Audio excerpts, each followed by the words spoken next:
Hi. Welcome to the stream. Yeah, I don't really have a game planned right now. It's just been a bit of a stressful day. I wasn't real sure if I was gonna stream. I've talked about this before, but like, we know I work for Amazon in a warehouse. And oh my god, it's fucking bullshit. Okay? I know my model's smiling, but I am not happy right now. Um, so, last week I got injured. I'm unable to do my job, right? Like, if you've been here, you've been hearing me adjust this fucking brace all the damn time. It's like, I literally can't do my job right now unless they approve the accommodation for my weight lift, because I can't pick up more than 10 pounds, but we're required to do like 50 pounds for work, which is fine. I don't care. I have enough money to not work for a week. It's fine. And I've called HR like 10 or 11 times now. Oh my god, I'm so fucking tired of calling HR. I was told by multiple different people that until my accommodation is approved, it is fine for me to not work because I selected that I am unable to work without the accommodation, right? That's what I was told. I got an email this morning when I woke up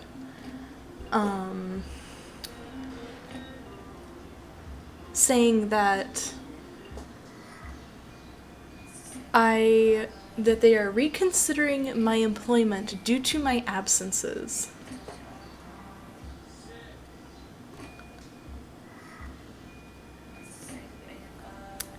They want to fire me because they won't approve my fucking accommodation, basically.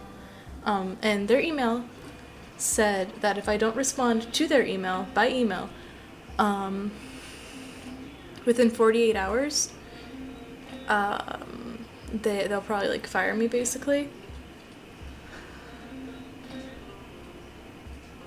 Dude, so I learned this the hard way. Their system takes about 48 hours to process incoming emails.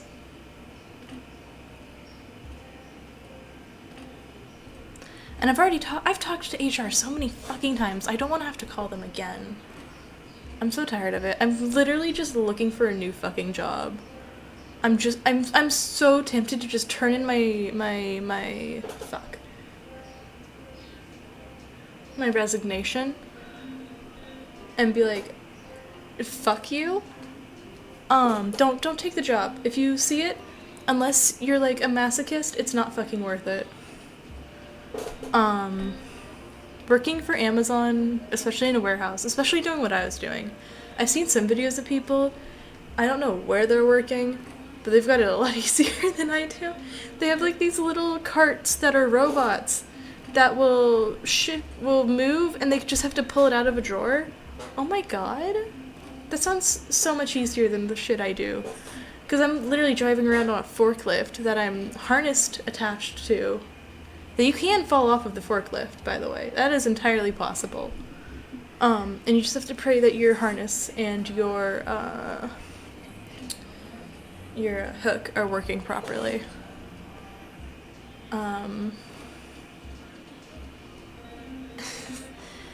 And it's, oh god, it's so much.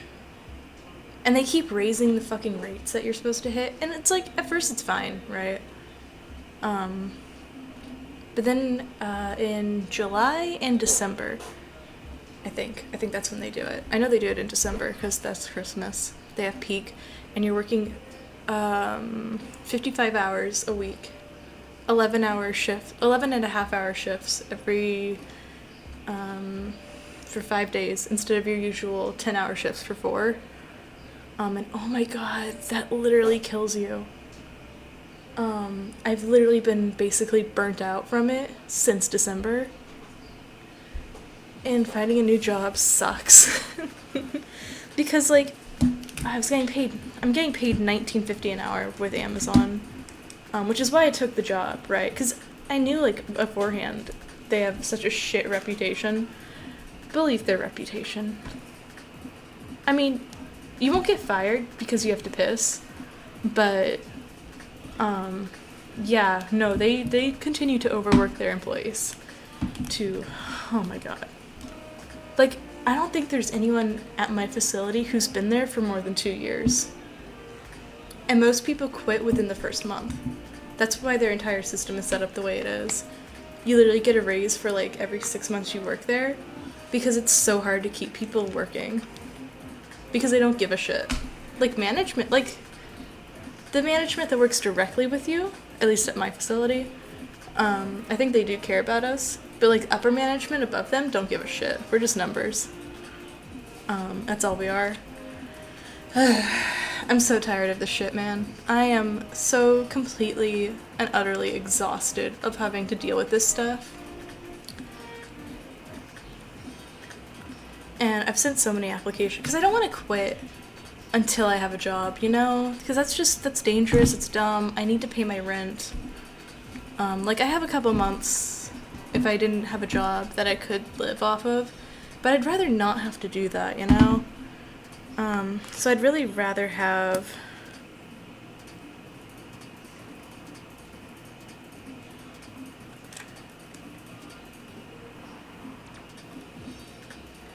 Oh, hey, speaking of applications, sorry, I got a reply. What's this say?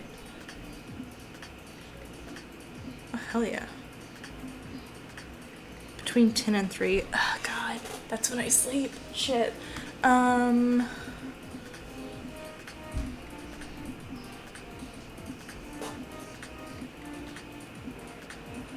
can do Thursday. Sorry. Like, I'm so desperately trying to get out of this fucking job, man. It is so, so frustrating. I still haven't fixed my fucking hotkeys for Steam. Steam? OBS. Yeah, I don't know why my model doesn't like reading blinking for some reason. It's fine. It's fine. Everything is fine. Damn. It took me 10 minutes to get through all that shit. I really don't know what I'm gonna do today. I did not have a plan for stream. That's an ad. Fuck. Let's shut up. Okay. Where's OBS? There we go. Yeah, but like, it sucks. It sucks. Being an adult sucks.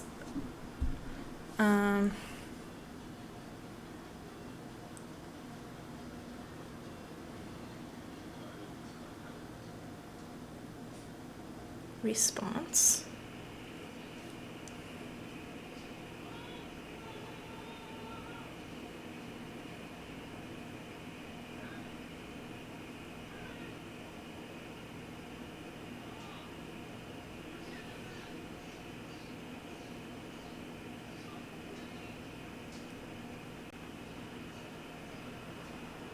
Okay, send.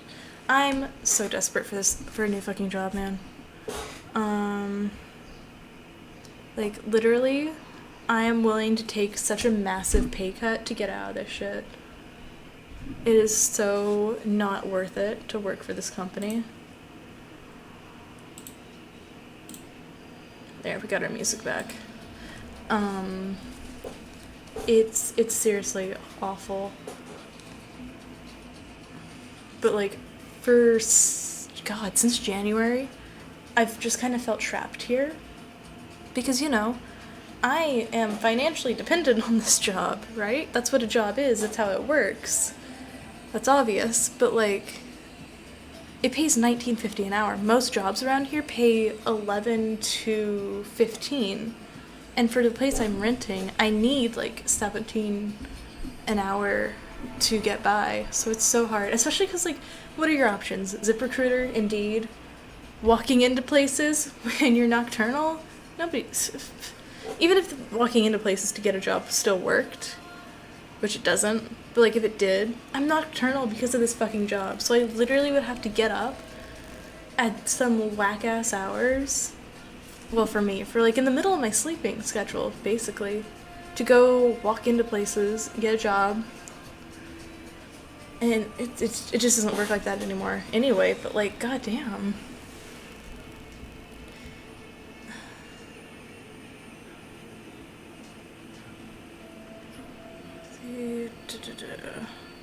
I already did this. Okay.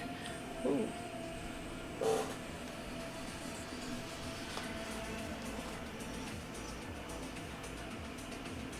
Oh shit! I'm also getting fired!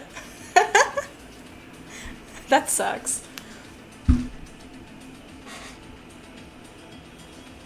That's so upsetting, man. What happened? Oh wait, you had issues, didn't you, with someone? Yeah, they're trying to fire me too. I don't know what the fuck's going on, man.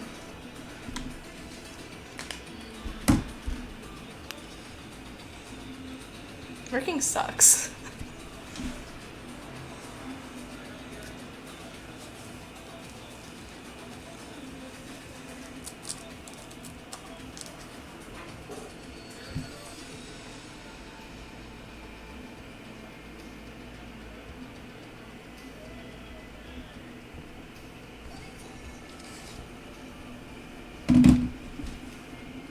Dude, it's so hard to find a new job after this stuff, right? Because like nothing ever responds. I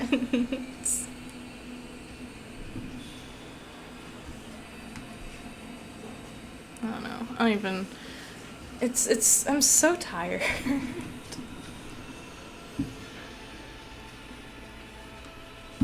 I've literally spent like several hours on Indeed and other sites trying to find a new job.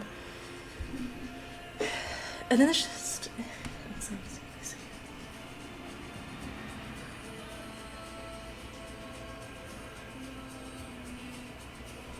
damn.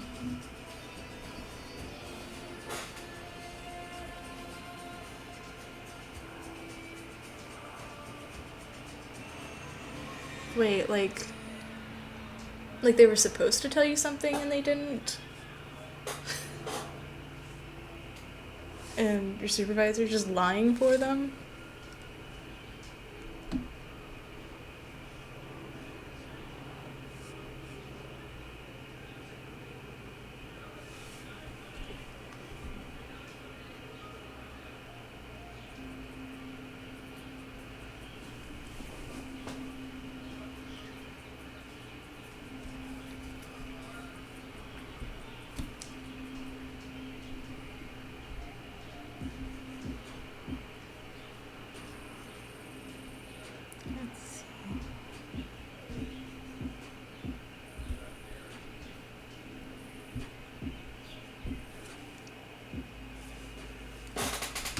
What can we do today?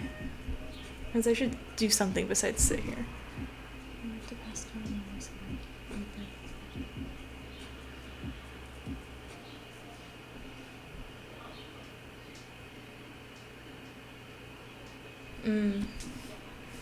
Yeah.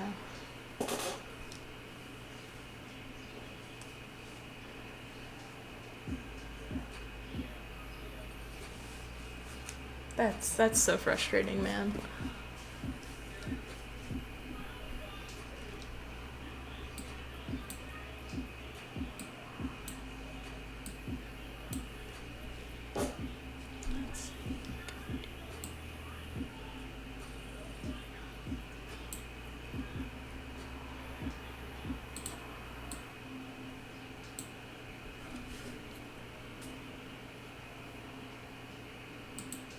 There we go.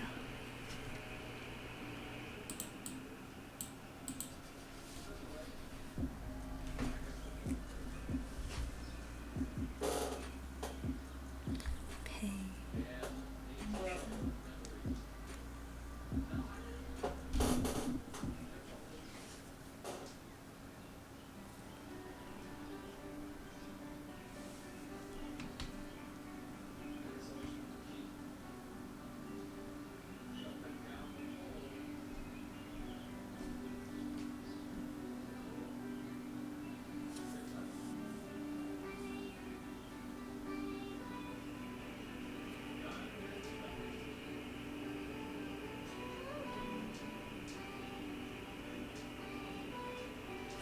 Yay! I finally got an interview. Oh my god. I'm gonna cry.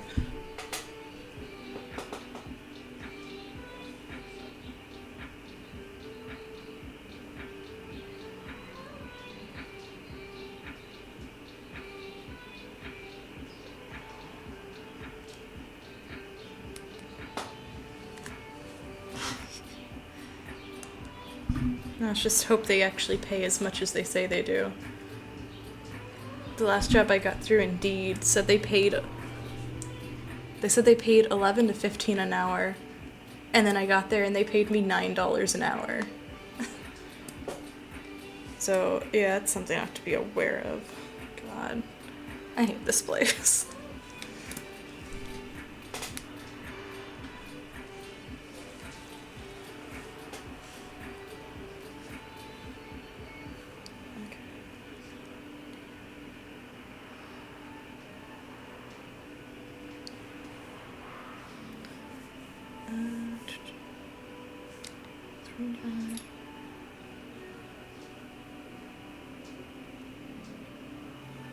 Does it show their address somewhere? Location.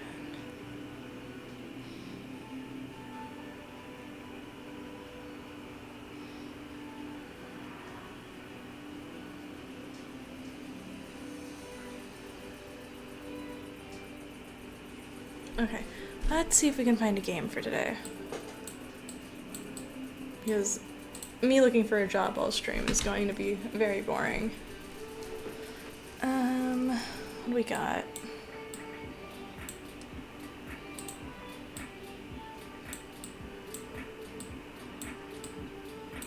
I don't want to read much. I usually do. Let's see.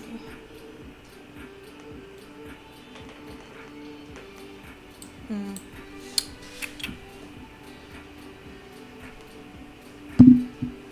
I have horror games still. But those are okay, I'm gonna... What do we got?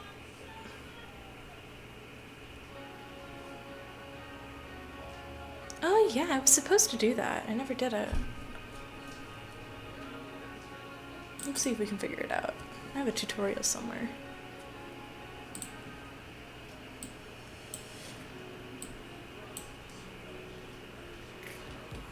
Okay. Where's Reddit? I need to find that reply. Reddit. Nah, this requires a lot of thinking, and thus I won't talk. That's my excuse. Let's see, let's pop over here. Where's it at? It's this one. There. Okay. Let's see if I can find this.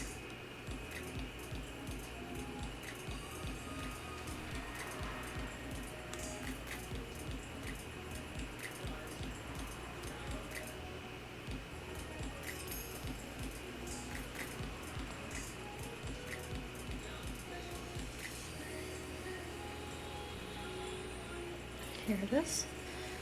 Okay.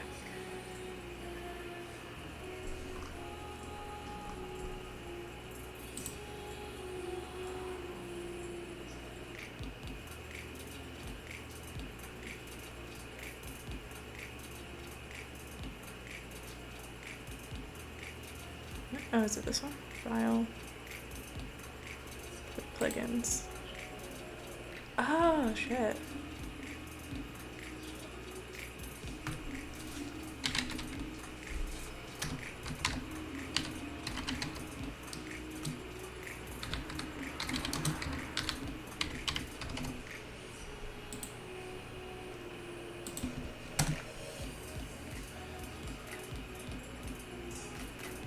Okay.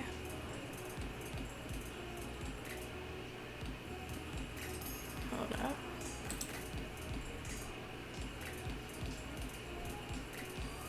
Wait. Where'd he go?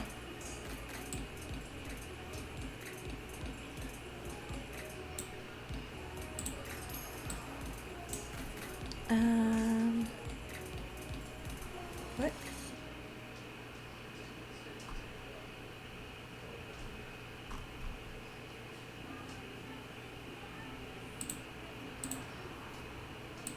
I am confused.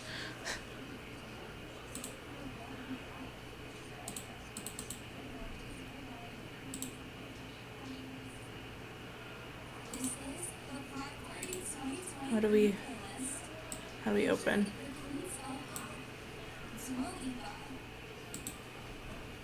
There it is. Okay. Oh, this is probably gonna be so much easier than what I was trying to do before. Oh my god.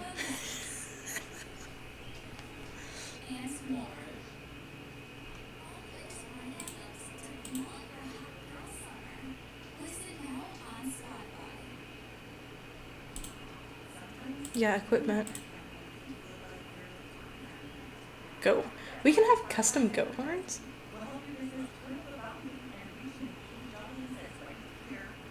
Comments. Okay, hang on.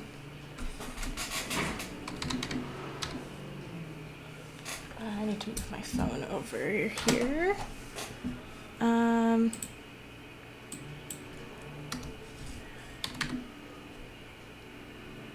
Equipment's next. Wearable, slat head.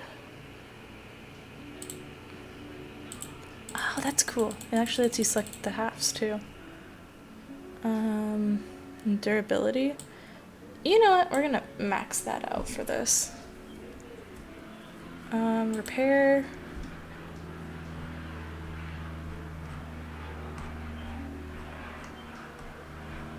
Do they need repaired? Repair map.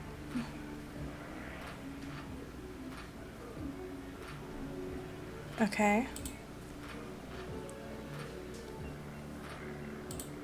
No, we don't need that.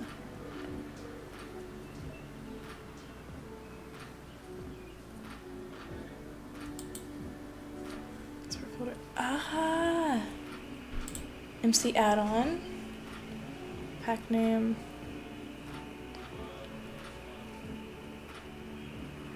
Okay.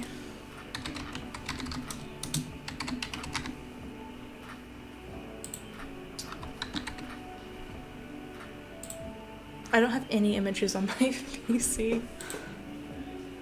Player heads. Okay. How do I... Next. Oh my god. Dude. Why didn't I do this sooner? This was so easy. What the hell?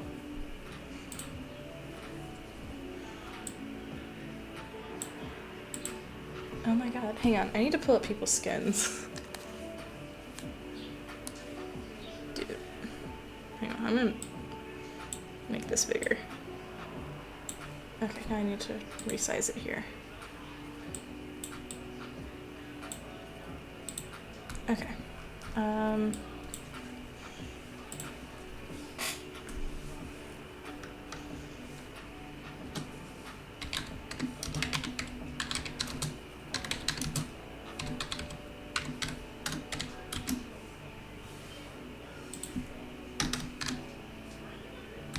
Okay.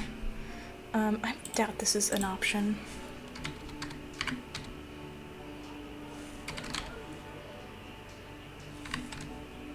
Yeah, I didn't think so. Okay. It'll look weird not being 3D. What'll look weird?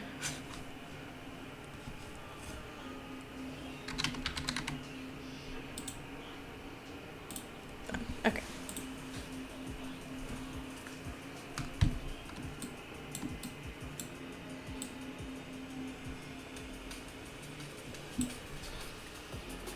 Where's Discord?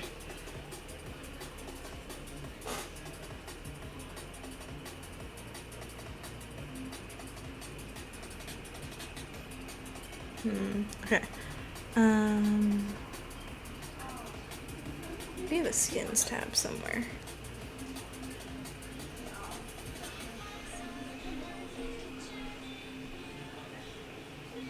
Who shows up first?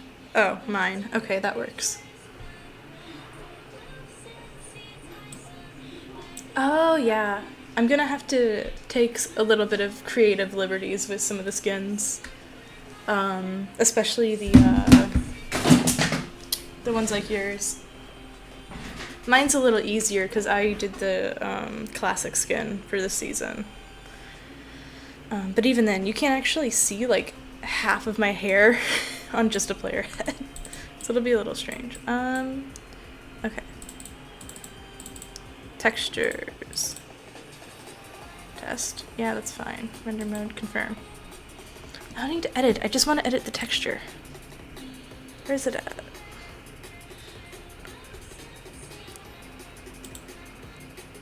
Cancel.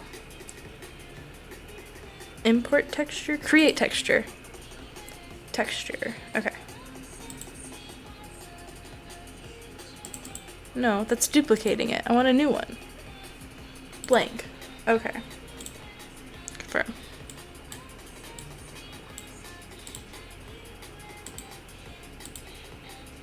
Okay, so this is the face. So let me edit it.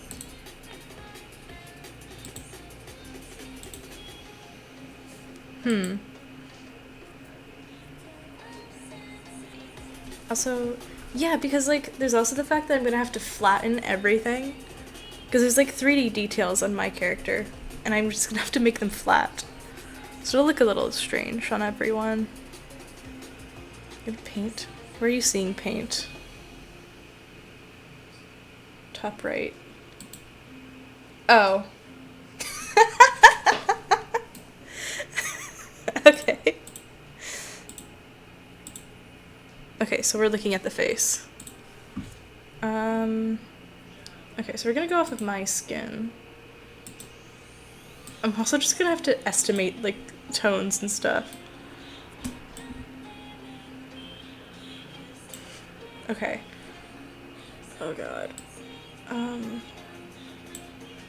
Where is it? So it's 1, 2 here. I need some more red, more saturated. God damn. My character's foreheads are big. This is such a different tone.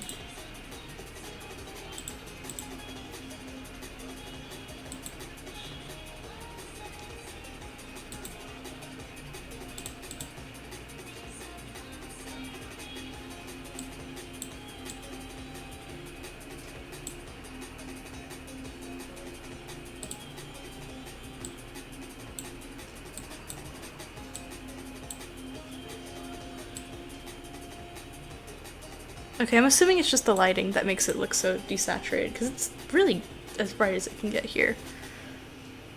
We're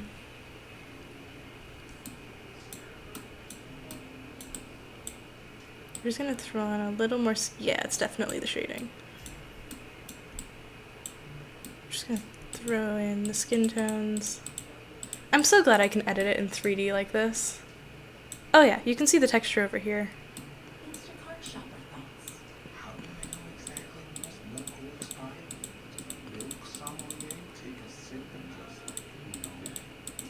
Okay.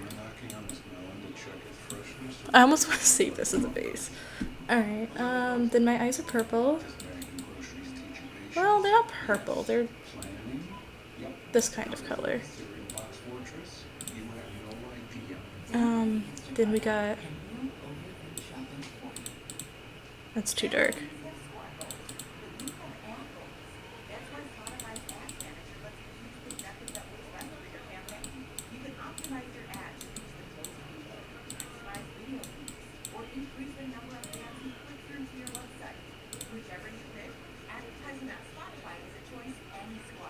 Okay, and then...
This looks so weird.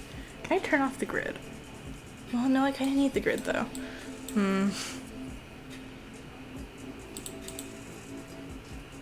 Later town.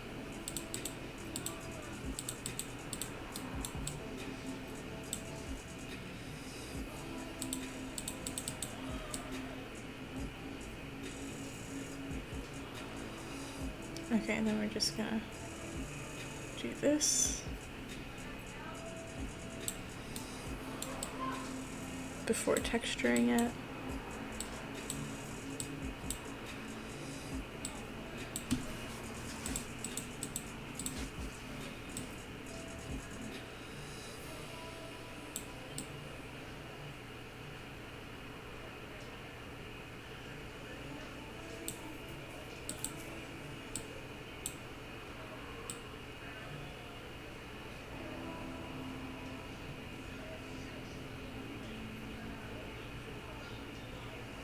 Okay.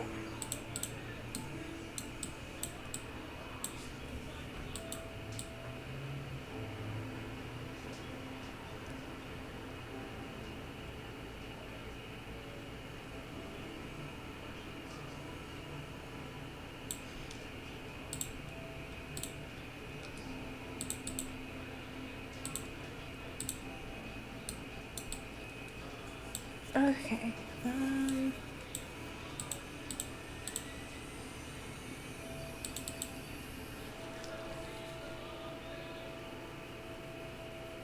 Wait, no, this is wrong.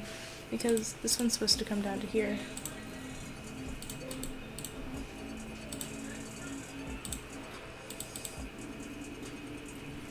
Okay. And then we have...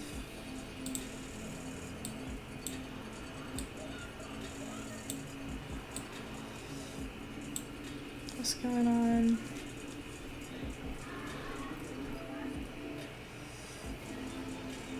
I can recreate it. I could, if it's a classic character, I can import the texture and then probably crop it. Actually, I don't know why I haven't done that on mine. That would have been easier.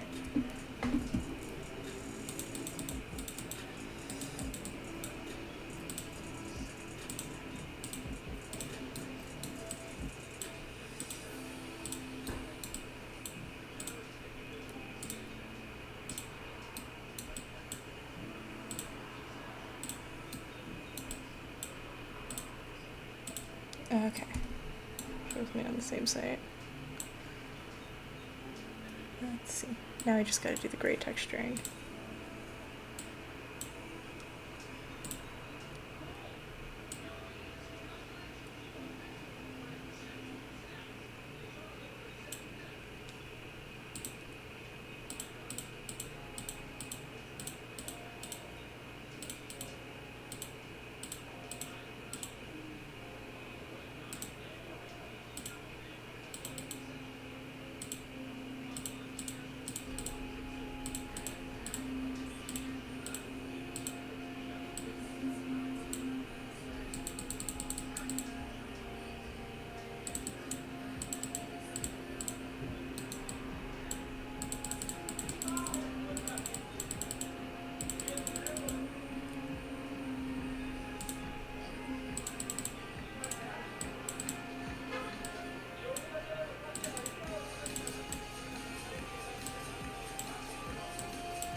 Whoops. Okay. There's an undo button somewhere, right? I don't wanna. Fine.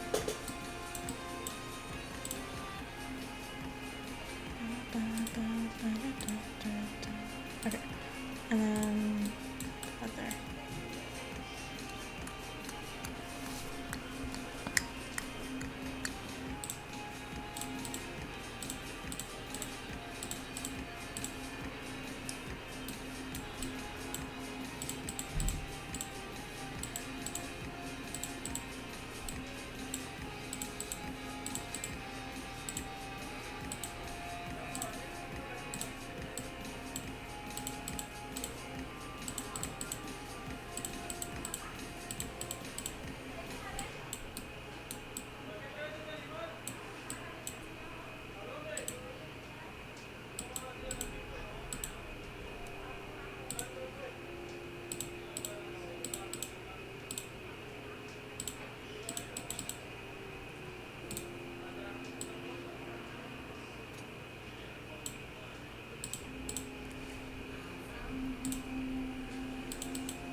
Okay.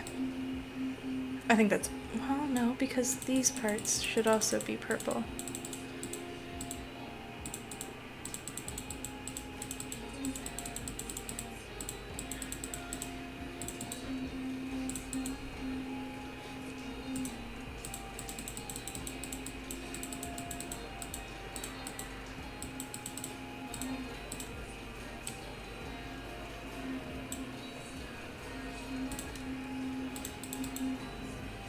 Okay.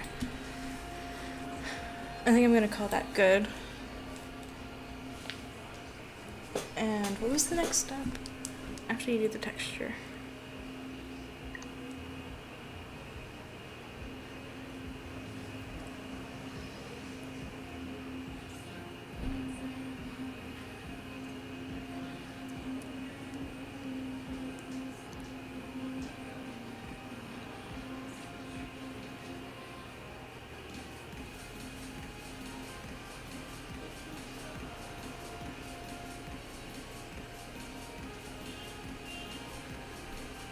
Okay, cool.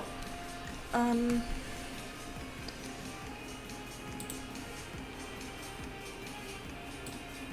no.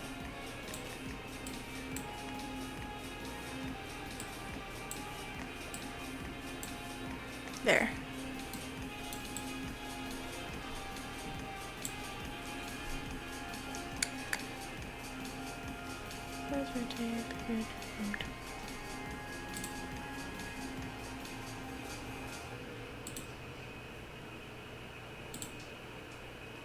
Okay.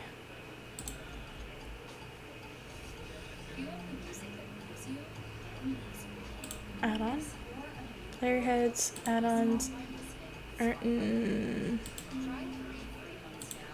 No.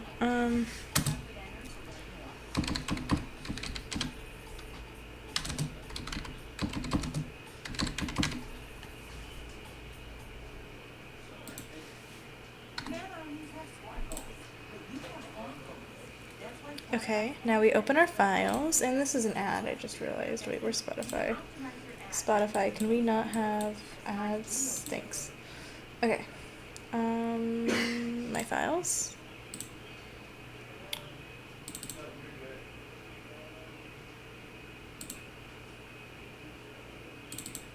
There we go, it's opening Mojang.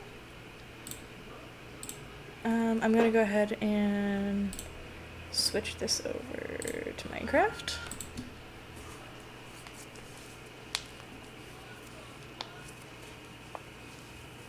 Dude, how many of us are there?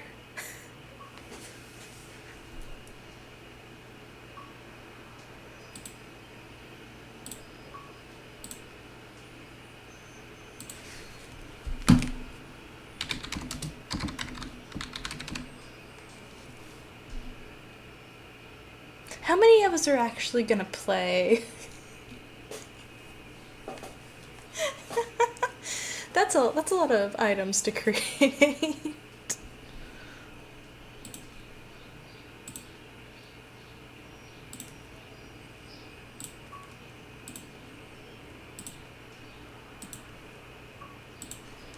I'm just gonna turn these things on. Like 15. 15 is a much more manageable number.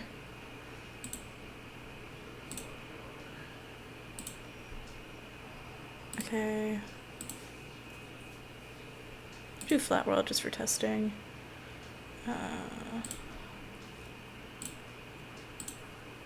Creative.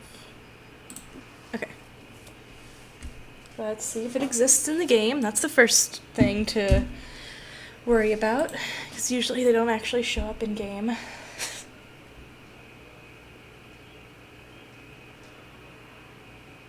There we go.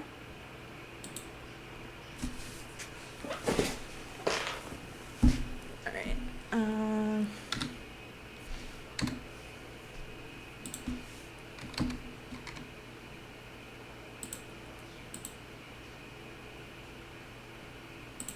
Okay, we'll take a couple. They don't stack, do they? No. Okay.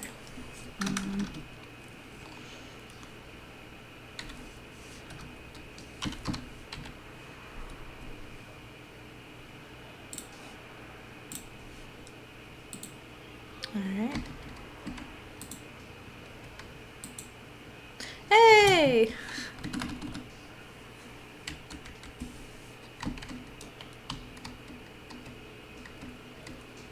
Actually worked.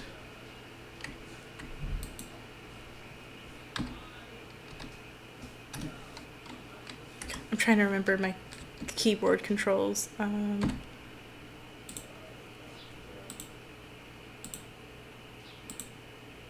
Oh, right, I already have it on. You can tell my skin is so different on this. I don't have my classic skin on my PC. Can I shrink them at all? Because that is huge.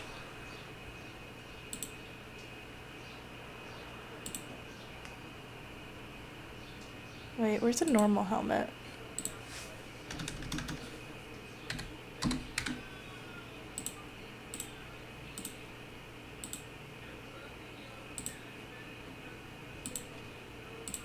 Well, I guess it's the same size as a normal helmet.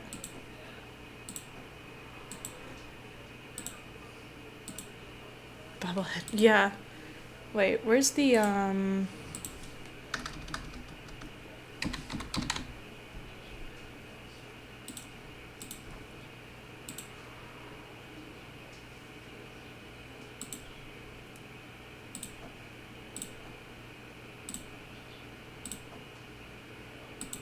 It's definitely bigger than the skulls, isn't it?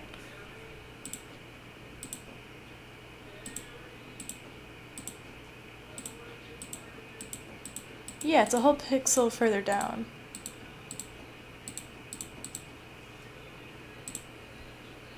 Okay.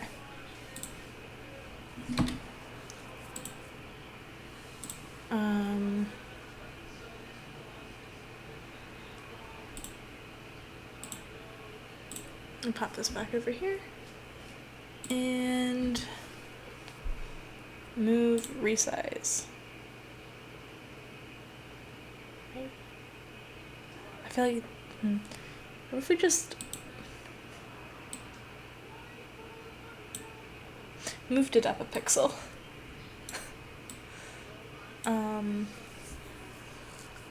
Can we, because I think resizing it will, yeah, it changes the pixel amount. Okay. So we just have bobbleheads. I'll slide it up because I think that might look better.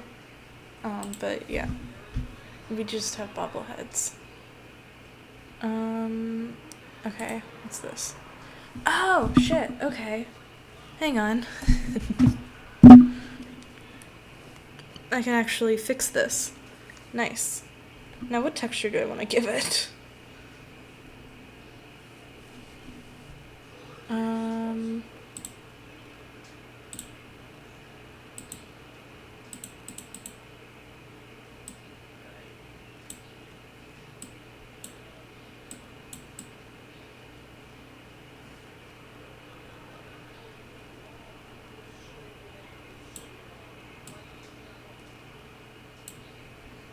Okay.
Okay. I think that's good enough like that. And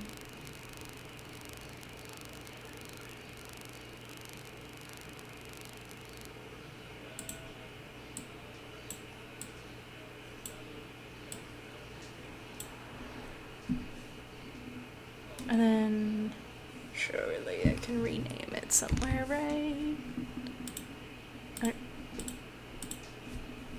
It looks so weird here.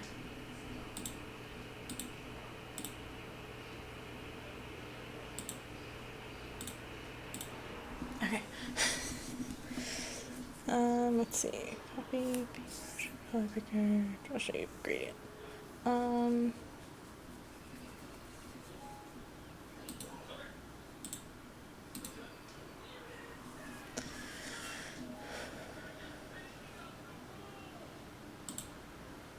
Okay.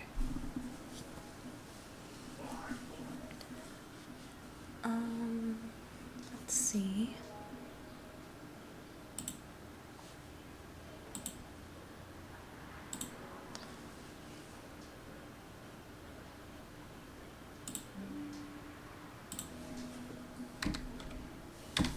Okay. Just gonna save that, and then I'm gonna see.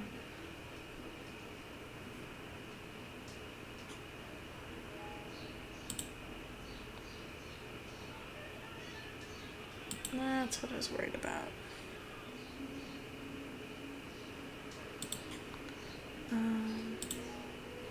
Here we go.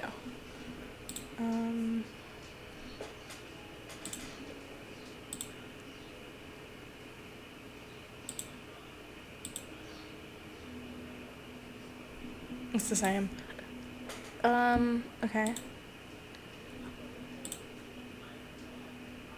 Naming helmet. Okay.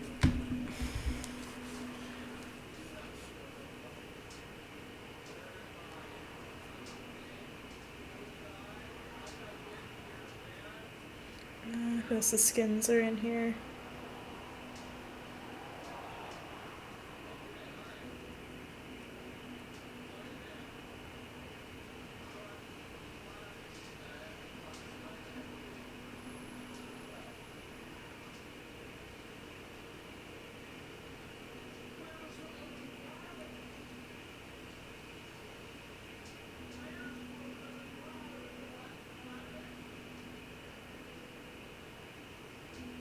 Solar probably won't change his skin too much.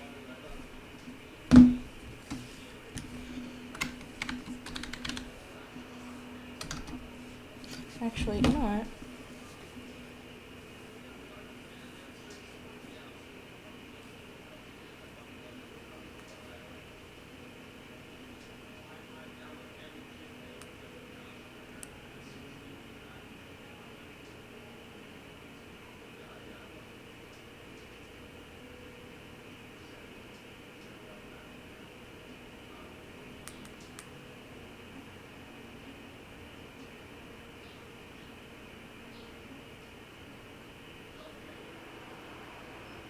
Okay.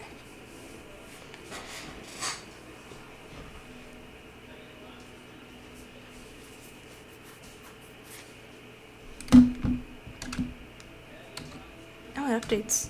Okay, cool. Probably, I don't know.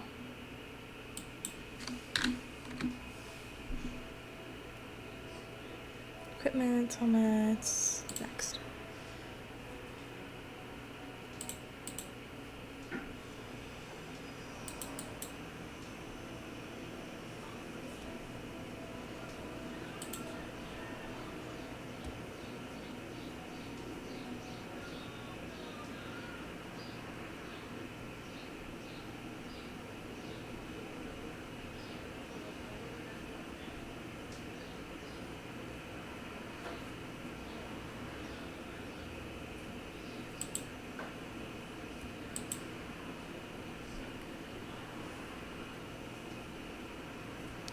Okay, so every time I do this, it makes a new pack. Is there a way to do it in one pack?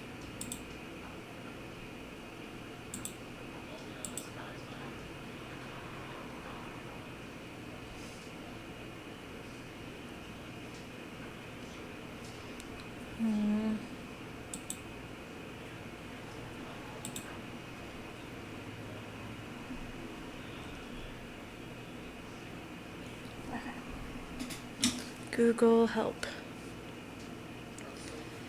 How to add multiple items. One pack on lock bench.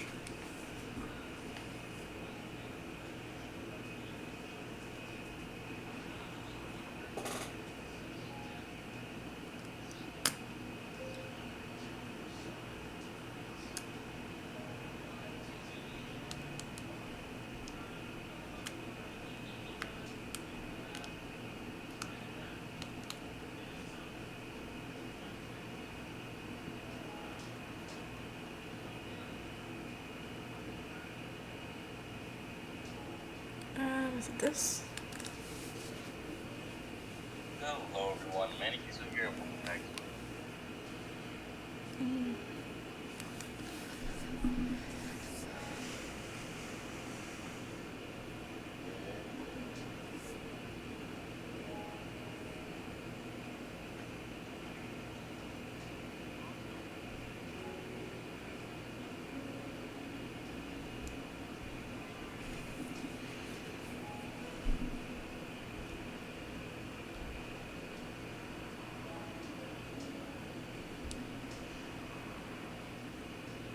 Okay.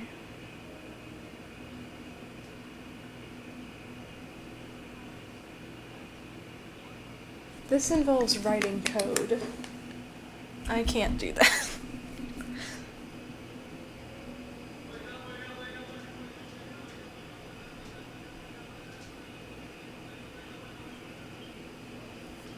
Let's see.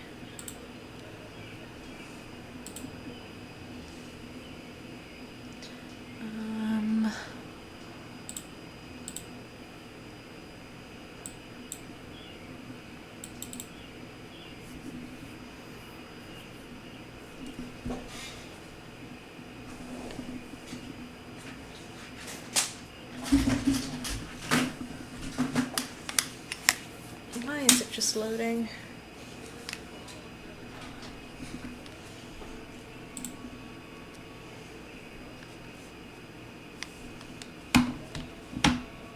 Okay, Zoller is going to change.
Okay, I think that'll work.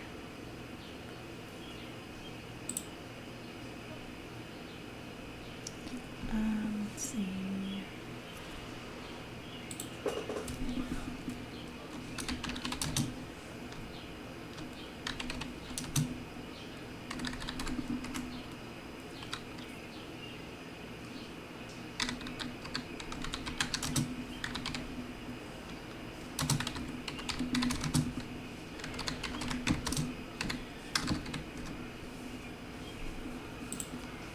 Okay. Where'd I put it? There we go. Alright.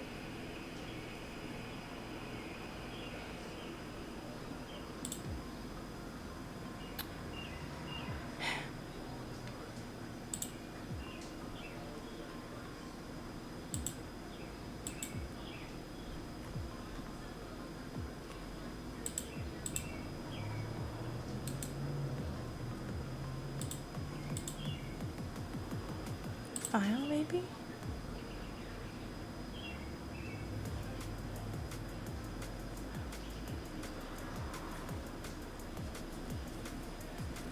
Hmm.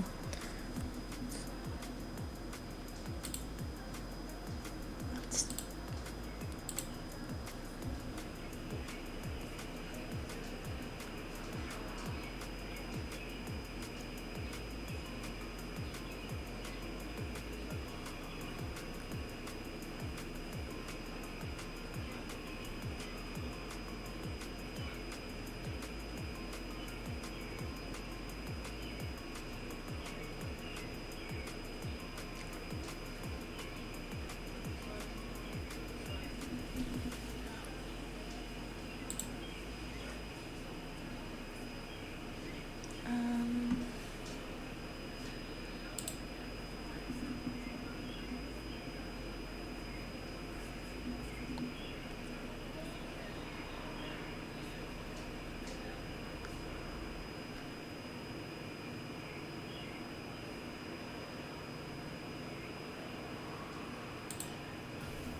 Wait, what did that say?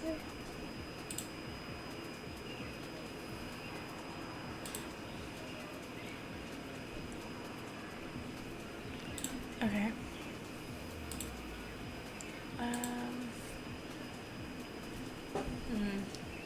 Who isn't gonna change?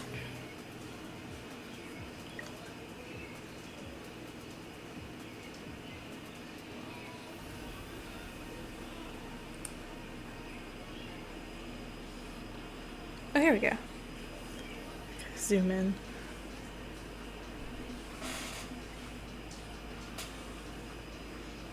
Okay.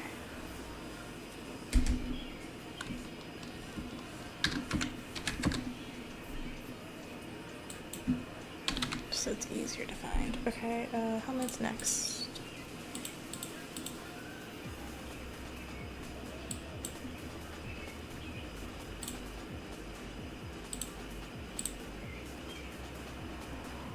Okay, whatever, it's fine.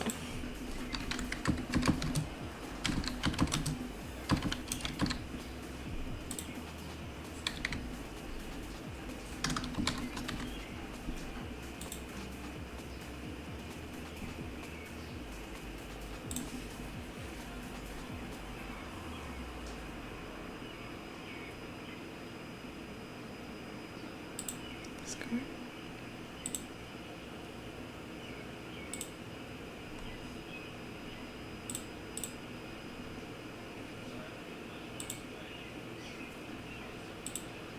Interesting.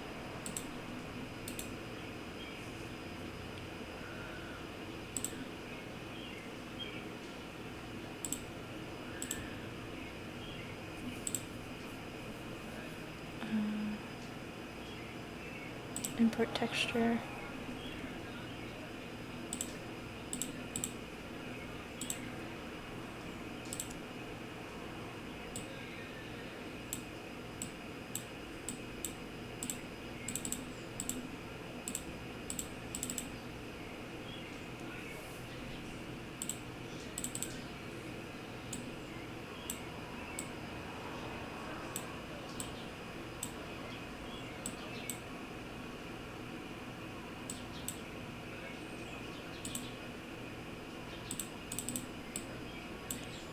Okay, now how...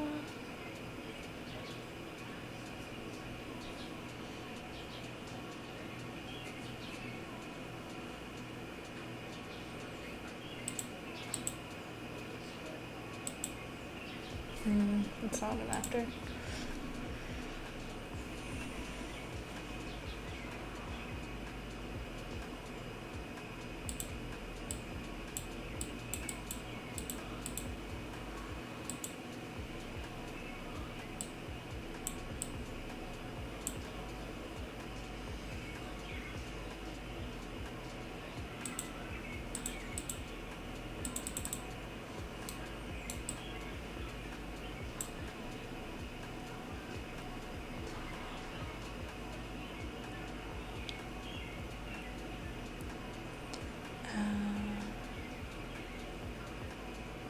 know there's a way to resize the texture somewhere.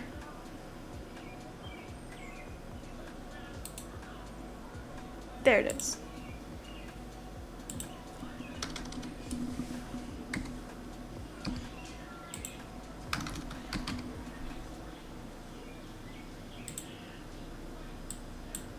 Why have you done this?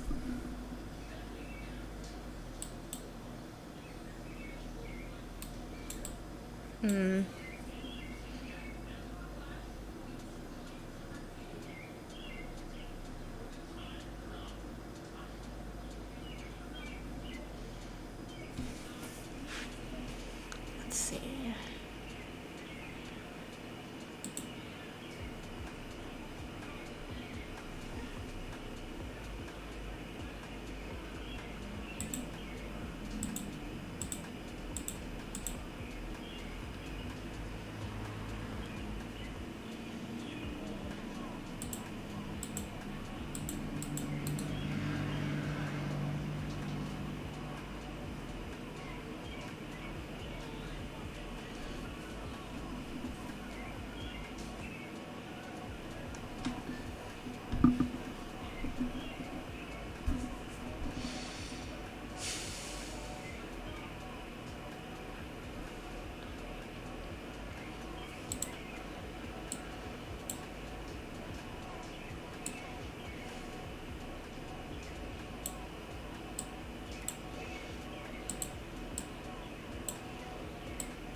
Okay.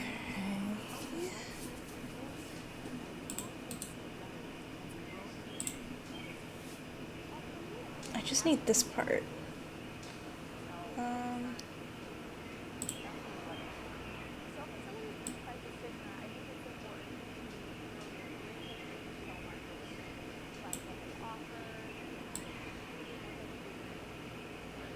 Oh my god.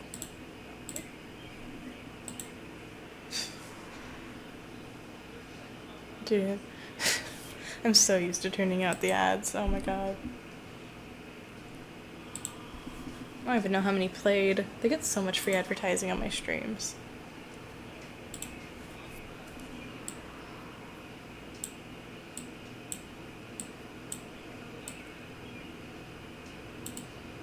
I need a bigger brush. How do I make it bigger?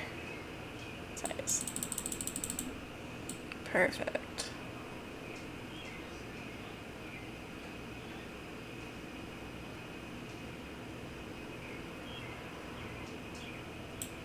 Okay, now we have the section we need.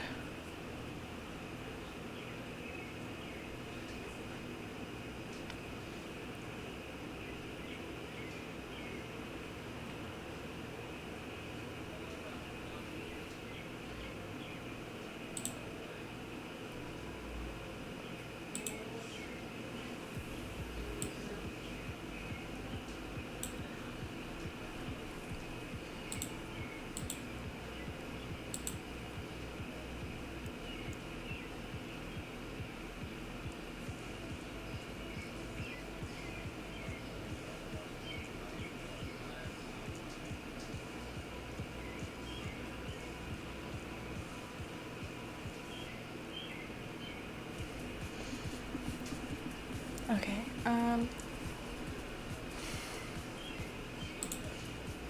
oh, perfect. And can we...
pixels are there?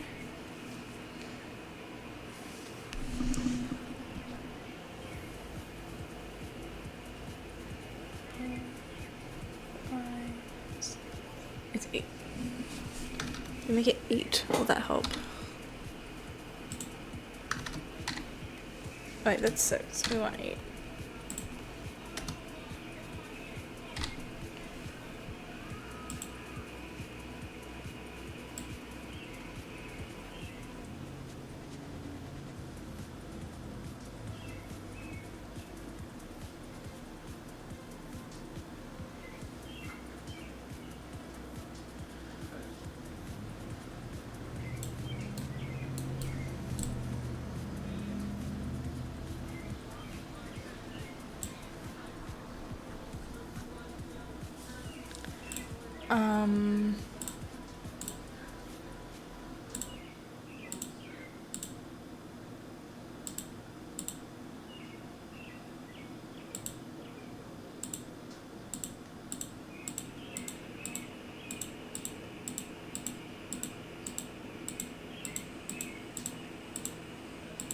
What is it? Control Z.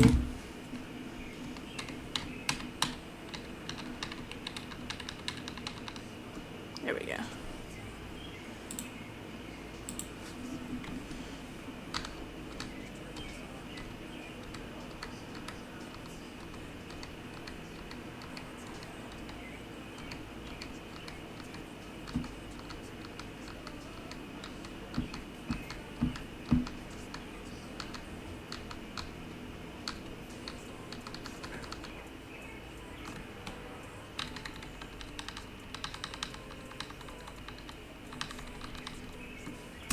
Okay.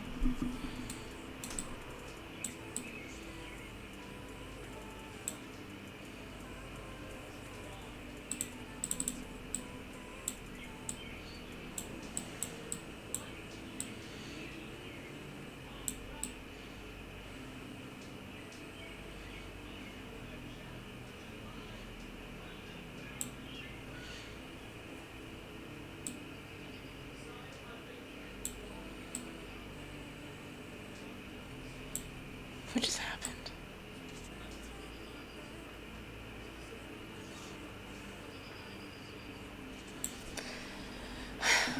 Okay.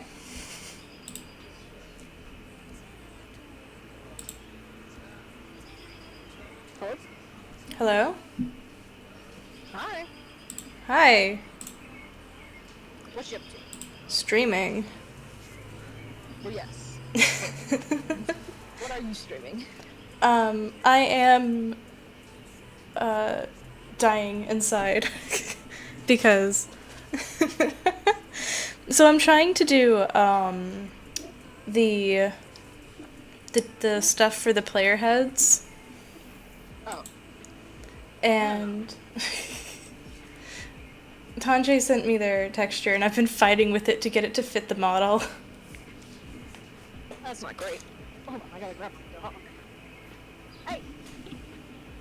Don't be a nuisance. Come here. Go to bed. Bed. There you go. Lie down. Go hurt. There.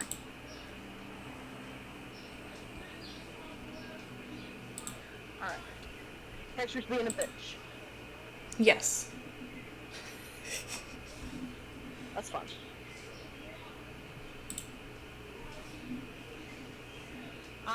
Where'd my controller go? I'm playing Minecraft. Oh, really? Yeah, not on our realm.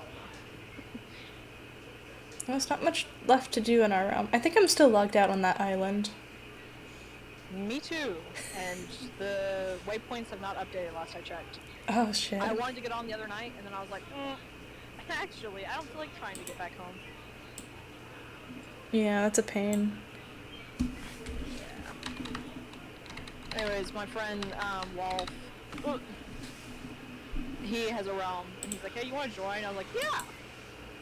So all of his friends stopped playing on his realm, so I was like, okay. I'll play on it. Built this very nice house. I have a farm going. Nice. Got some XP so I can enchant some tools at the moment. I have to go diamond mining Oh, that sucks. so I can get some armor. 'Cause I'm rocking with the iron at the moment.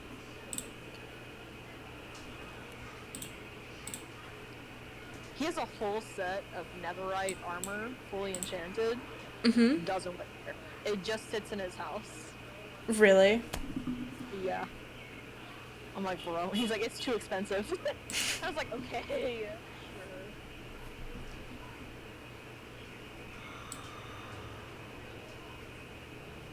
But honestly, I think I'm enjoying this a lot more than I have in other realms. I don't know if it's because I'm like getting everything at my own pace instead of everyone just like throwing stuff at me, you know, or if it's like just I'm not pressuring myself to build something grand. Because I just built this like tiny house. Yeah. That's it. Yeah. Like I think the big builds are fun, but like I think I just put like too much expectations in it, and as soon as I like lose a little bit of motivation, I'm like, oh well, can't touch this ever again. Yeah.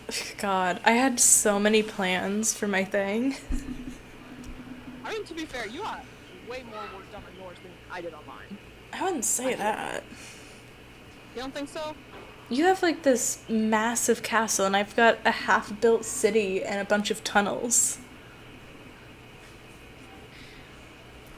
To be fair, the castle's very square, and I don't have any windows. Or I You- think I have some windows, but Yeah, they're not you very you have some windows that I built. yeah, you made them. I forgot you did them. I forgot about this really good. I'm gonna cover this shit up. Oh, fall my death. But this world, this realm, it's like 3 years old.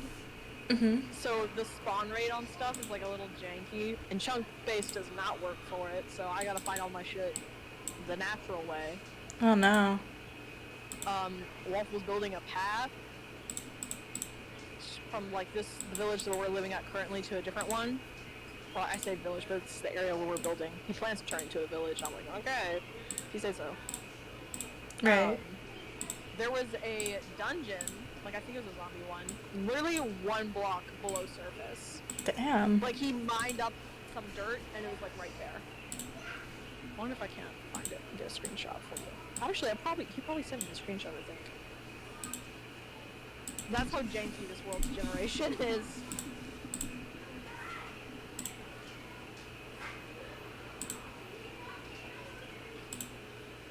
I might try and turn it into a XP thing. It's very difficult to get XP at the moment. I'm kind of just waiting to kill stuff / fishing.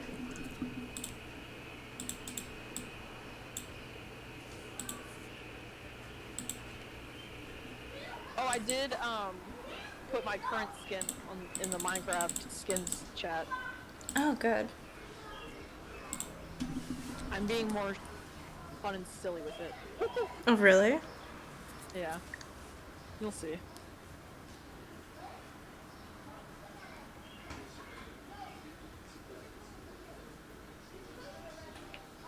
I got Wednesday, Thursday off this week. You know, I might be permanently off. You got money saved up, right? Too. Oh, yeah, I have like 3 months of rent. Okay. That's good. So, like, worst case scenario, I'll most likely be fine. I have an interview for this week anyway, so That's good. we'll probably. Oh, you're pink! Yes, I'm very pinky. Oh, this will be fun. Is that a maid dress? It is! And it sparkles. Oh, really? Yeah. That's amazing. Okay.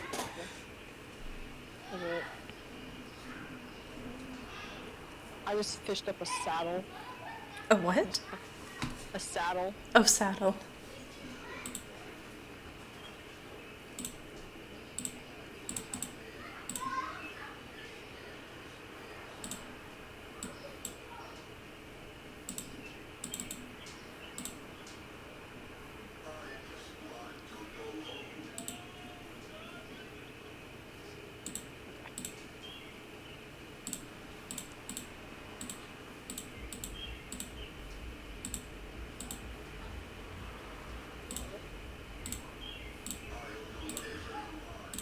You know, I always thought Tanji's model or skins have like orange hair.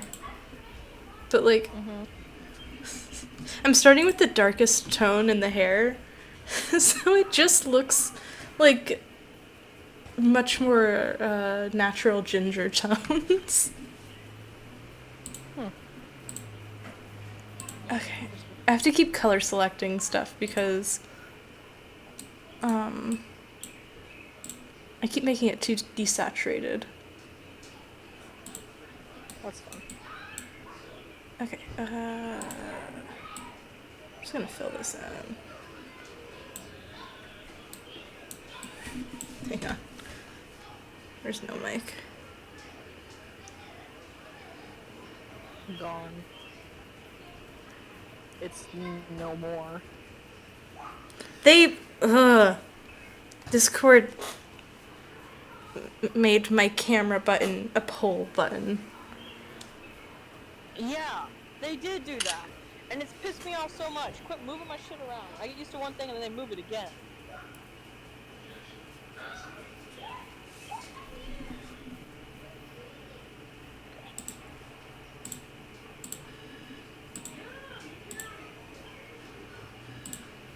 Actually, it's probably more like this.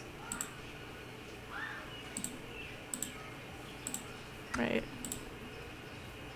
I think. I don't know.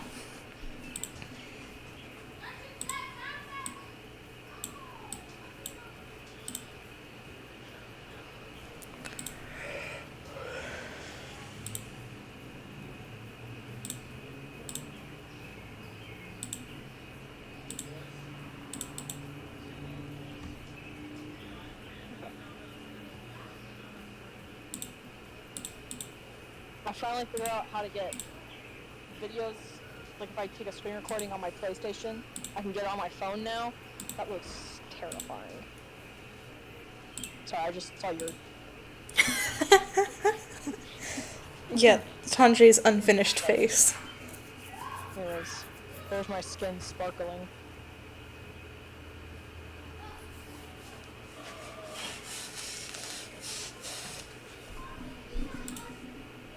Hello? Hello? Hello? What? I don't know. I tried to send a video and it kicked me out. Apparently my phone did not like that. But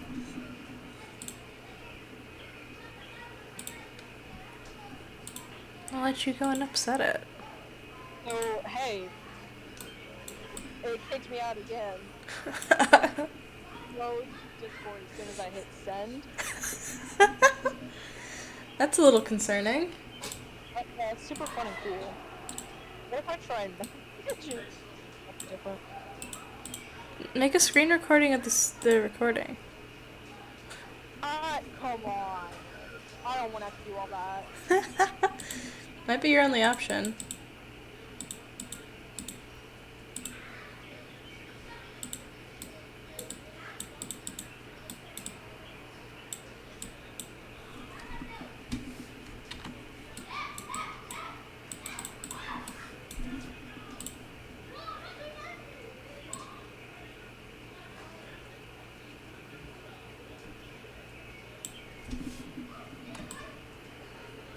Bro, just straight up won't let me. It just keep closing the app as soon as I hit send. I'm assuming this goes like this somehow. Well, wait. What if I text it to you? Get out of your phone. Oh yeah, you do have my phone number. Do I have a text? Did I do it upside down?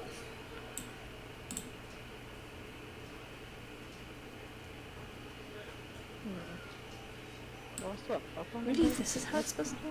I don't know how this thing looks. Ah, here we are. Okay. Another try.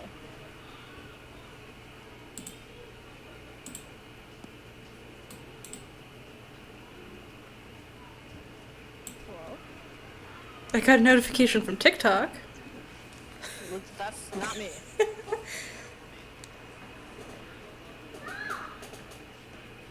Oh, it's someone talking about bears or men. Oh, yeah. Yeah. It's a pretty obvious choice. Someone was getting pissed off because, God, men are stupid. Did you know that? I know. Yeah. I mean, it's devastating knowledge, but it's true. Well, no, because he just kept going on about women who have committed crimes. And I'm just like, okay, if a woman broke into my house, I'd shoot her too. I don't see what your point is. If anyone broke into my house, that's what I'm gonna do. It doesn't matter. Okay. Cut the video down to 7 seconds. Let's see how it does now.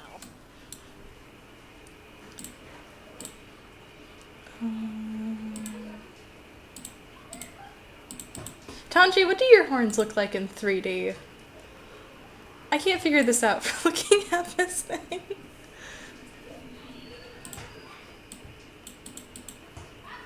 Bro, what is this app's problem?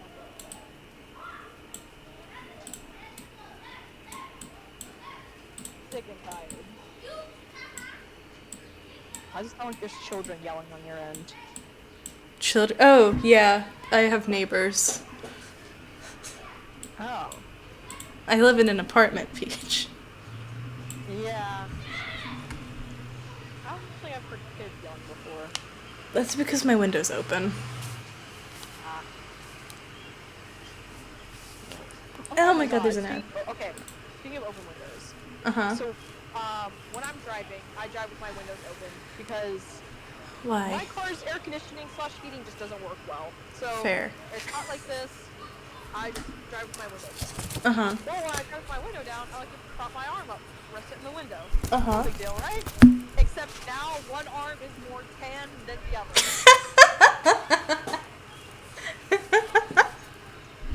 Straight up. I'm so pissed about it. Like, it's a noticeable difference. You should also send me a picture of the difference. Okay. Hold on. I'm gonna be like... I don't know how you're gonna take a picture of that. Yeah, that's gonna be a... This is gonna be bad. Bad angle. Hold on. Oh, voice stand. But yeah, that's, have you ever seen the truckers? I have... And I'm worried by what you say about that. Yeah, no. My dad used to drive a semi. The poor guy. He just has a permanent burn. Like, he's darker than my mom, and I'm not even kidding. My mom's Filipino. I'm the palest one in the family, and it sucks. So much worse in the picture. Oh shit, I forgot. Hang on, I need to put something in the fridge. I completely forgot it was there. Oh my god, it's just been sitting on the floor. I'll be right back. Great.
she go?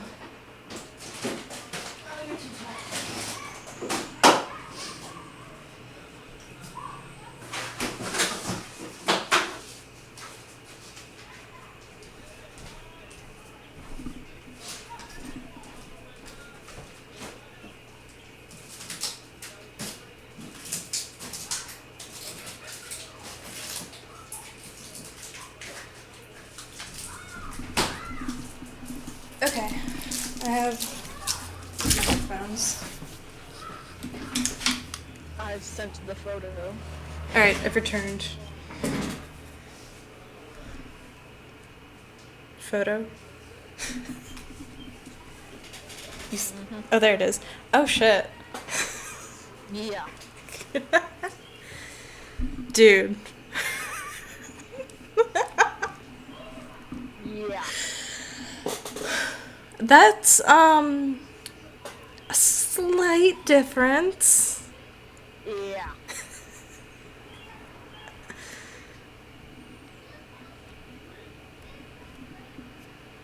So anyways, I'm gonna start wearing long sleeves and copious amounts of sunscreen everywhere. You know, sunscreen's supposed to help you tan more. Well, then I'll only wear sunscreen on the tail arm. Yeah, it's supposed to, like, make your tans more even because it's, dispersing the UV rays. I think. That's how it was explained to me. Damn. So all those years of childhood where I just got skin cancer were for nothing. Yes. Great. The only time I ever wore sunscreen was when we were swimming, and that's it. Yeah. Well, when I went to church camp growing up, and they made you put sunscreen on, like, religiously. You stop swimming, like, oh, you gotta put on sunscreen. First thing in the morning, oh, put on sunscreen. Spent all day feeling greasy. Yeah. The only time Cheap you did it was sunscreen. right after showers. And you only got like an 8-minute shower, so they had this soap there. I swear to God, it was just Dawn dish soap. But fuck if it didn't get all that grease and sweat off you from the day, and chlorine from probably the pools you swim in, or the lake water, one or the other. That's probably the idea behind the Dawn dish soap. They use it on birds. That's true. They do use it on birds. You know what was done? In the younger cabins, like, because you can start going there when you're like 7. Mm-hmm. They make you bring your own shampoo, but they don't let you use it. What do you mean? So the counselors have the shampoo, like a shampoo. It's usually like a 3-in-1 or something, and you have to stick your hand out of the shower, and your counselor will give it you your shampoo or whatever. The and fuck? Then after you like scrub it in, and then rinse it out, they have to do bubble checks to make sure you wash all the soap out of your hair. That's weird as hell, man. Yeah. It's a weird camp.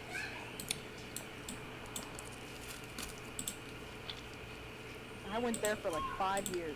Every summer. 2 weeks. 14 days.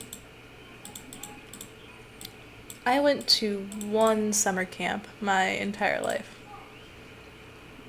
Yeah? Mm-hmm. Was it a church camp? Nope. Well, not technically. So, I feel like that's a vague answer. it's a vague situation. So basically, there is this, it's basically like this learning research center that was closer to my house than it was to our school. But our school would go to field trips there all the time. So through the school, one year they had a week-long summer camp. And, yeah, so I went there, and we just did a bunch of, like, science experiments the whole time. But it's funded by a church. Interesting. Which is the weirdest situation looking back. Yeah, science camp funded by the church. Okay. Yeah. It's weird. Because why would a church fund that? But they did, and they had cabins. We stayed in these little cabins with bunk beds, Yep. and I had the top bunk. I hated having And it was me, this girl who's a friend of a friend, and a bunch of popular girls. Ugh. The girl that was a friend of the friend, she was real weird. There's always one real weird kid in the cabin. Well, no, but like in middle school, Oh, So- middle school weird? well, yeah, in middle school, we just got locker rooms, and they had showers in them. Right.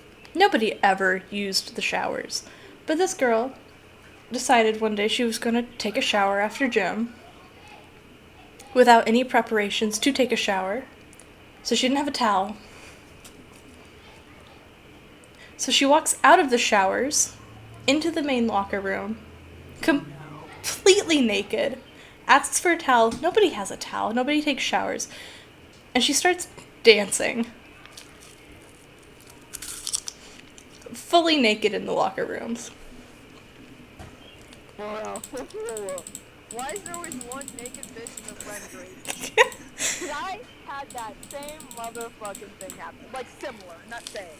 But, because this was at camp. This girl, I'd actually known her.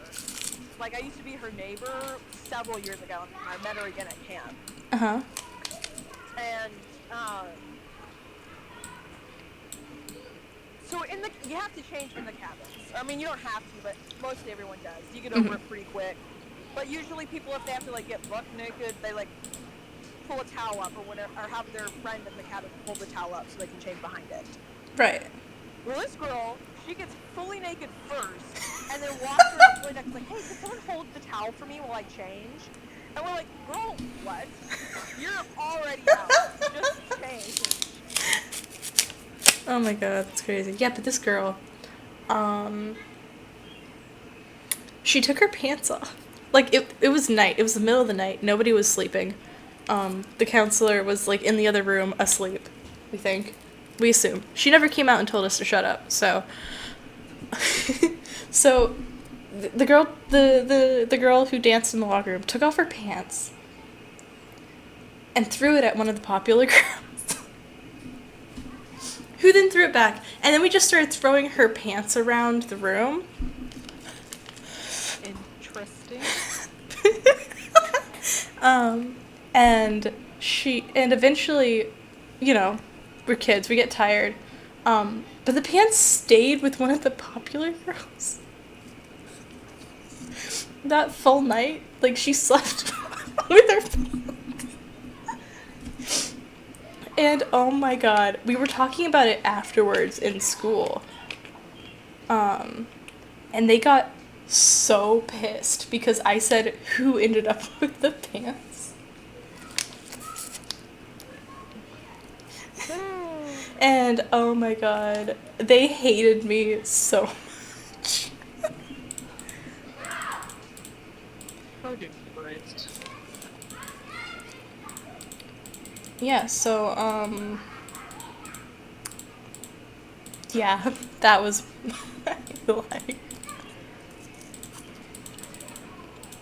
But yeah, at the camp, let's see, we took water samples. We looked at them under microscopes. We did some canoeing in the lake, where we took the water samples and looked at all the little creatures in the water. Let's see. We took some grass samples, collected some bugs.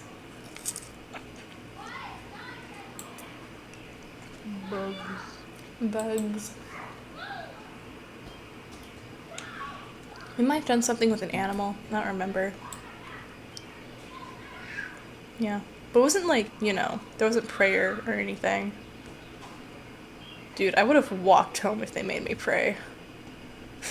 I'm not even Oh, kidding. we prayed like 4 times a day. Oh my If, god. Yeah, probably more than that. That's just too much. Who actually does that in their lives? Like, It was a lot of prayer. Oh, I tell you.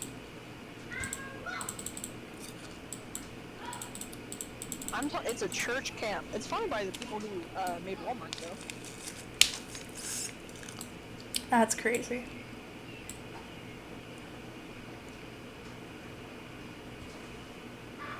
This so does not look like Tandre's skin, but they can deal with it.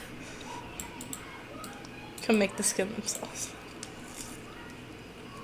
Okay. Whoa.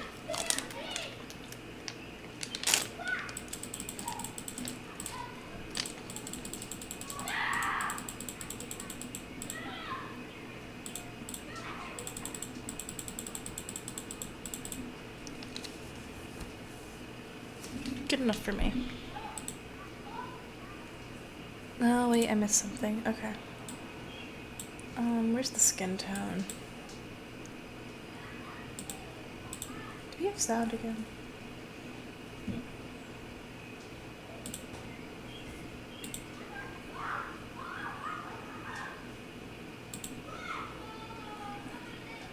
Dang, these kids are rowdy. My neighbors? Yeah.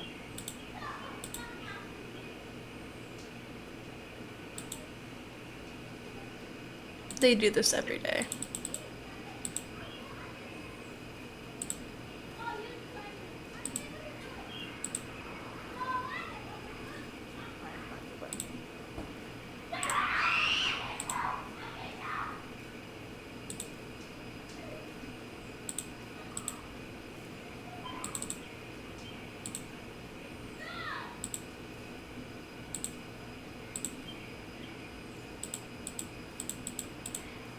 Is that how it looks? Yes, okay.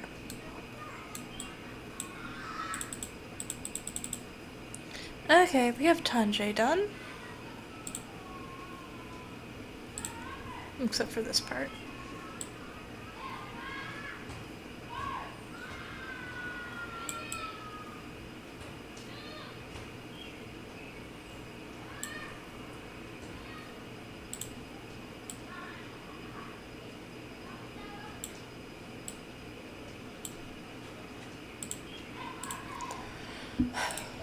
I'm just gonna do fun colors. Hmm?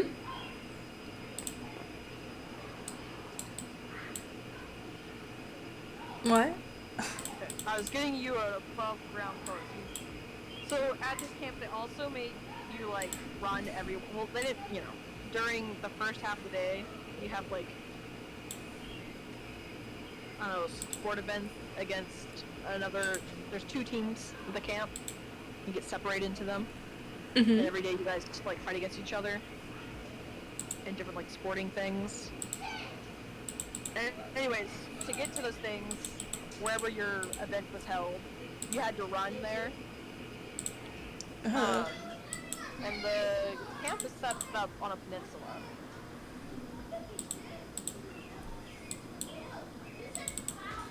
God, I fucking forget how big this is. That does not sound fun. Let me find the thing.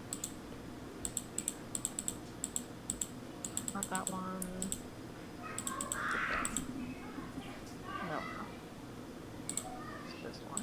Yes.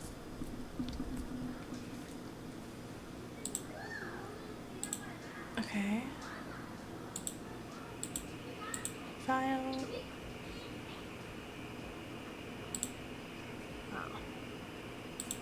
Oh, okay, fine. Be like that. Where's... The younger kids, usually their events are like closer to the starting point. Mm-hmm. As you get older, your stuff's further out.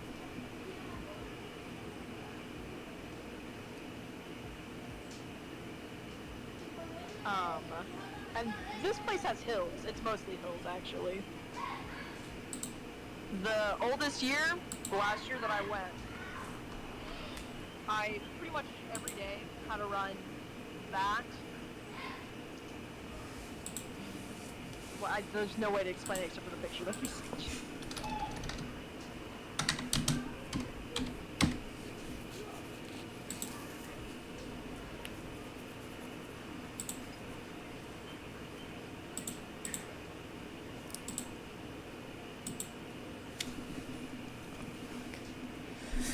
Where's it at? I just saved it. There we Why go. did it see it twice? Hmm? Where's Discord?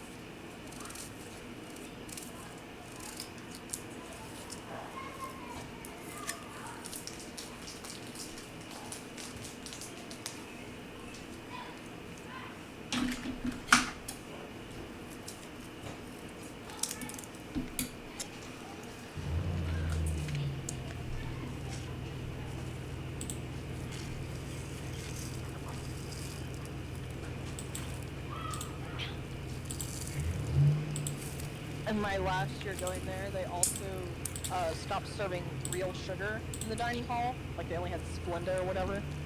Mm-hmm. Yeah, it's left.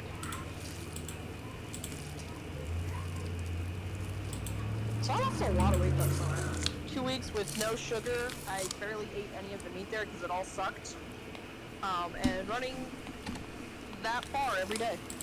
That, you know, it was super fun. I wonder how I can go to. I think you have to do like a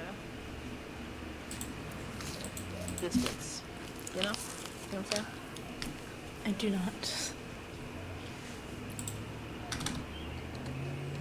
Oh yes, here we go. Measure distance to.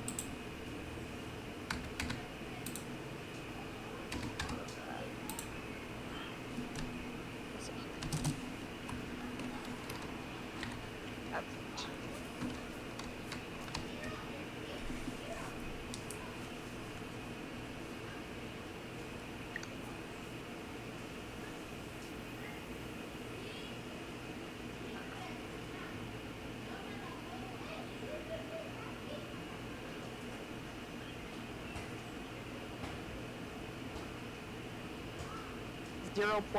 .36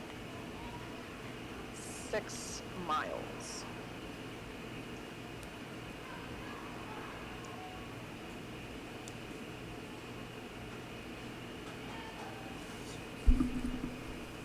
Round it down to 3.5 or 0.35.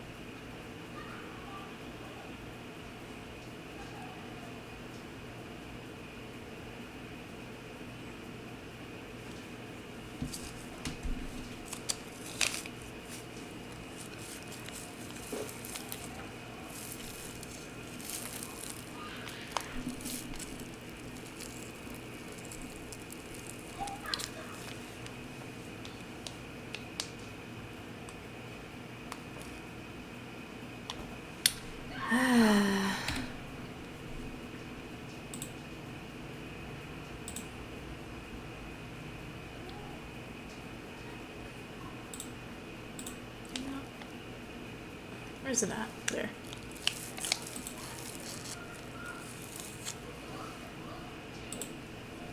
I forgot they added new pools.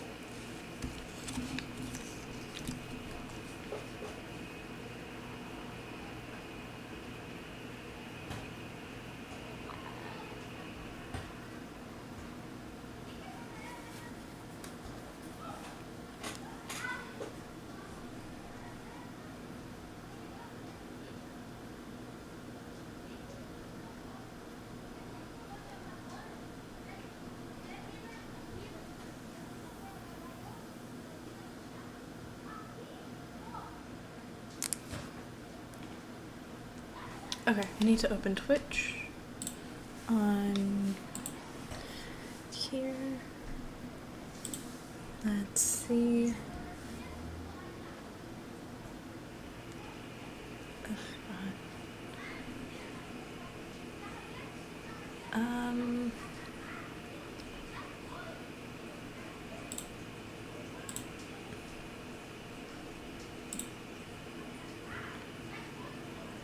Move to the dashboard. Community. Roles, activity.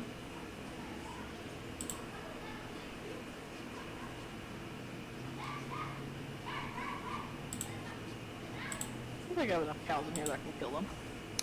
That's a creepy ad.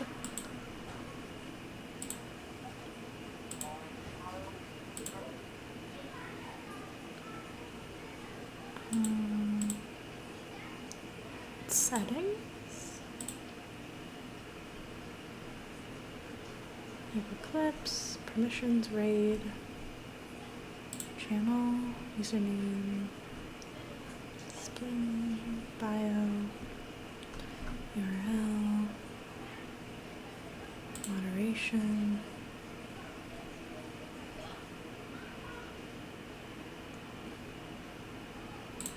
Okay, block hyperlinks, that might help with that.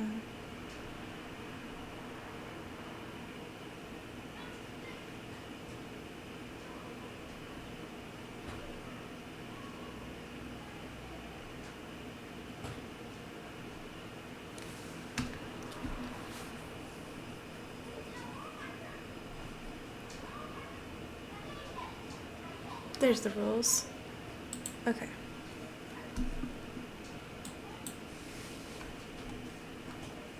Alright. My dinner's ready. So. You're a bitch. Bitch.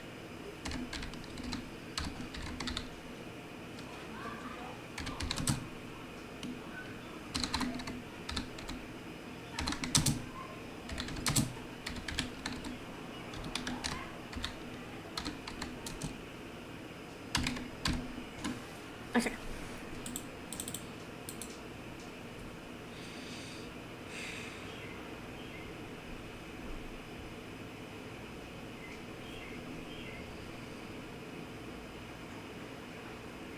Spell check.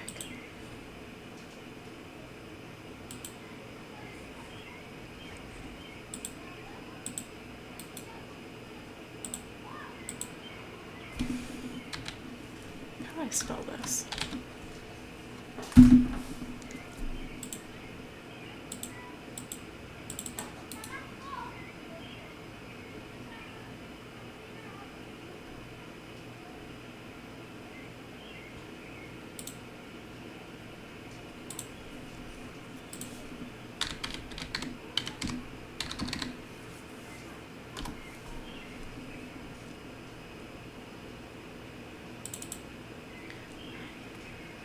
D-I-A-T.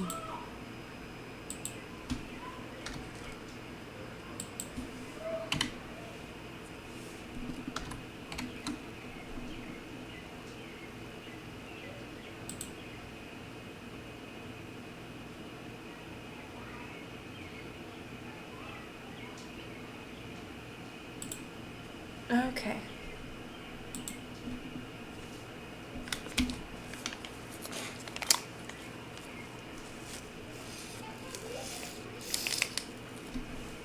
My stream rules are updated, so now they really have no excuse to be doing this in my chat.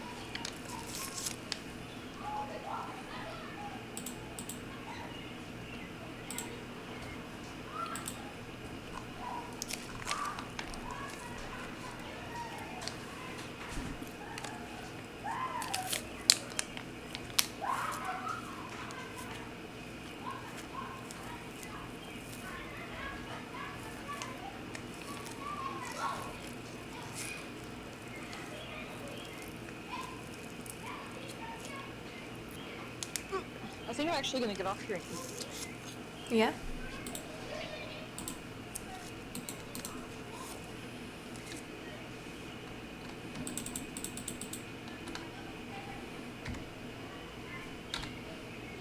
I'll talk to you later. Talk to you later. Have fun streaming.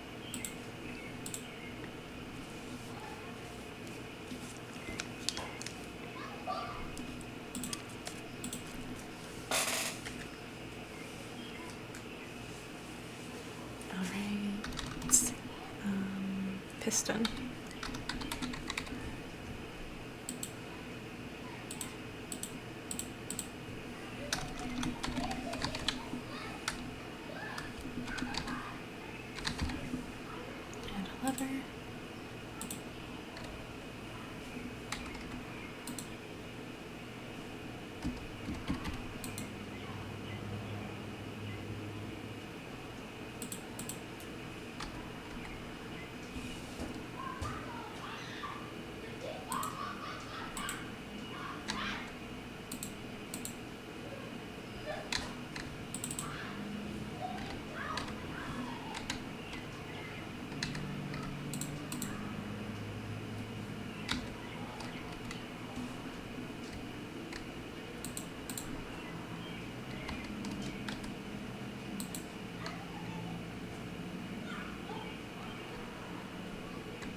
E, not T.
Okay. Um.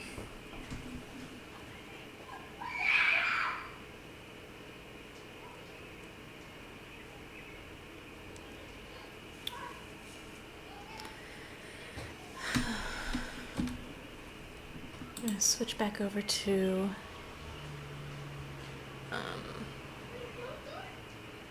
well, I need to wait on skins before I can do much more than I have. So I'll probably work on that off stream. Let's see. What else do we have that we can do today? I don't want to read. That's the thing. And everything I have is visual novels. Oh, God. Hang on. What time is it? It's 7:27 and I have nothing today. Holy shit. Hang on.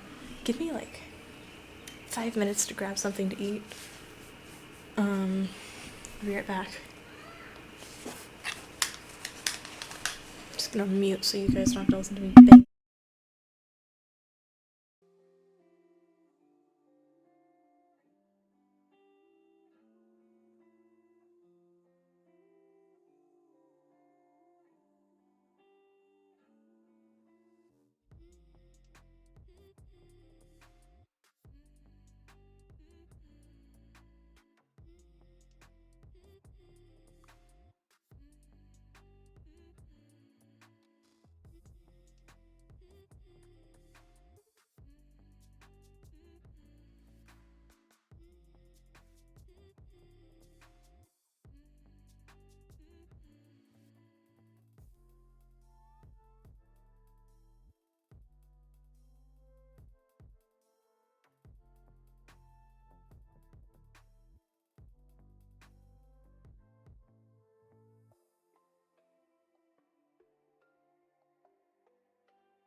We have obtained some food.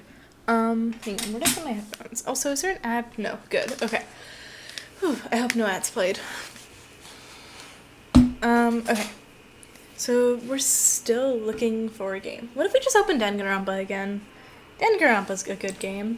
It's all reading, but I can put it on auto and read. And then maybe I can get away with eating at the same time. Oh no, that's gonna go horribly. But we're gonna do it anyway, because I have an issue. Although, we are starting it. Oh, it's only 7:30, so it's not too late. Danganronpa. Okay. Done. Alright. Let me get this stuff opened. Okay.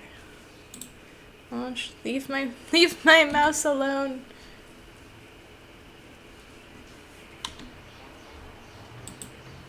Hang on just a second.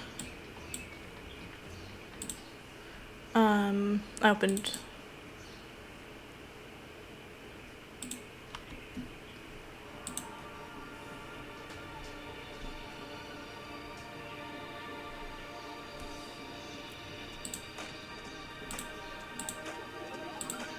Here we go. Watch this. We'll watch their intro and I'll eat something. Enjoy.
Danganronpa.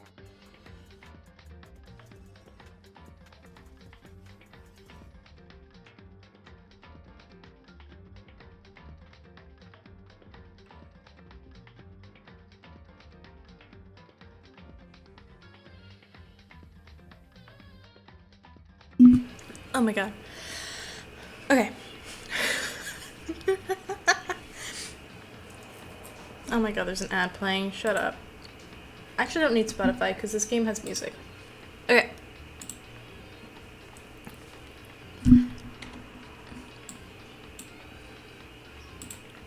Where's my controller? Okay. Load. What were we on? I have no idea, actually. Continue. Yes, that's what we want. Are we on free time? Oh no, it's morning, isn't it?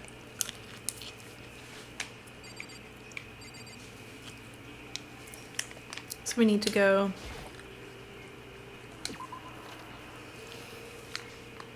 Oh, people are out here this morning.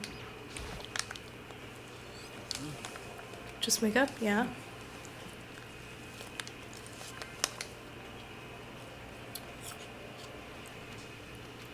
Okay, Sakura. Hina? Hey, Makoto. That's right.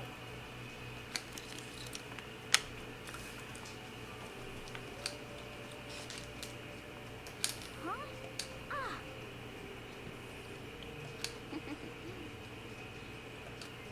Okay. I do not care about Hifumi.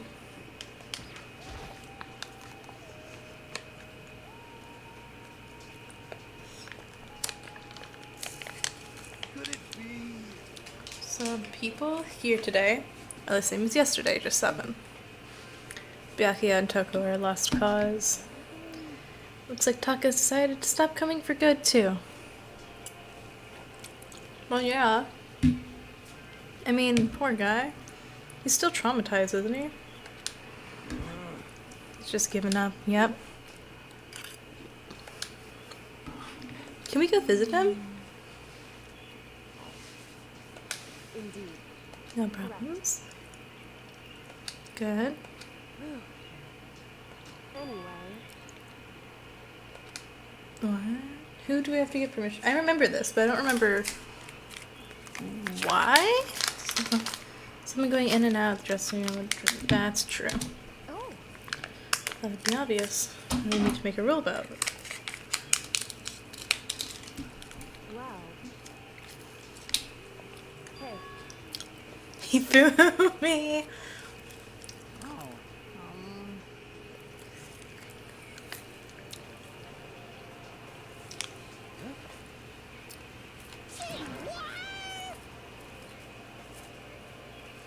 Yeah. That's right.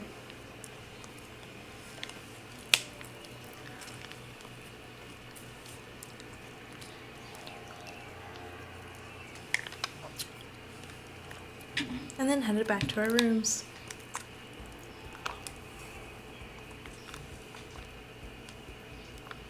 What should I do today? We're gonna go see if Taka is alive.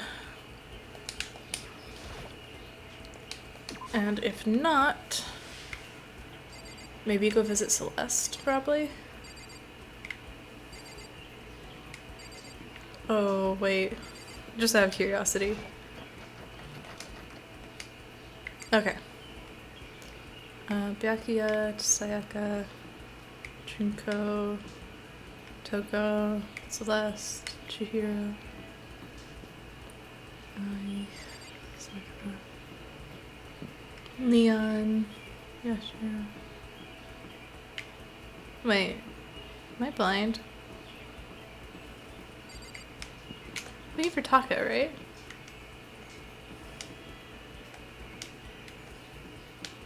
Oh, he's the very first one.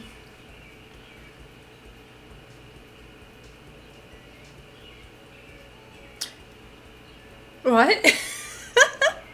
Wait a second. Did I find a typo? What's that about?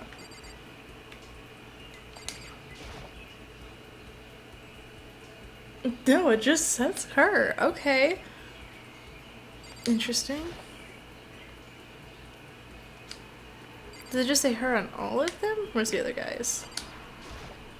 Oh, this is just our room.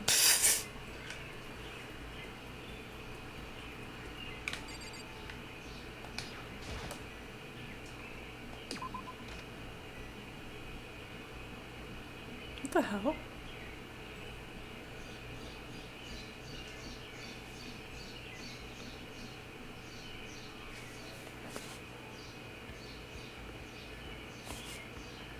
It stopped. What the fuck was that? Dude, my computer was shaking.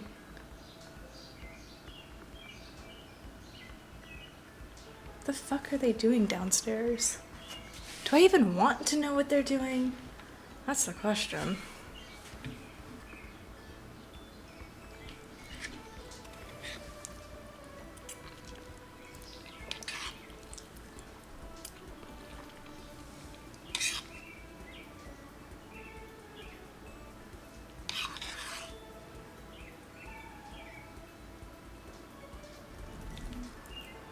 The fuck?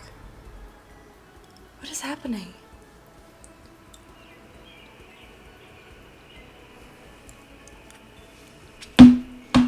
Okay. I guess we just keep moving. They're making so much noise, man.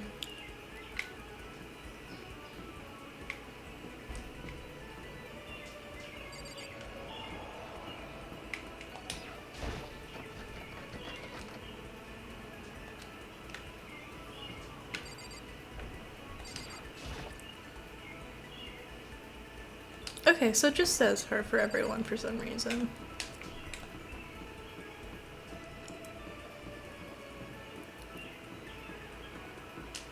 We're in free time though, aren't we?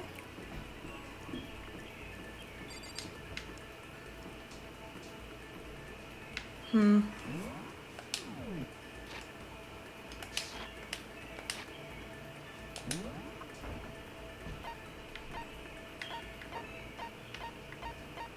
Oh, is he not in his room?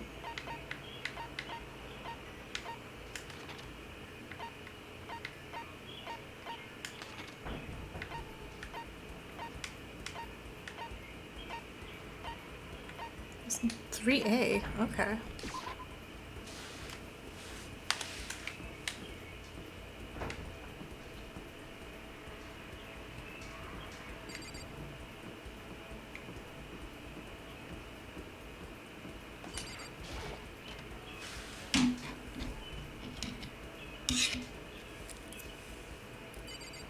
Yeah, still traumatized. Okay.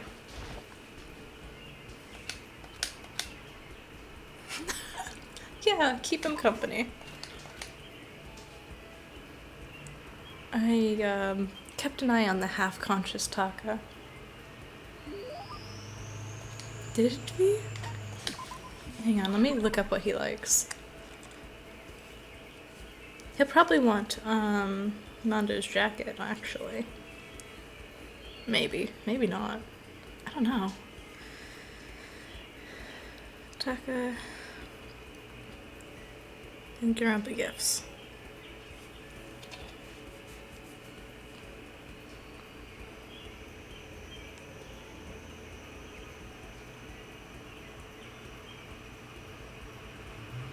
Okay.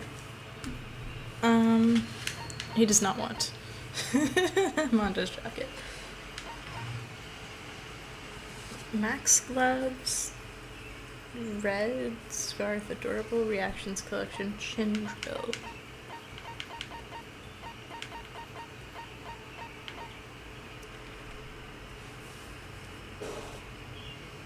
Next to red scarf.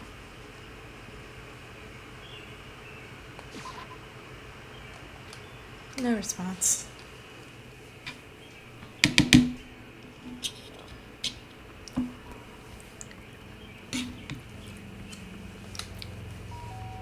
Ding dong, huh?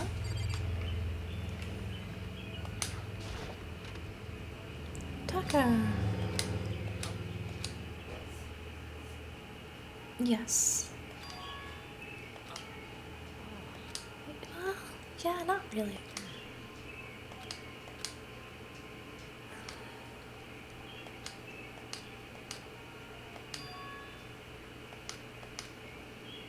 Yeah, buddy, come on. Yeah. We'll go see. Yes.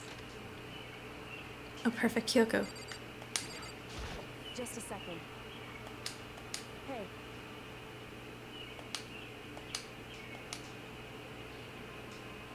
Correct.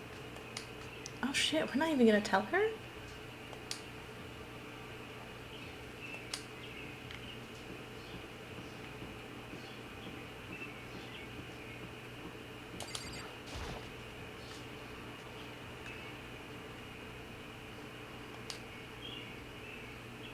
Okay, so there's a laptop inside the locker, understand? And on the laptop there's a program called Alter Ego.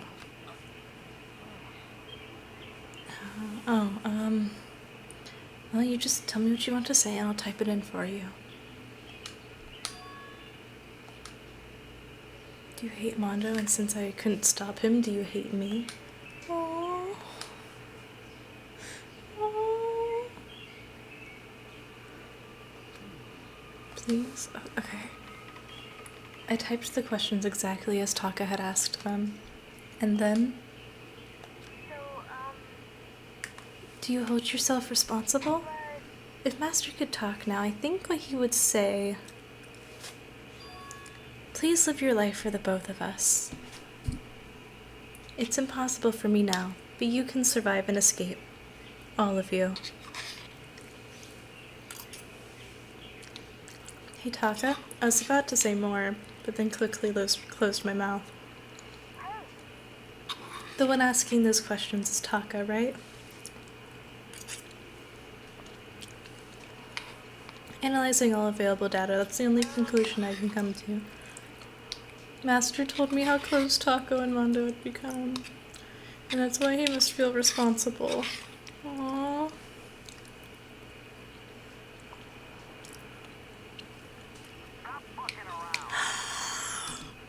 Oh my god. I didn't know he did that. Oh my god, I'm gonna cry. You're not letting yourself get crushed under that weight, the weight of that responsibility, are you? A man's only worth as much as the load he can carry. You get it right, bro. What I'm saying. Of course you do. Oh, that's... I'm sorry if I startled you. That was my attempt at assimilation, using the data about Mondo that Master had given me. Oh my god. Just gonna stand there, wait for things to get better. Just take your time and get all depressed.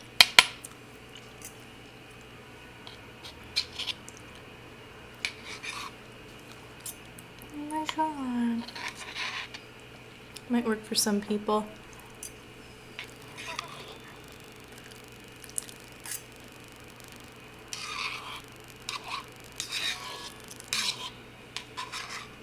Taka? This is where it happens. It's starting to sink in. Bone dry sponge.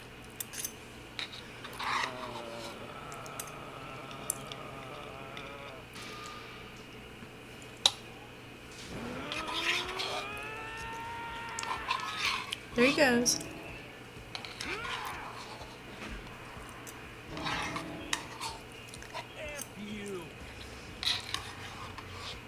Damn.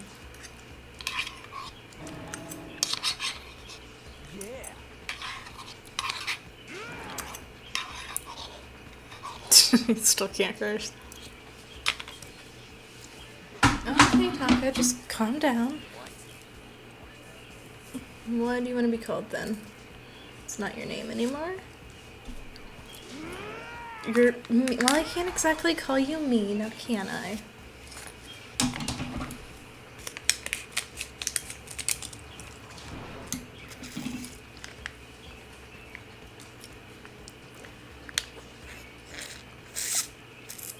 Kyoko? Yeah! Yeah, I expected that.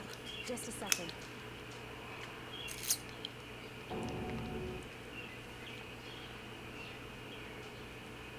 Enough already.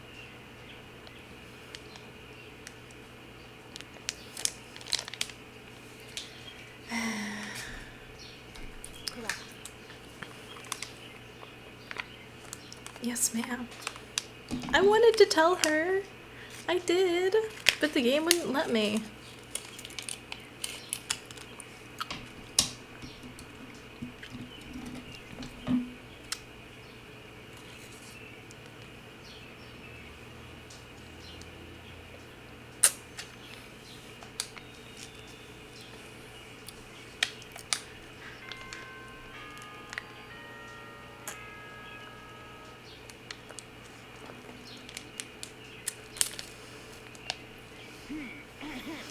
This is a school announcement. It is now 10 p.m., but soon the doors to the dining hall will be locked, and entry at that point is strictly prohibited. Okay then. Sweet dreams, everyone. Good night. Sleep tight. Don't let the bed bugs by. Right. It's nighttime already. I guess I'll have to wait tomorrow to figure out Taka's whole thing.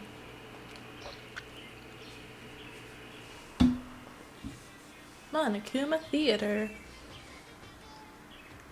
Oh, it's getting so crowded. You wanna know why I hate video games? You might not believe this, but I had a best friend once. Actually, he was my only friend, but unlike me, he had all kinds of friends. So me and him were at his house one day with a big group of guys that showed up to hang out. And they just bought the latest big budget video game. They sat there lost in the game, passing the controller back and forth for hours. But not me. I just sat there watching. That's right. I just watched. What's wrong with that? I didn't care.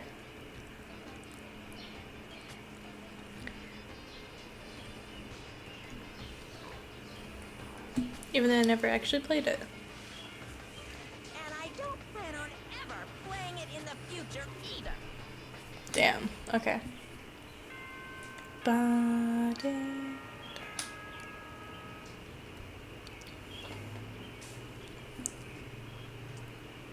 Good morning. Get ready to... Okay, Monica. We need to find Taka is what we need to do first off. Immediately.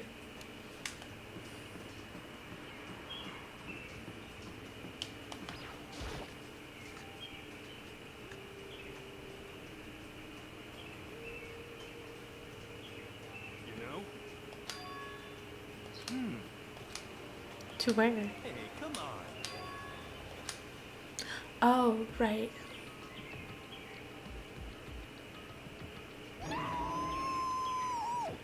Oh, no.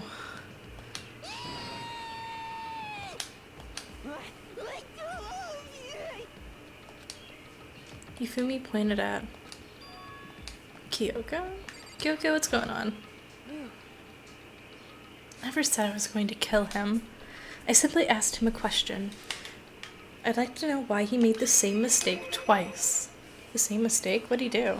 So, He snuck into the dressing room in the middle of the night and accessed alter ego without permission. When I caught him last night, he was gross. I thought I made myself clear yesterday, but since being subtle didn't work, listen to me. I suppose I'll have to clarify myself further. Wrong. I'm not going to kill you, merely instruct you. Very sad.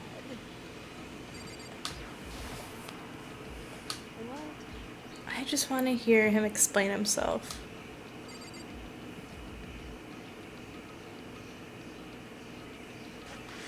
So we need Hifumi. Hifumi, could you tell me what happened? Well, I was just talking.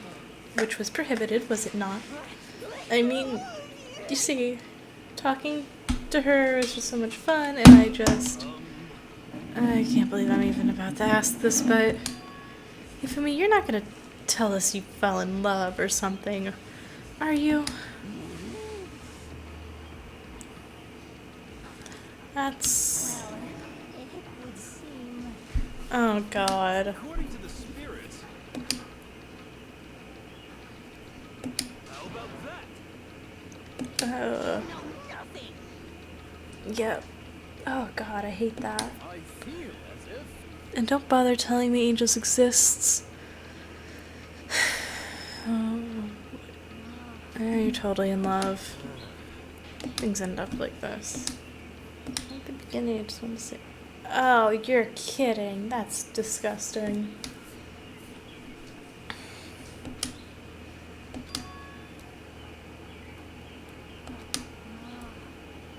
She's definitely not a normal girl. Even when all we did was talk about my hobbies and stuff, she wasn't annoyed or disgusted or anything.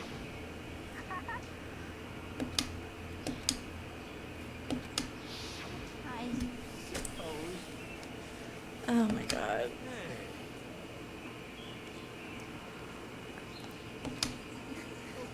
It's like. Oh. Well. Even the keyboard. think you have misunderstood the situation, Hifumi. Are you okay with Alter ego was not interested in who you were. It was interested in what you knew. It is an artificial intelligence. It exists to learn. Of course it wanted to hear things it did not know. You are an expert in many things Chihiro could not have taught it about for what it's worth. honestly? Alter ego wants that information. That is all. Not that.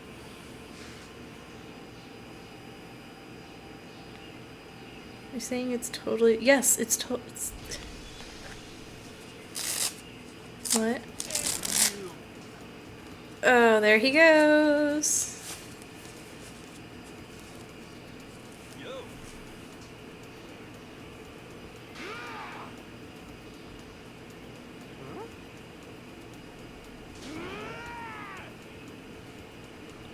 What the heck? What?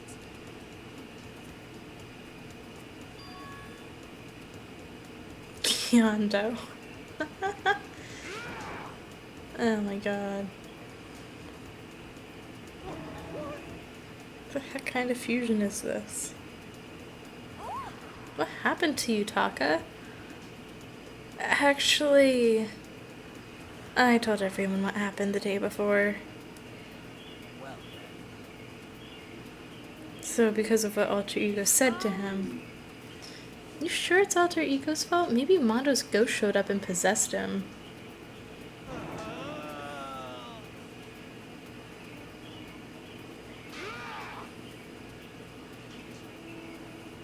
what? What? Hey, Hifumi.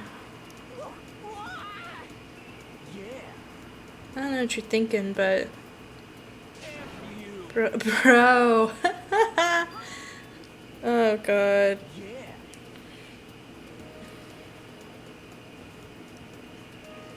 Oh. Dude. Imagine. Oh.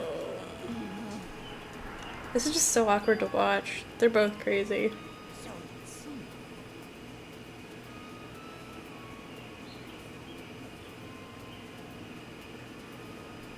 That's it. I'm sure of it. In the what? Yeah. Okay, buddy. Hey, come on, you guys.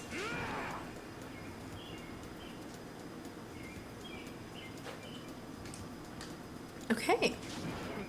The unforgivable. Enough already. Knock it off, both of you. Hey, This doesn't belong to any one person. Chihiro left him to all of us. We can't use him to finally gain access. We can use him to finally gain access to vital clues. Kyoko's right. If anyone dares disturb our peace any further, then they'll have to deal with me.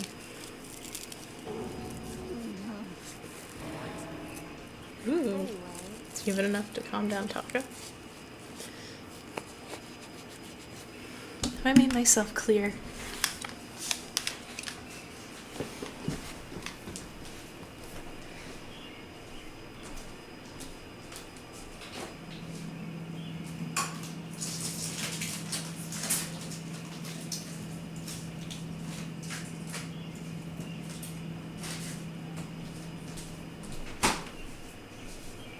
Okay. I have to get another drink.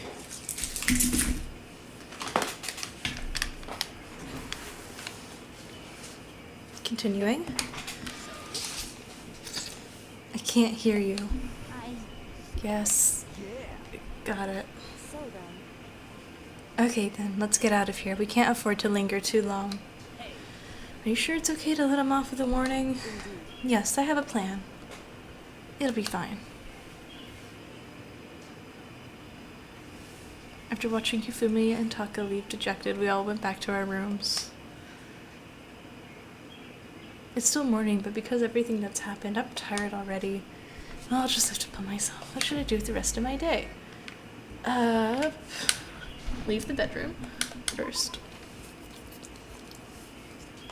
me open up the map.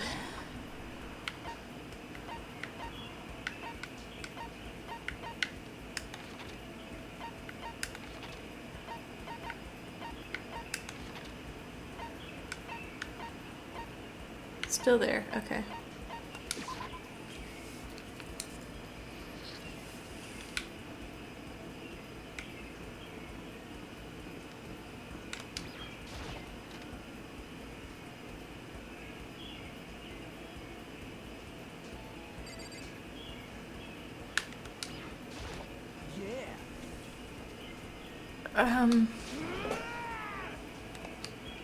Maybe I should leave him alone. Come on.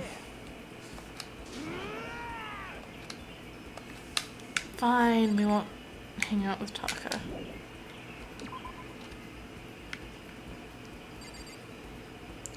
In that case...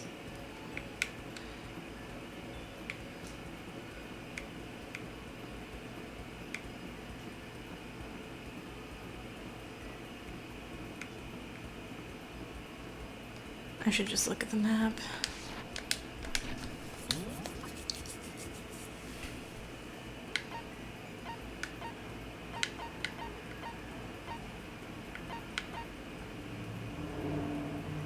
You know what? Wait, what room was that? Art room? That's exactly where we are.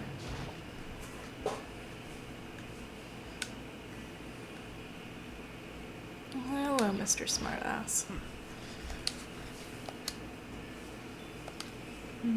Yep. I suppose it's no use arguing.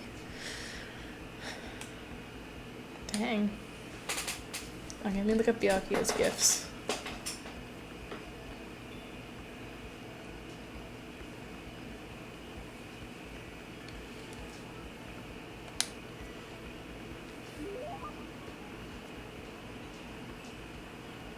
Presents. He has a lot.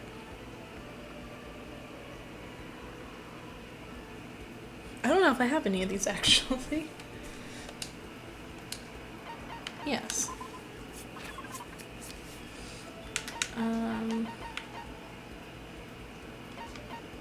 There's a black croissant. Okay. Oh, right? This is, he likes these. Yes, okay. This is...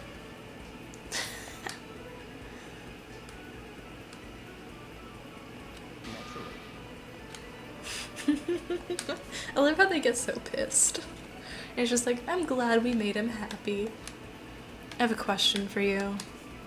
You do? That's right. Something was bothering me for a while, and I can't take it anymore, so answer my question. I need you to explain to me what exactly your ultimate lucky student title means. Oh, well, I totally get it myself, but what I do know is that I was picked at random from a pool of normal students. So in other words, So you got into Hope's Peak by blind luck. I see. Well, that answers my question. What was the question? How a commoner like you with absolutely no unique talents or abilities could get into this school. Oh, I forgot to mention boring. How a boring, untalented, utterly generic commoner got in. Boring, generic? Did you really have to list all that off? But it's the truth. Maybe compared to you, but even I. You think it's merely an issue of title? But make no mistake, my lineage, intelligence, figure, athletic ability, they're all ultimate. I don't... Sure, buddy. in other words, And which is to say, I am the ultimate perfection. He's really taking it to the extreme. You who have nothing, I who have everything, we are living proof.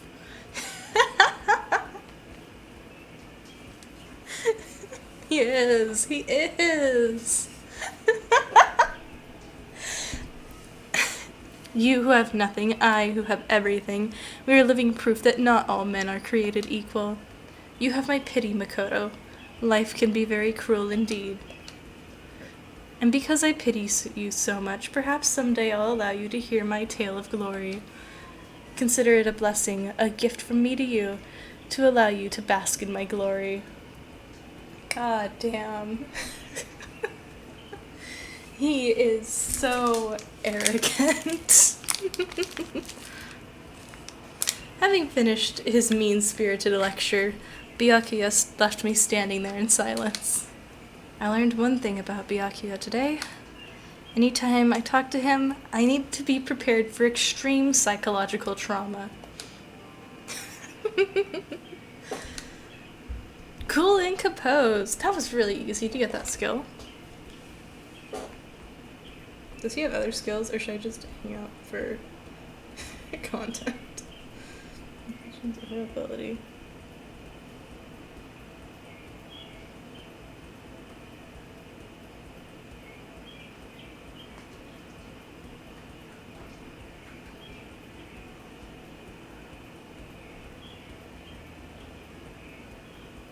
Okay, he has 2 skills. Cool. So we'll keep talking to him.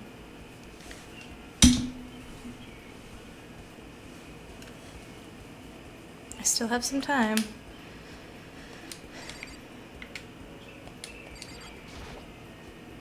Need the area? Yep. Okay, he should still be in the art room. Oh no, they moved. Okay, I don't know where he's gonna be then. But in his room, okay.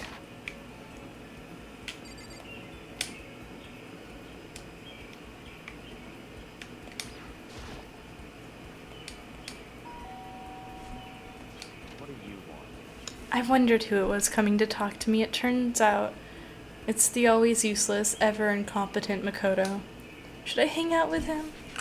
Yeah, I guess. That's fine. Fine, I don't mind allowing you to indulge in my attention. I hope you appreciate this. Oh god, I would not be able to stand around being around him. Like an actual person that acts like him. Ugh.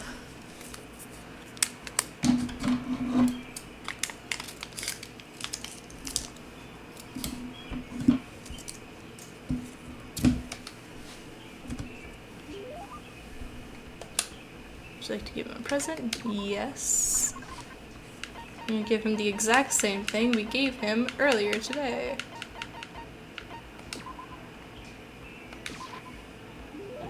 This is Yeah, I got a second one. What do you think of that? naturally.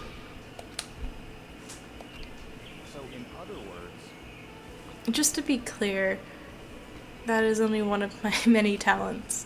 Some people think I rely on the care and protection of the Togami name. Huh? Is this a monologue or something? Yes, always. It's always a monologue with him. But I don't rely on my family. Rather, I am my family's savior. The Togami Corporation reaches across the world, true, but I will take us to even greater heights. It is expected of me naturally. After all, even my own family has recognized my ultimate superiority. In other words, even among the Togami family, I am the chosen among the chosen. So much confidence. And that confidence is justified, I assure you. It comes from battles he has not fought a battle in his life. I highly doubt that. Not a real one. Battles? I am personally worth over $4 billion separate from my Togami family assets. Damn. in other words, Oh, fair. yes, Who's heard of this technique? Doing everything a single day. I think that's called. It's not trading cards. Oh, I should know this. Oh. I'm assuming it's this, because a trademark is something else, and trading cards is obviously wrong. You're talking about day trading, right? And you were able to make $4 billion doing that? right. Well, first I started doing it just to keep myself occupied, and before I knew it, there it was. It's really not a big... $4 billion is not a big deal. Sure. I'd say it's a super big deal. Wait, but are high schoolers even allowed to buy stocks and stuff? Make me repeat myself. I'm Byakuya Togami. Is that meant to be an explanation? $4 billion is nothing to the Togami Corporation, but for personal use, it's not bad. So you understand, right? I'm not merely the child of modern-day nobility. You know, maybe we should start calling you the ultimate day trader. Oh, I don't do that anymore. It was too simple, so I got bored of it pretty quickly. Do you realize how insulting that sounds to the rest of us? Of course, it's how I feel about anything I do. Frankly, life is too easy. It's only natural for me to do whatever I want in this world. Man, he is really confident. We're like worlds apart. Galaxies apart. Byakuya's report card has been updated based on your experience with him. Your maximum number of skill points has increased. Ooh. Still reeling from Byakuya's story, I went back to my room. Yeah.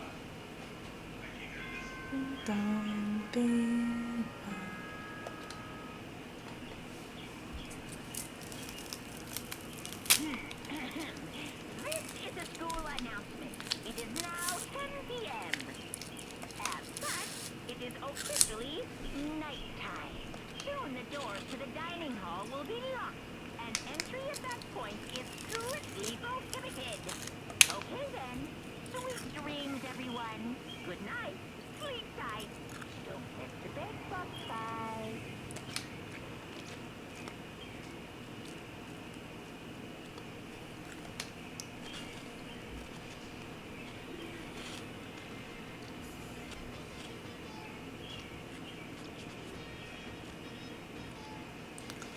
Happy New Day. I'm the kind of guy I don't want to celebrate a new year. I want to celebrate the dawn of a new day.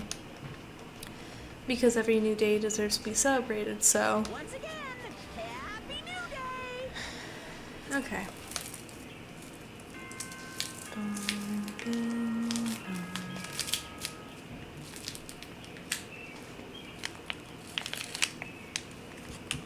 Good morning, everyone! It is now 7 a.m. and nighttime is officially over. Get ready to greet another beautiful day!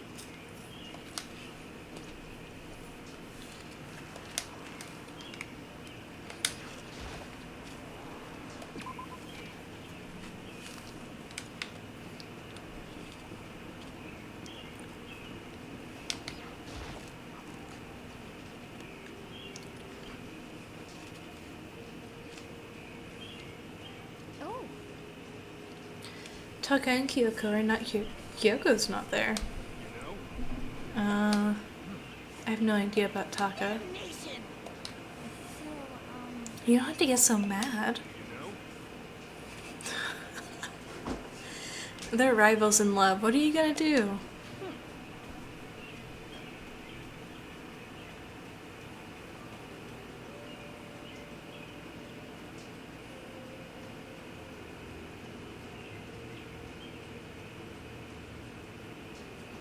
Okay.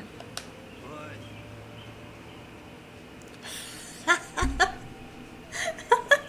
Nah, my guess is you're already infected. Hina, wait, you can really catch it? Stop being vulgar. Let's eat breakfast. But as soon as my hands approached my food... Hi, Jack. The doors to the dining hall exploded open and a figure appeared. So in the end, So it's you, Genocide Jack, and... that's enough. Don't bother asking why we arrived at the same time. The answer should be obvious. I'll give you a hint. Oh my god. I don't think anyone wanted to know. Hold on a second, you... Huh? have you reached that certain age?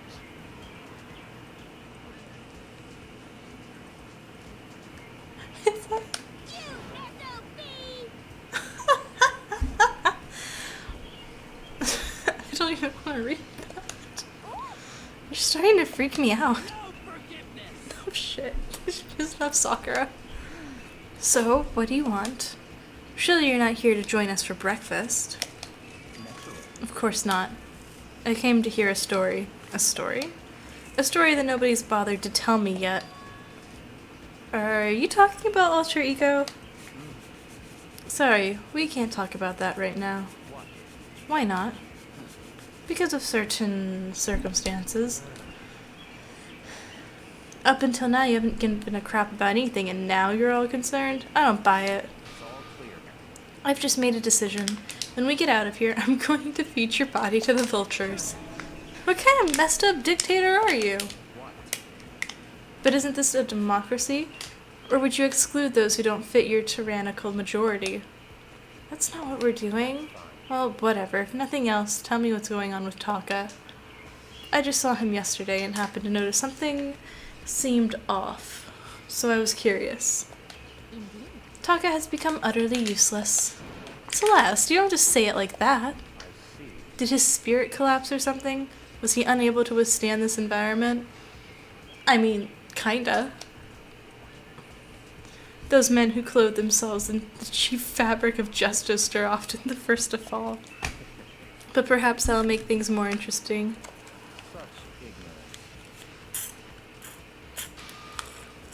Or you'll reap its bitter reward. That's why you came, to give us amazing advice? It seems I am unwelcomed here. Then I will grant your desire and remove myself. You don't need to come with me. You don't... Master. That doesn't make any sense. Started to slowly back out of the room. He started picking up speed and soon he was sprinting out of the dining hall. He ran away? So now he's running hard to get. I see.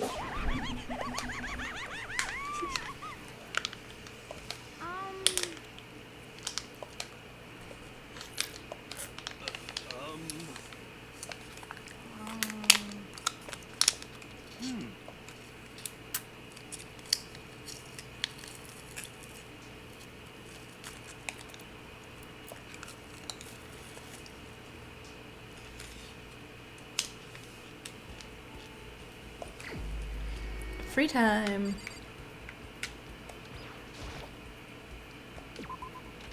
Probably still can't talk to Taka, so...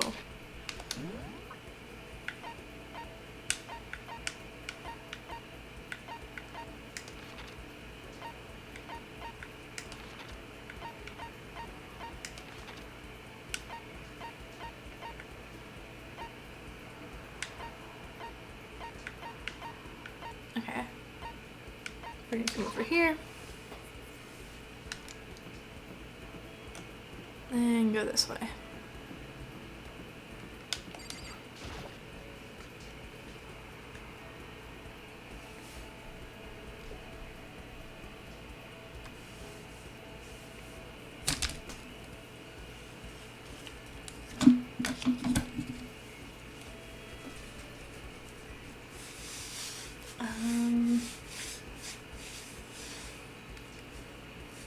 I guess it won't make any difference. Because I probably won't get what I need if I don't have it anyway. You're so different in ability, appearance, and stats I can hardly believe we're the same species. You do understand that, right? So why do you act like it's natural for you to talk to him? I think that's fair. We have talked to him like 3 times in a row. Fine. I don't mind allowing you to indulge in my attention. I hope you appreciate this. I spent some time with Byakuya.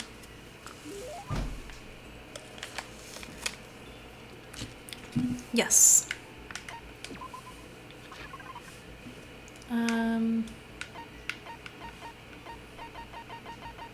Let's see. Does he want any of this? No.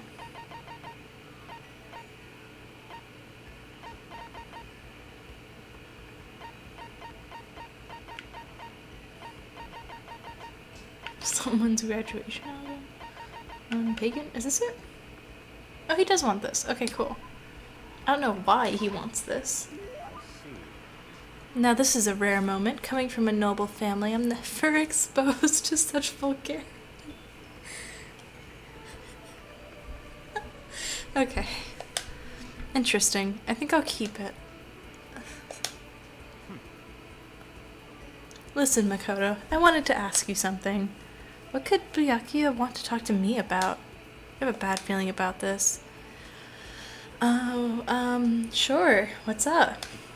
You know, only a chosen few, perhaps 1% of us, are able to succeed in life. So, in other words, So for the other 99%, their dreams never come true. Some never even have a dream in the first place.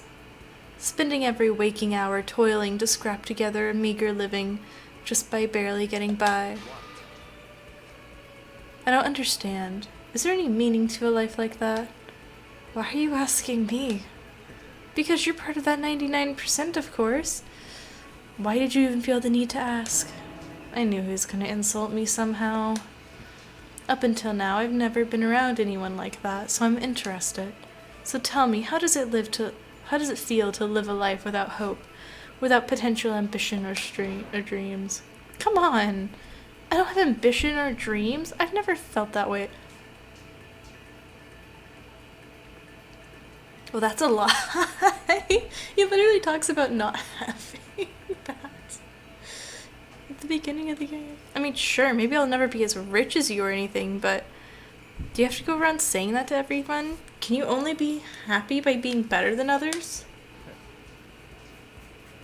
Your complaints are as old and tired as a third-rate pop song from any generation. And yet those are the words of the 99%. That is how you find comfort in your tiny, cold little world. Stop saying stuff like that. Sorry, I can't not speak the truth.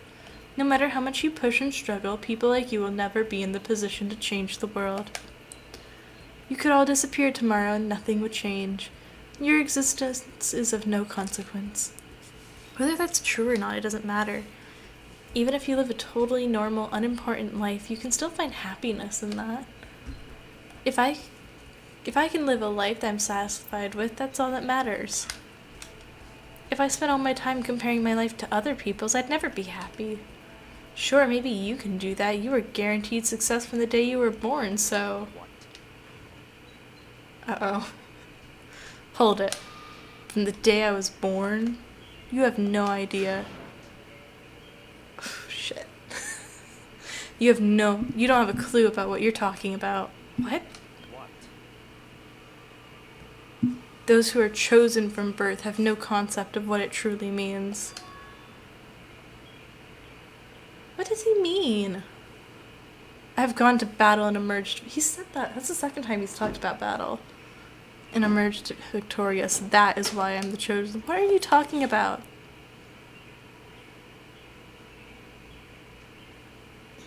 You're spoiled, all of you. Running away into a world of self-indulgence. Battle, competition, rivalry. You run away from it all. That is why the 99% walk the path that they do. Good God, your absolute lack of understanding makes me want to weep. Wow. After showing a surprising amount of emotion, Byakuya quickly made his exit. What the heck got into him? He was acting totally normal up until... I said something about being guaranteed success from the day he was born. I wonder why that set him off. Hey, we got both his skills.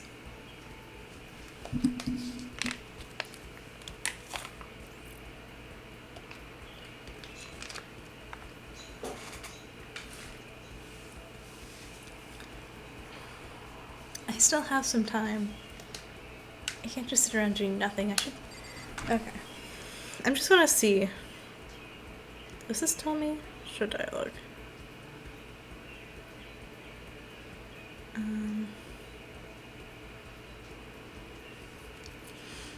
Okay.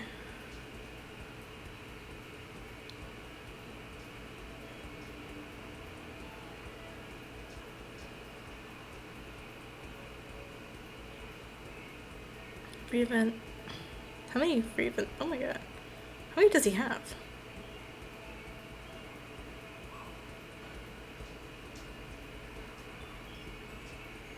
Okay. We might just keep talking to him.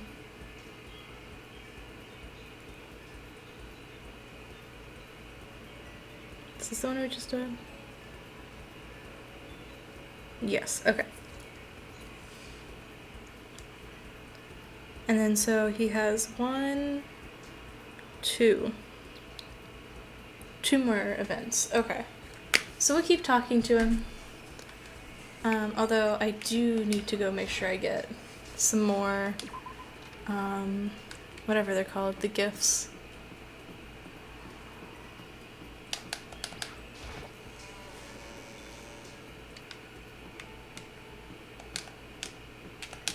Just because I don't think I actually have anything he's interested in anymore, and I need that for,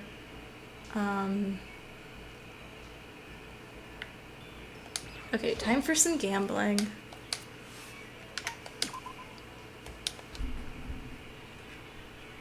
Oh my god, I have 93 coins.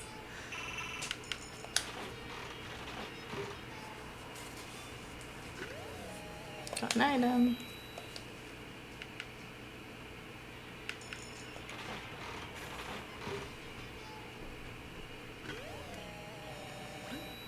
I don't even know what that is. Hang on, really quickly. I'm not going anywhere. Tell me your instructions, because I never looked at these. My coins. Handbook. Uh-huh. Ah. Yes, okay, cool.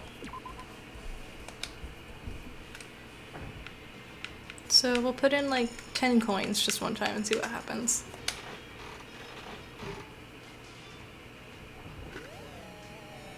Glasses. Nothing. Cool.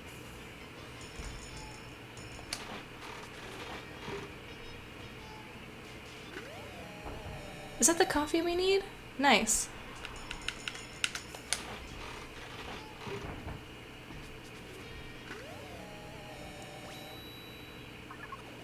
Ooh, lucky.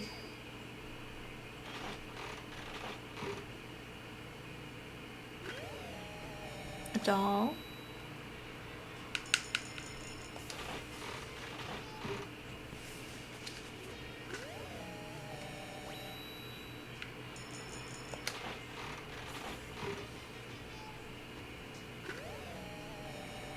I don't know what that one is.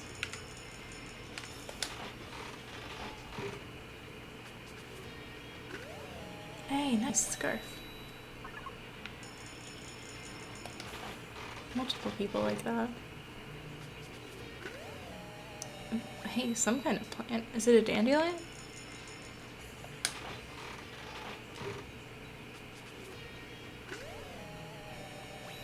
I don't know what that one is.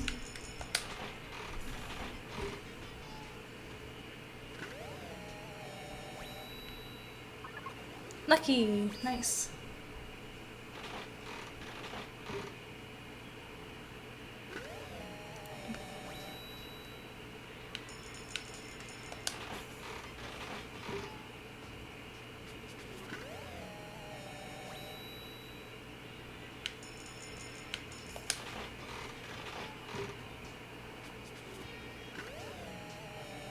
Ooh, that's new.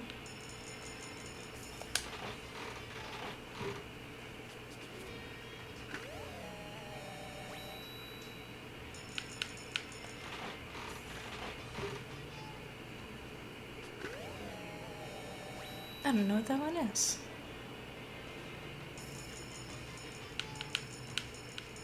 Alright, this will be the last one. A book. Okay. I should probably get going. Leave the area. Okay, now we need the map.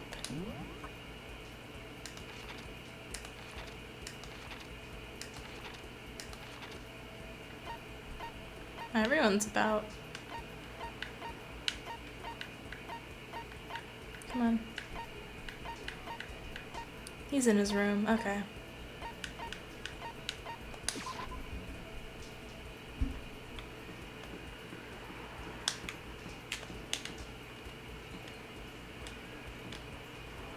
You're right outside his room, huh?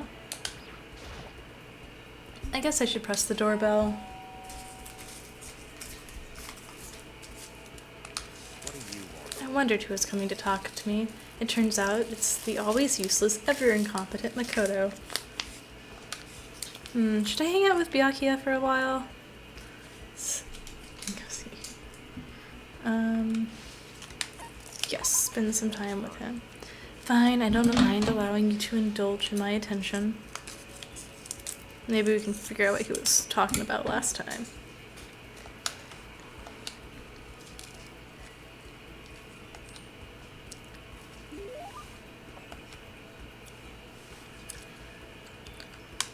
Definitely.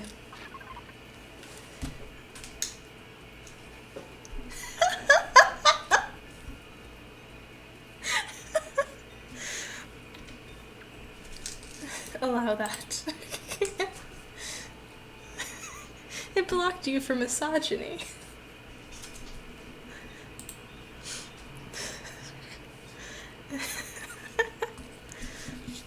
Okay.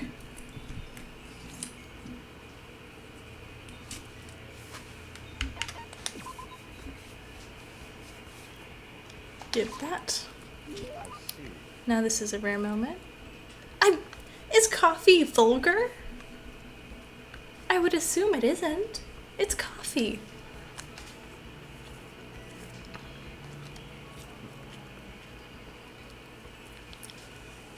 A bird in the hand is worth two in the bush.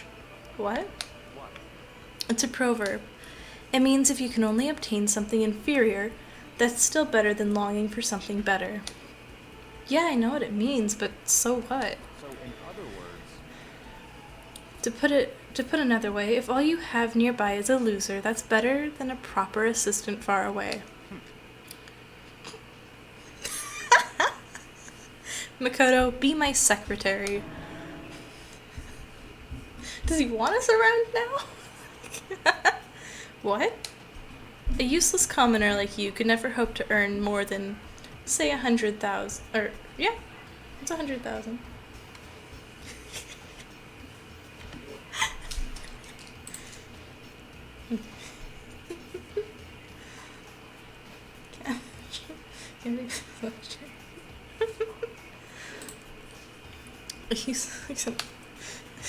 But as my secretary, you would be guaranteed an ample salary and job security for the rest of your life. It's his birthday! And in honor of it being my birthday today, how about I multiply your already impossible expectations by 5.5. Sorry, what do you mean? I don't want to do the math, man. Hang on, where's the calculator? I'm gonna get this right.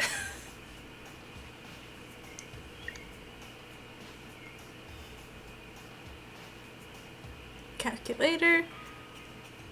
5.5 times 100, 000. Okay. 5.5 million is so wrong. It's like board member money. Calculator, I know, shocking. It's a rich man, it's a...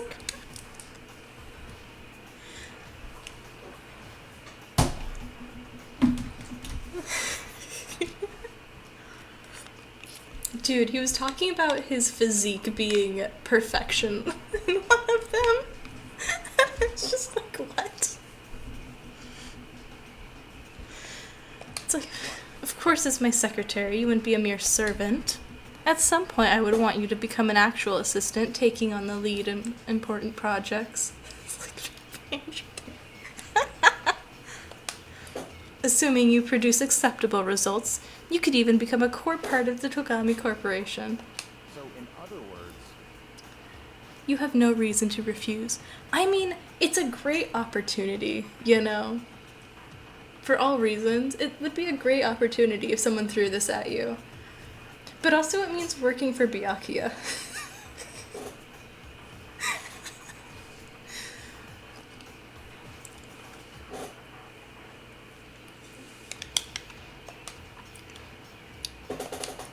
until I... Oh, I regret my adjective. I'm sorry, but I'm gonna have to say no. I'm trying to give you a chance to enter the battlefield of life and claim victory. Most commoners never get that chance. This is literally a once-in-a-lifetime opportunity. Yeah, Makoto's kind of stupid here, honestly. Do you understand? This is your chance. So that's Are you really scared of having to fight and compete in order to win? It's not that I'm scared. Oh, we're stupid. We're really stupid. I mean, that's nice and all. But, like, we're stupid. I don't want to No, you can... I will gladly take... What was it? $550,000 a year?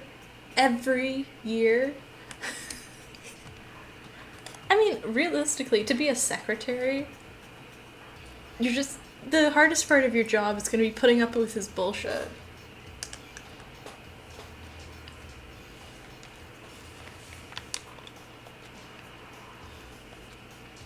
And you meant what you said earlier. That if you can live a life you're satisfied with, that's all that matters. Oh, shit. I guess we're the stupid ones.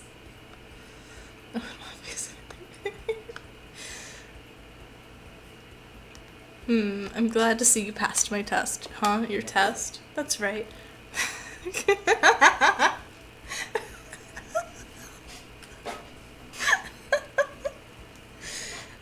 I would have just taken the money. Makes me physically ill. God. Wait, so then... The salary offer still stands, of course. It's yours if you want. Take the money, I swear to God.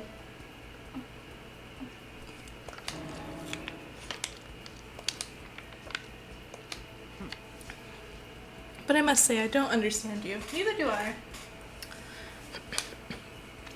You don't want to fight, and yet you don't flee from battle either.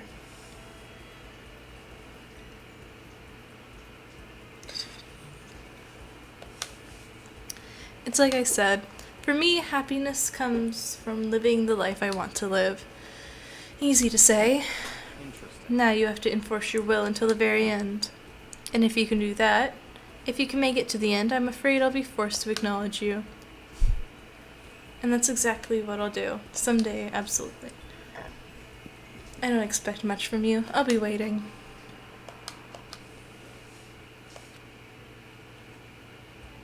Once you're all done, do we still have free time? Or is it night?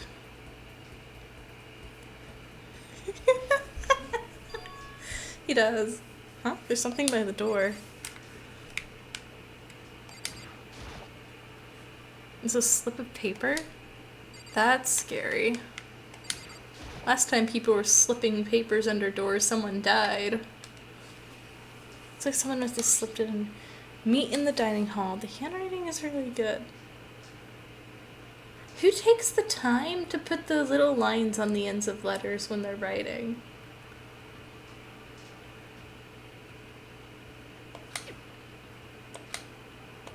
Who would do that?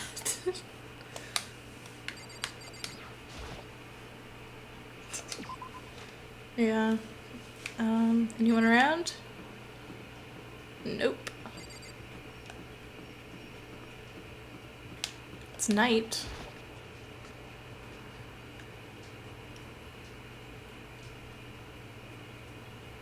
Yo. It's red? I don't know. They basically have like those LED light strips or something all around the school. It's weird. Everything's random colors.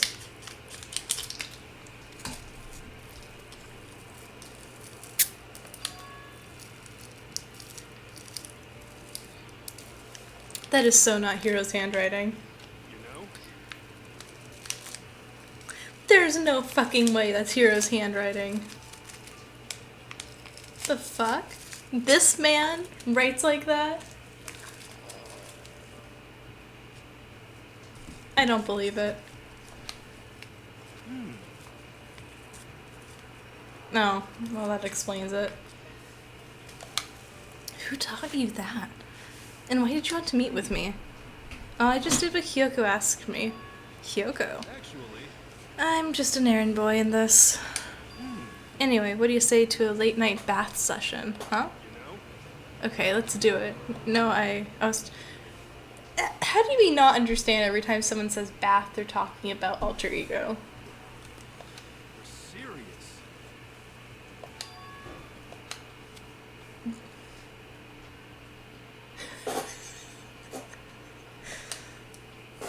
That it is something.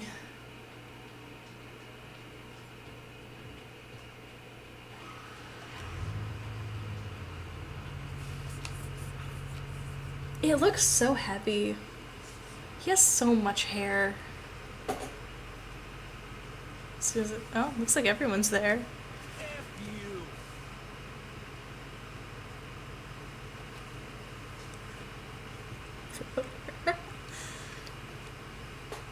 Taka's irritated voice pierced the air as he started pointedly at his wristwatch.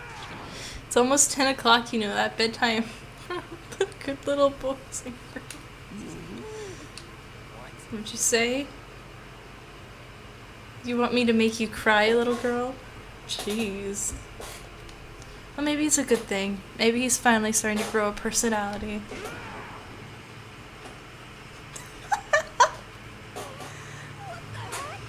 How rude. A maggot like you has no right to speak that way to our heaven-sent master. Are you back to your normal gloomy self? I can hardly keep track at this point. Shut up. Hey, come on. Well, anyway, everyone's here, right? Then my messenger duty is complete.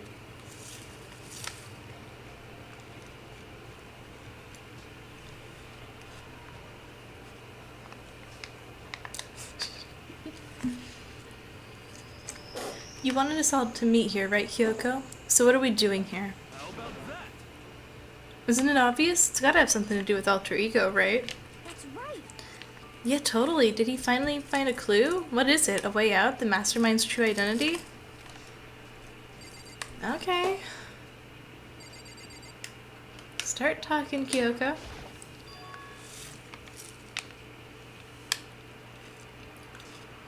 Shit. It's gone. Gone? I came here a little earlier to check up on things, and that's when I discovered alter ego, the laptop, had disappeared. What? No way. You're kidding, right? F you. Was it the mastermind? Did they finally notice what we were up to? I told alter ego to yell if anyone he didn't recognize appeared. If it was the mastermind, I'm sure he would have alerted us. Well, Maybe we just missed it? however, I was in the laundry room right next door all day. There's no way I couldn't have heard it. But if it wasn't the mastermind, then... without a doubt. I'd never do something like that. F you. You're the suspicious one here. Oh my god. That's a little rude. Shows what you know, this isn't my true form. Oh, I still don't like him though. Wrong. Are they just gonna argue? Wrong. No, there's no way either one of them did it, huh? So,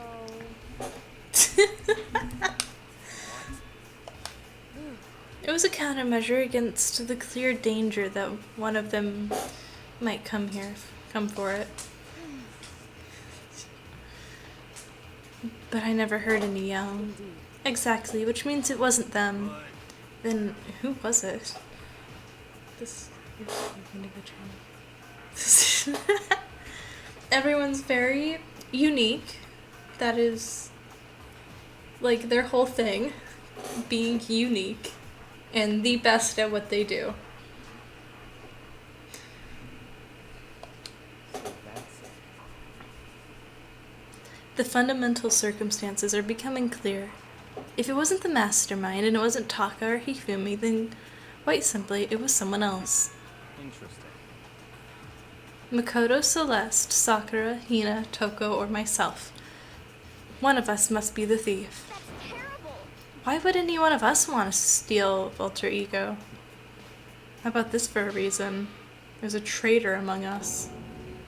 Huh? One of us is working for the mastermind, a spy. And that's the one who stole our alter ego. Can you deny the possibility? It can't be. I've actually been thinking about it for some time now, that there might be a spy among us. The mastermind brought someone in to help keep things going smoothly. A spy for the mastermind? A traitor? No, it's impossible. Something that horrible? There's no way. Why do you not speak? Are you struck silent by your inability to comprehend such a possibility? Kinda, yeah.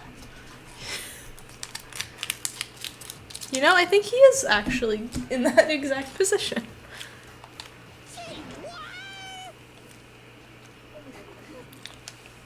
Someone save her. Please rescue her. I'm begging you. Yeah, it's mostly, yeah, it's a school. They're at Hope's Peak, which is a school for the best of the best, basically. Everyone has their own thing. This guy has a great skill. He's the, ultimate fanfic writer. Yeah. Our main character is the ultimate lucky student. So, like, it's literally everything.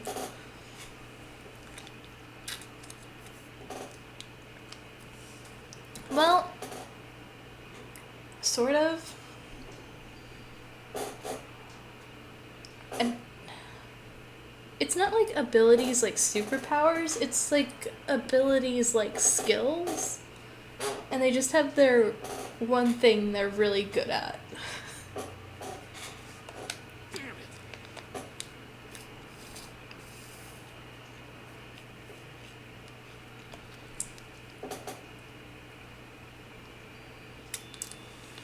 Well, they've basically been kidnapped and are being locked inside the school and forced to kill each other with the promise of being able to leave if they succeed. If nobody catches them do it. So, And when we find a body, we have a whole class trial. yes, indeed. I see. Damn it!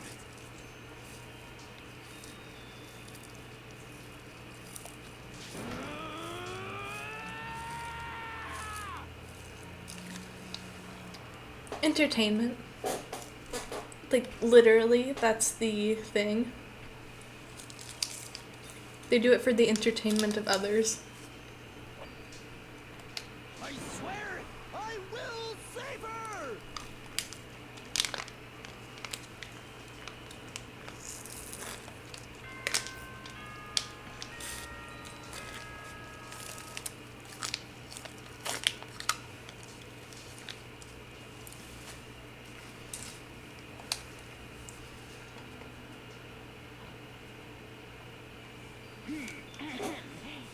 This is a school announcement. It is now 10 p.m.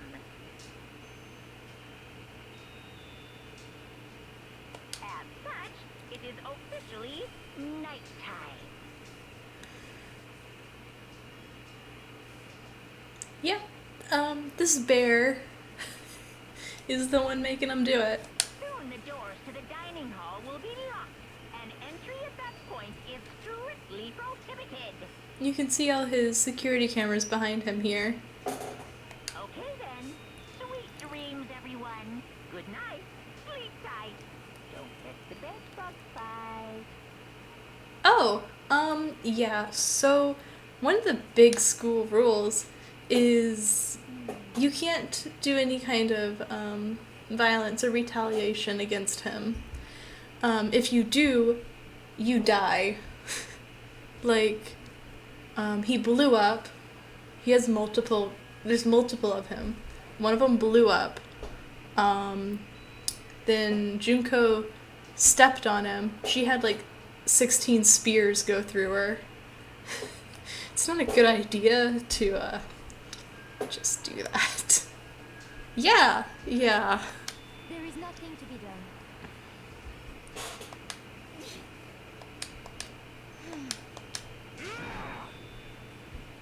I think the next death comes up soon. Yeah, I think.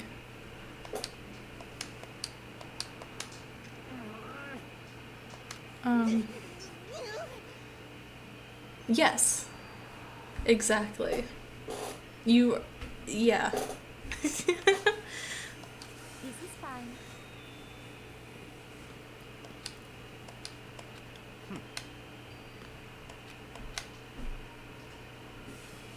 So yeah, they're just in like a really shitty situation.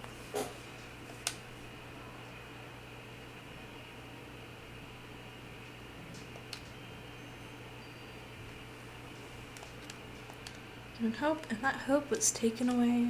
Despair is just like what the mastermind is doing to us. Then could it really be true? Whoever stole alter ego, could they really be working with the mastermind? If that's true, I didn't even realize I yelled it out loud. The scary thing isn't the idea of someone spying on us. What's really scary is that we're starting to doubt each other again. That scares me more than anything.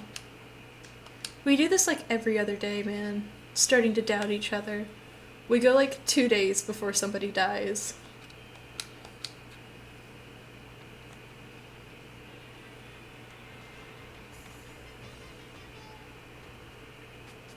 Kinda, yeah.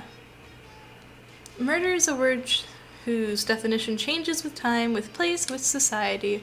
If murder is evidence of abnormality, then all of history's greatest heroes must have been abnormal. Sometimes the murders that people forgive are way more abnormal than the ones they don't. Yes, there is a person. The bears aren't actually sentient. I don't think. Good morning, everyone. It is now 7 a.m. and nighttime is officially over. Time to rise and shine. Get ready to greet another beautiful day. You know, I have a feeling you're onto something.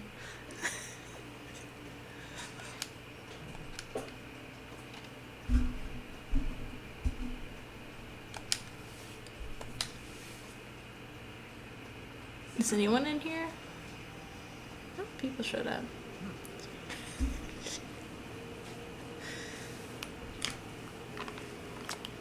Is this it? What happened to the others? Aren't they coming?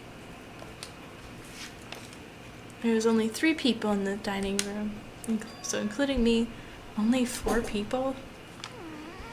God, this is why I take people who take their sweet time with everything. Anyway, let's wait a little longer for the others.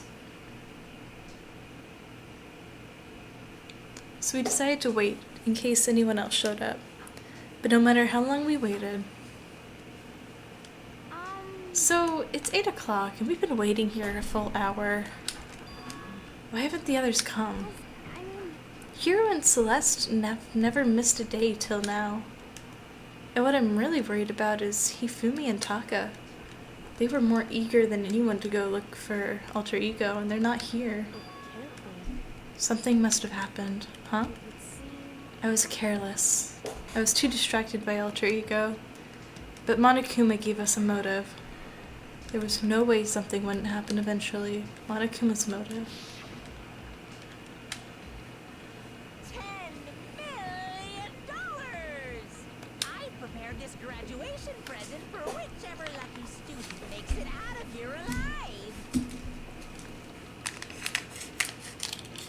And this is how he gets them to do it. Let's see, what was it the first time?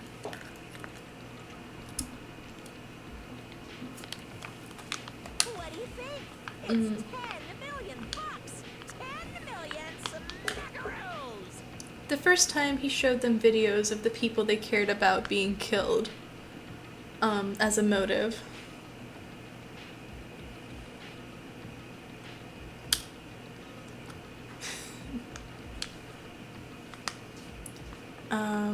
The second time, I think, he had, like, their biggest secrets that he was going to share if nobody killed someone. And now he's giving them money. Wowie, wow, wow, am I right?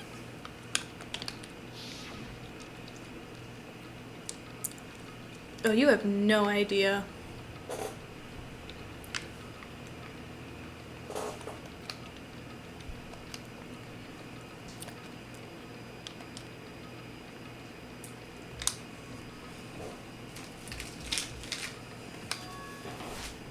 Anything can happen here, and you can't consider it strange.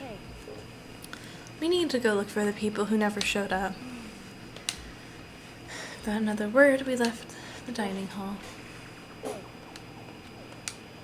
Dorm. Sakura's got the dorms. Makoto, first floor. Okay.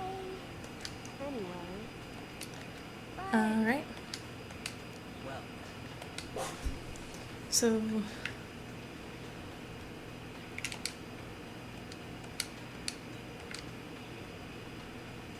Okay, I need to look around. This is a classroom, right? Anyone in here? Nope. Okay. How about this one?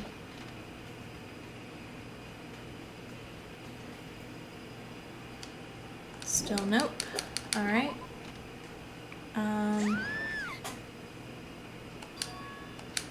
That's Hina. How did we hear Hina from the first floor?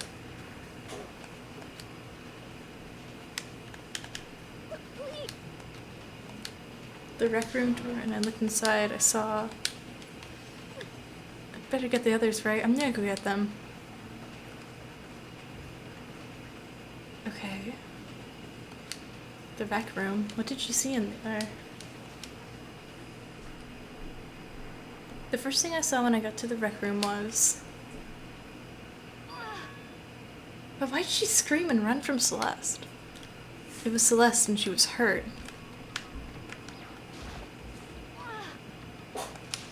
Celeste, what happened? I was stupid. I got attacked. Attacked by who?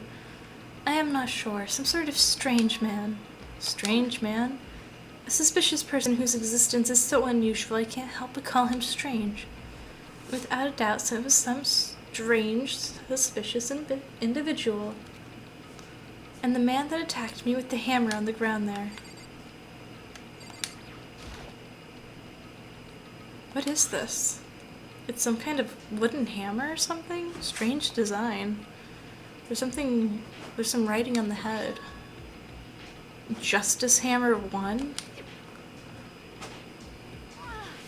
This is the hammer he attacked me with. I barely managed to avoid the blow, but I stumbled and fell. Now I curse my lack of daily exercise. So you were attacked with this? Justice Hammer 1? Okay. I found Sakura. Apparently she was attacked by some strange man. A strange man? Tell us everything you can remember, Celeste. Be as detailed as you can.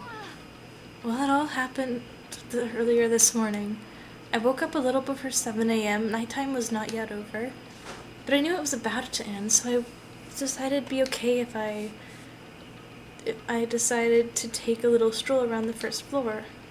I understand now that was a mistake. Anyway, that was where I first saw the strange man. I was immediately wary of him. He was obviously suspicious, so I decided to follow him in secret. As I followed him, I saw him go into the rec room. I tried to peek through the gap in the door, which is when he noticed me, and that's when you were attacked. It happened after 7 a.m., just after nighttime ended. So if it happened just after 7 o'clock, then that was just about an hour ago, right when we were all meeting in the dining hall. The attack caused me to lose consciousness, which would mean I was unconscious for about an hour. Well, I'm just glad you weren't hurt too badly. That is because I begged and groveled for my life. You did? As for me, I told him I would do anything if he spared me. I offered to lick his boots, whatever it took. I see. So you were willing to throw away all your pride.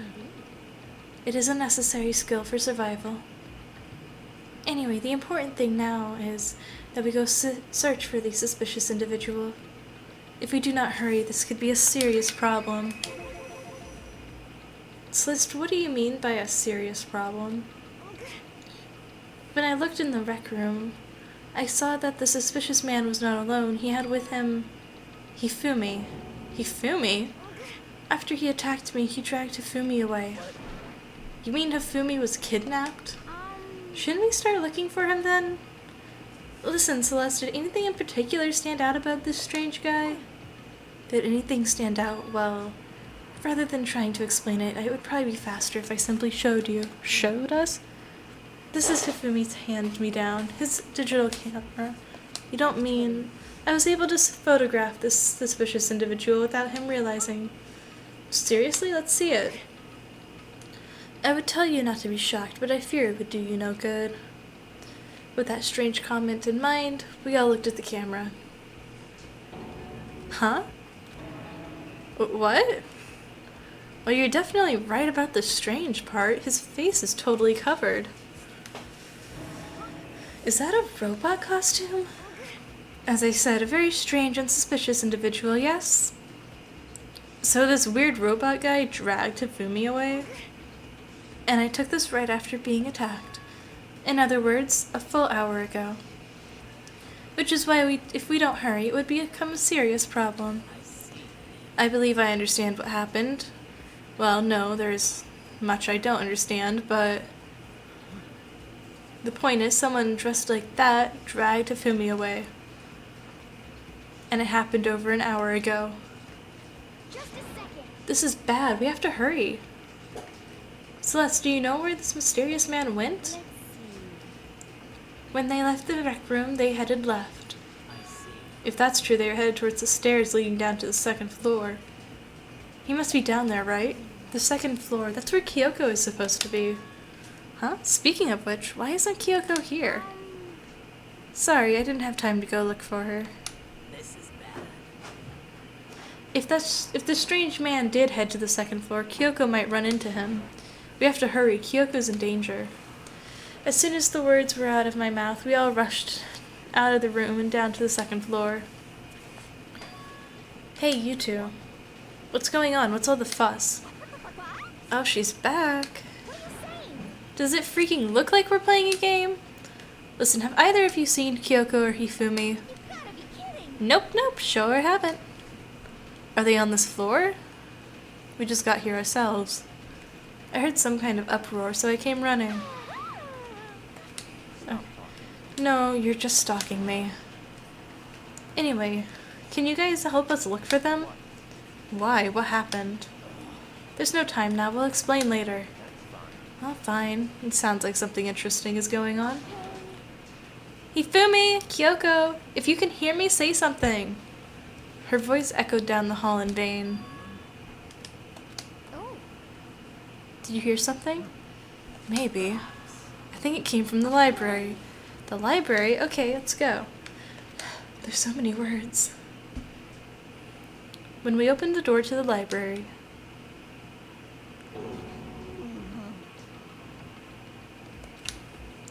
we found Hifumi seriously injured. Are you okay? I'm glad to see you're still alive. It's super bad though. Look at all the blood. How did you get hurt? That guy hit me. What guy? Robo Justice. Or that's what I decided to call him just now. What did you say? What are you talking about?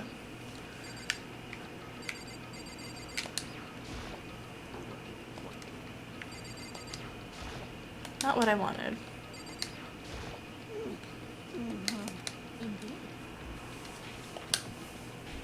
What the hell am I looking at? This is the one that attacked Celeste and Hifumi. Isn't that right, Hifumi? This is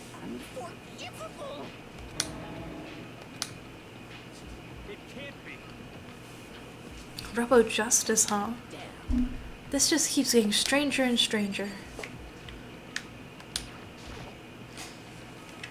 It's a hammer, just like the one Celeste was attacked with in the rec room, but this one is Justice Hammer too.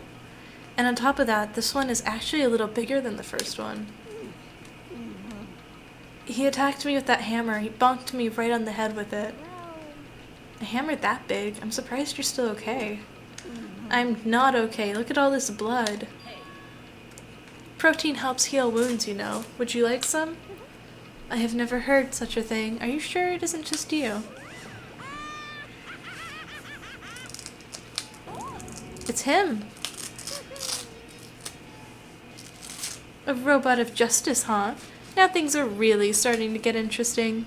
What kind of special moves does it have? Can it fly? Can it combine? Why is he here? Let's not concern ourselves with him. What we need to do now is get Hifumi to the nurse's office right away. Whatever else we do. Yeah, let's go. Totally didn't click that too fast. Thanks, everyone. We moved Hifumi to the nurse's office on the first floor so we could take care of his injuries. How are you feeling, Hifumi? You want me to take a look at you? I'm okay. I think it stopped bleeding. Still kind of dizzy, though. So then, Perhaps you should rest here for a while. I suppose. Yeah, good idea. Well, The rest of us should get back to looking for the mystery assailant Yes, indeed. before another victim appears. The Justice Hammer seemed to be increasing. First one, now two. So, in other words, If there is a Justice Hammer 3, we can only assume it's bigger than the first two. If you got hit with anything bigger than that, you'd be dead for sure. Tell us what happened to you, Hifumi. Well, I woke up early this morning and started looking for Alter Ego ahead of everyone else. I went to the third floor, and that's where the strange costumed man attacked me. That must be what I witnessed around 7 this morning. After that, he dragged me to the library, and whack came down the hammer. Must have been 30 or 40 minutes ago. At around 7:30, in other words. We still would have been in the dining hall. Which means Hina, Sakura, and I were together, and Kyoko was still with us. So we all have alibis. I was in the laundry room, doing my laundry. God damn. Why do you know that? Okay. Anyway, so that means Byakuya and Toko were together at the time, meaning they also have alibis. Then the only ones who don't have alibis for when Celeste and Hifumi were attacked are Hiro and Taka. That's it, right? Well, not exactly. very strange. By the way, what happened to Kyoko? I haven't seen her anywhere. Oh yeah, she was supposed to be checking the second floor, but I didn't see her up there at all. Where could she have disappeared to? She's disappeared, huh? What a strange woman. She might be exactly as I suspected. Hold on. Kyoko was with us in the dining hall when Celeste and Hifumi were attacked, so I'm not talking about who attacked them. Huh? In other words, It's not Kyoko. Are you saying Kyoko's working with the mastermind? That's not possible, isn't it? This woman who seems almost eager to handle dead bodies hasn't revealed her true identity. Save this discussion for later. Right now we need to focus on finding the suspicious individual. Yeah, if we don't hurry, there's only gonna be more victims.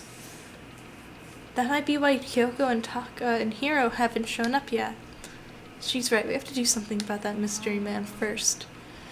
Don't worry about me, I'll catch up with you guys after I rest for a bit. Understood, take care of yourself. Okay, let's go. So, whoever that is running around, why are they wearing that weird costume? Don't bother looking for a reason from a deviant. So, what are we gonna do? Split up and look around? Our opponent is very dangerous. We don't know what they're capable of, even here.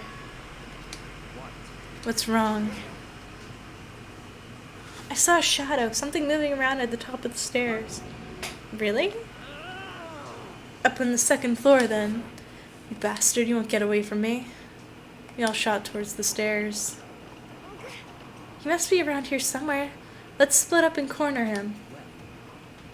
But don't take any chances. As soon as you find him, call out and I'll come running. Okay, but what should we yell? Anything, it doesn't matter. Whatever you want, just yell loud enough so we can hear you. I have never heard such a reaction. Okay, whatever, just hurry up and start looking, okay? Let's go.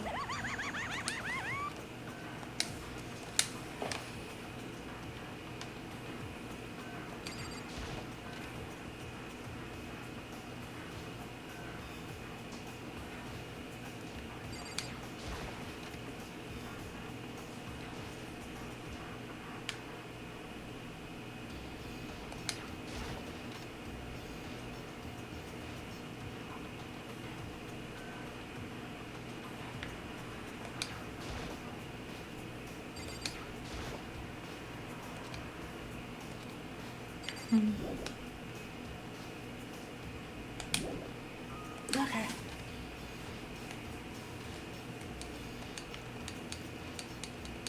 Clearly not here.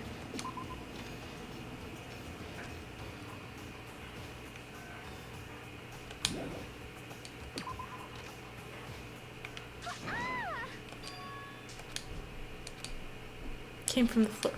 Why'd she go to the third floor? Everyone. Just a second. So that's what's wrong. That was a rather intense scream for someone like you. Heading down further the hallway. Okay.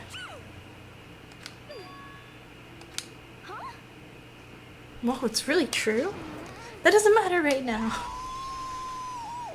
What the hell was that?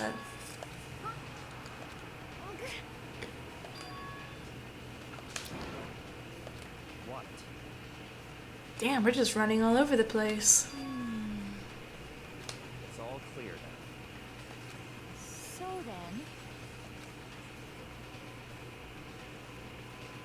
then. So Okay. Just a second.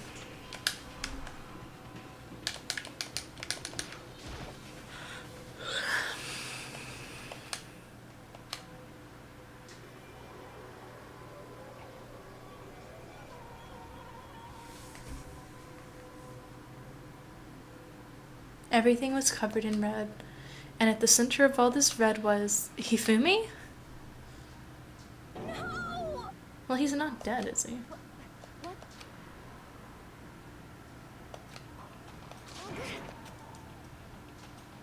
No way! Yeah, seriously. Wait a second. A body has been discovered. Oh. It's not. The blood in this game is pink. You may use however you like. The class trial will begin.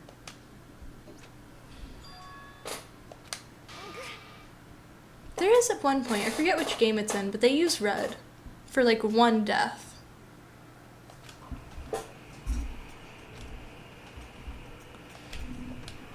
That means, well, check his pulse first. Come on. That's what we always do.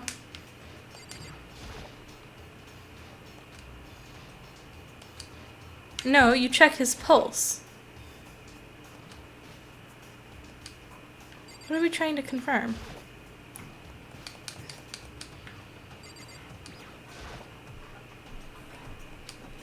What do you want me to do here?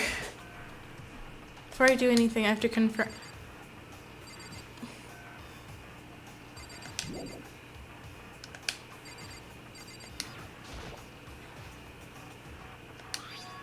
Justice Hammer's 3, and it's even bigger than the other two. Just as expected, one strike from that and you're finished. And the killer, there's no doubt, must be Robo Justice. Whoever's hiding that costume killed Hifumi. Are we ever gonna check his pulse? Like, we always check their pulse. That's the first thing we do. Are you okay with this? So, No. You okay, Hina?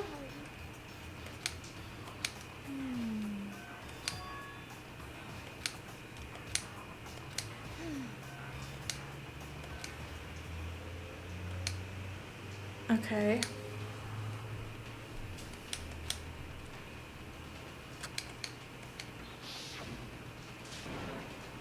Let's go off by a robot. They think there's a guy in the suit.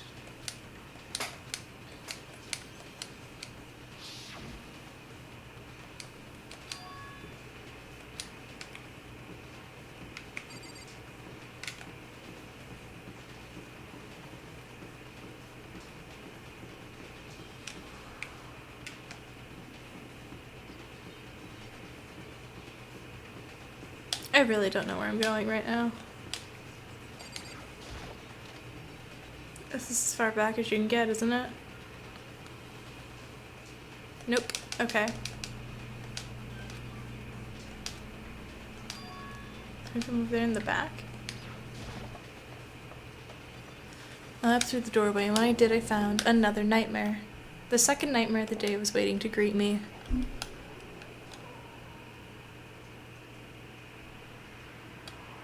There, in a pool of his own blood, was Taka, dead.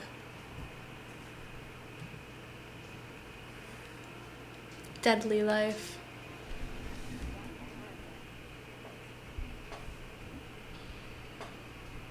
Where's the other? And Taka's body discovered in the equipment room. I was witness to 2 nightmares, one right after another. No, they weren't nightmares. This is harsh reality. And the true nightmare is this reality, the reality I have to face every day. But still, why is this happening?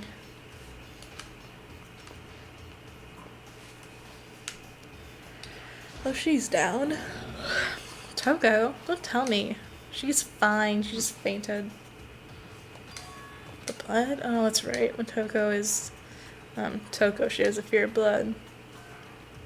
We've tried everything to get her to wake up, but no luck. Just leave her be for now.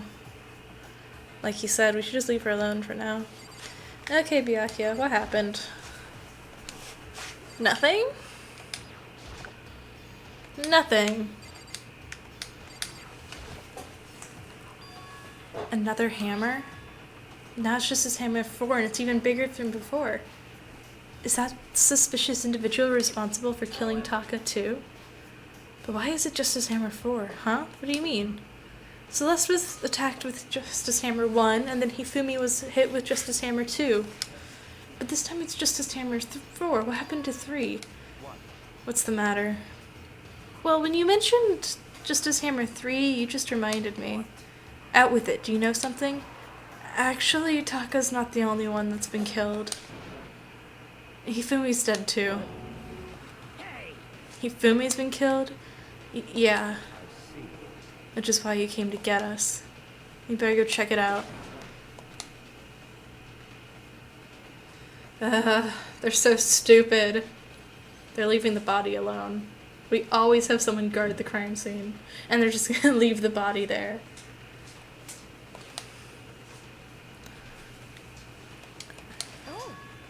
Celeste, what are you doing here?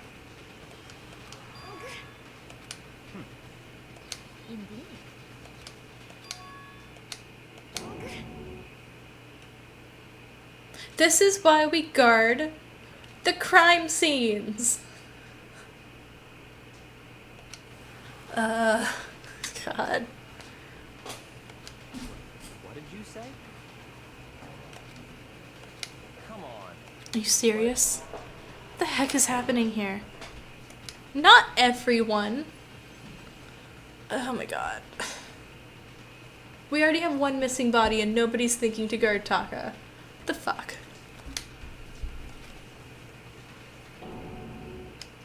I couldn't believe my eyes. Hifumi's body was there just a few minutes earlier. It just disappeared? Me and Celeste went to the bathroom, but we were only gone for like a minute. And then when we got back, they must really be enjoying this. Enjoying the sight of us standing around, frightened and confused. We're all going to die here.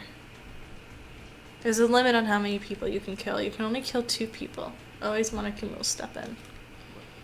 I don't believe this. I don't believe a body would just disappear. First there were 2 murders, now one of the bodies has been taken. This is unnatural. Hold on, what do you mean 2 murders? Taka's been killed. We found him in the equipment room. No way! It can't be. Taka too? It can't be. It can't be. Hina, calm down. We're all gonna die. All of us. They're gonna kill all of us.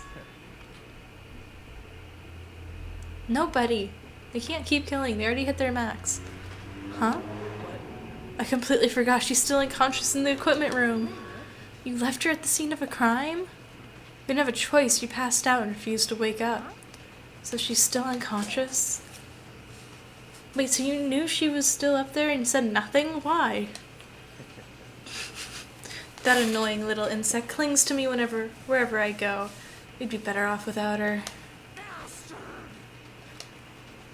Calm down. You forgot about her, didn't you? You have no right to blame me.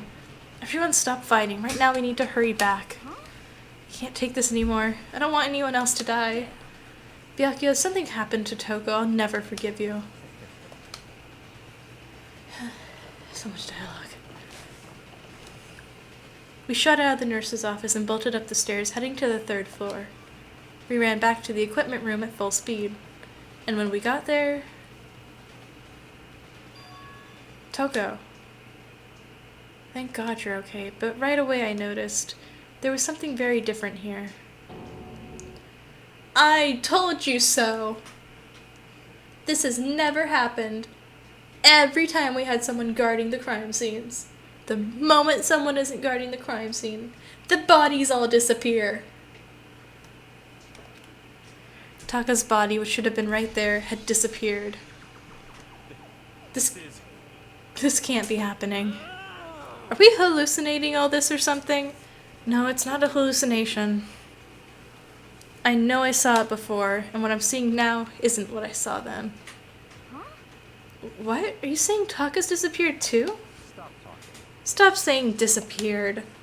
It didn't just vanish into thin air. Obviously, whoever did this has hidden the body. But why would they do that?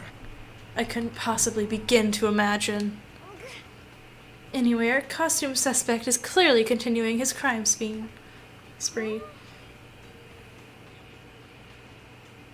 I don't think Byakuya would kill someone. Well... not like this. I can't imagine he'd willing to actually do something that could involve blood getting on him. You know, a hammer sounds too messy. We gotta hurry up and catch him before he kills all of us. Oh, I don't think you have to worry about that. Huh? Think about it. Who could possibly be responsible for killing and hiding these dead bodies? When Hifumi's death cry went up, everyone was here together on the 3rd floor. After that, we split into 2 groups. And now this time, you all came here. Wait a second. Yeah, he would definitely hire someone before killing them himself.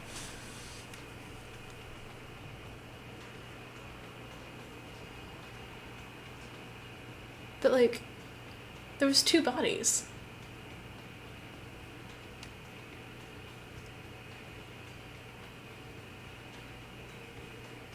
I got 1 notice.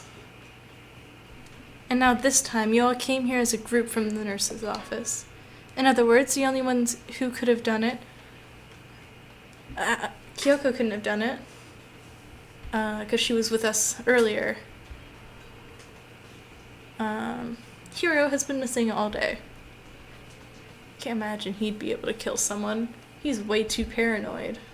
He'd think they'd come back to haunt him. Hold on a second. Kyoko has an alibi for when Celeste and Hifumi were attacked. There's no question that she was in the dining hall with us. Oh my god. That's not it at all. Well, anyway, yes, I do accept Kyoko's alibi. Let's see. Which means the suspicious individual we're looking for can be none other than Hiro. Which further means there will be no more murders. Regulations are very clear about that. That's right. There's a rule that says you can kill a maximum of 2 people. As long as that rule is in place, there will not be a third murder. If they were to break that rule. Here he is. I'd mince ya. Mince ya without a second thought. Mince ya, grind ya, turn ya to paste. By the way, did you know that fish paste can also refer to shellfish like shrimp or crabs? Okay, Monica, indeed. So, since 2 people have been killed, there is no possibility of any more. You knew that from the beginning, didn't you, Byakuya? Which means you knew Toko was never in danger. I still meant what I said when I said we'd be better off without her, though. Anyway, with that in mind, we can now relax and search for the 2 missing bodies. The 2 missing bodies. 2 people have been killed and their bodies have been hidden. The only one without an alibi. Well, I mean, technically, you know.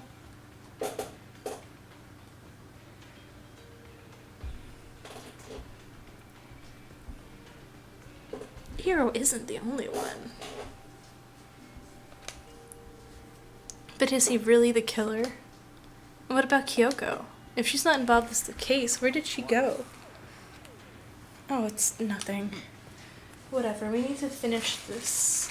We need to find those bodies or our little narrative can't move forward.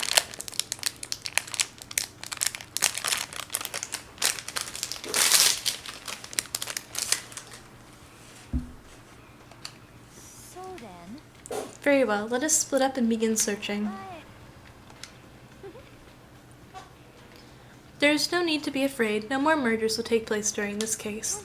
I mean, I know that. I mean, I think I do, but if you're still nervous, I'll come with you. Okay, thank you. No need to thank me. Then let's get moving. Yell out if you find anything. Byakuya left the equipment room, followed by the others. I have to try and find those 2 missing bodies.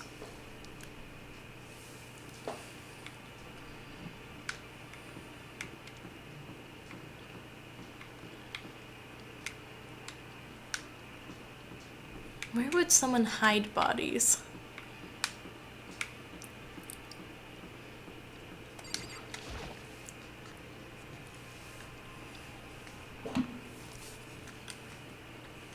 This is where they went.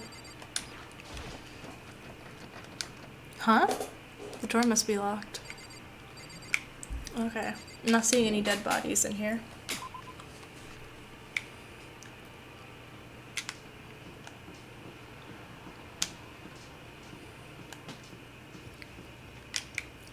Surely they wouldn't move them between floors. That just sounds like a pain in the ass.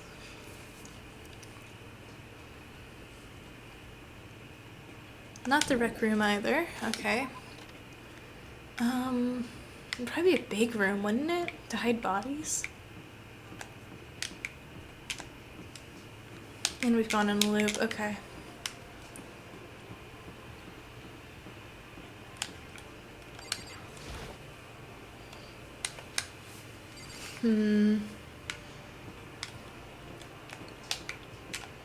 This just leads to the physics. I already checked that one. That's the downstairs. Here we go. 3A, 3B.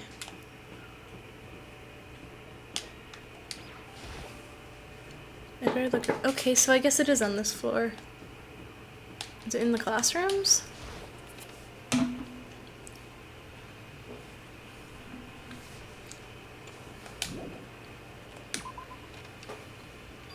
Jesus, Celeste. Come on. What? Excuse me? Standing there? I've been running around the building. Indeed. Of course you did. Goodbye. Their bodies were in the repository? I have no idea where that is.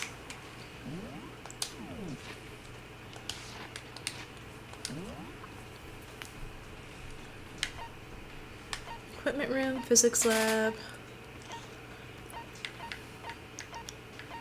rec room, repository. So it's... Here's the art room. Okay. So it's the box.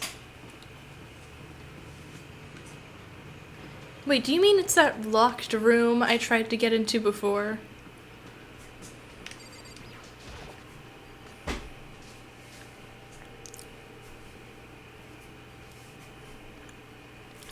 Are the bodies somewhere? Yeah, they're in here.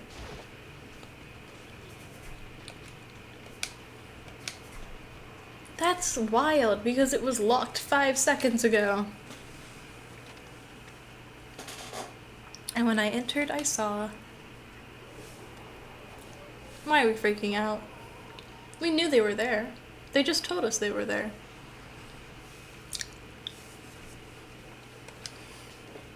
The smell of blood made me gag. What I saw before my eyes was unquestionable, unavoidable, unwavering reality. And then I heard the announcement for the second time. Why?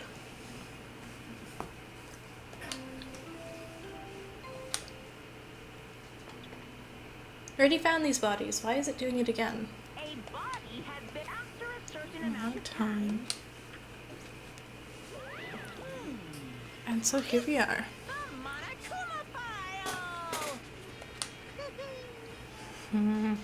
You're supposed to do that right after the body's discovered. Why didn't you do that when we found Hifumi the first time? Or Taka? You can do it for either of them. Stop talking. Just hand it over already. Waiting for you. Now make sure to investigate with all your mental might and prepare for the class trial. See ya later.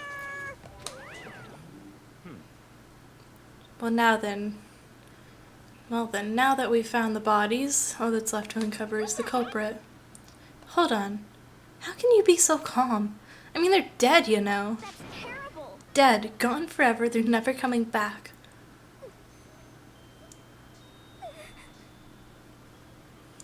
Awful, this is all just too awful. Hina suddenly burst into tears. She clutched at Hifumi's... Why Hifumi? Girl. Who would do this? Why? Why?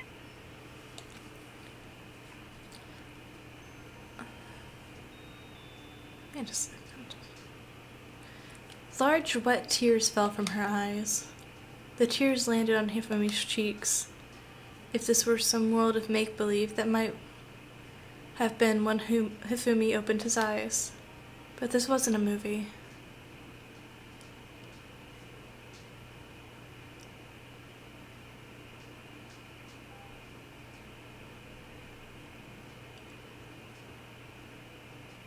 This wasn't... He's alive again? What? Where am I? Bullshit, right? Cold. Is winter coming? Hifumi! Wake up! Oh, that's right. I remember now.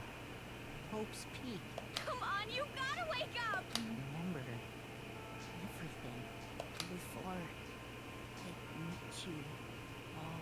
I met you all. Oh, shit.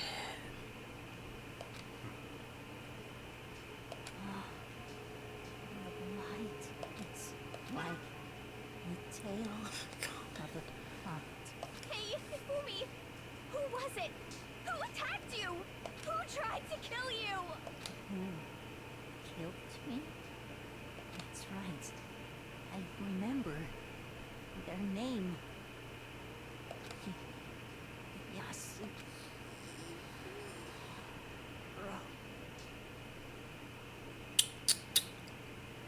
Well,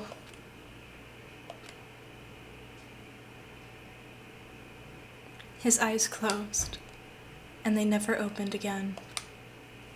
Death for the second time.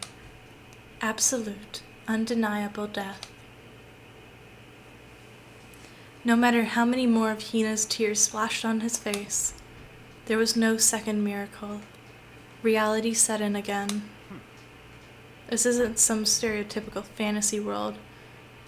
Tears can't restore a person's vitality. You have no tears, do you? No blood in your veins, no calcium in your bones. At least you have your meat.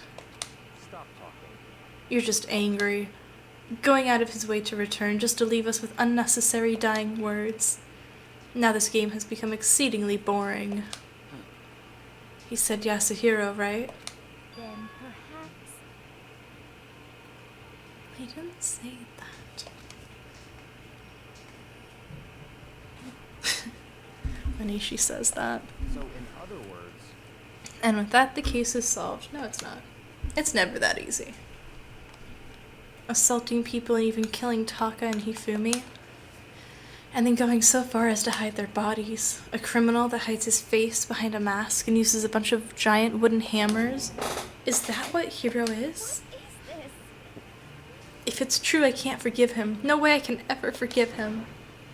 Kill 2 of our friends. Anyway, it's about time we track down the culprit in our little life or death game here. Although, this time it's not all that life or death. The trial will conclude without much trouble. We'll see.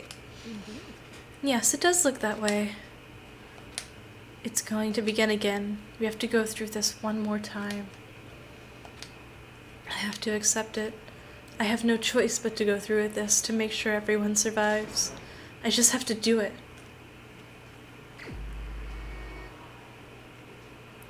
First, I'd better check the Monokuma file. Does it give us a time of death? Is that they were both killed with a similar weapon? That's it? very strange.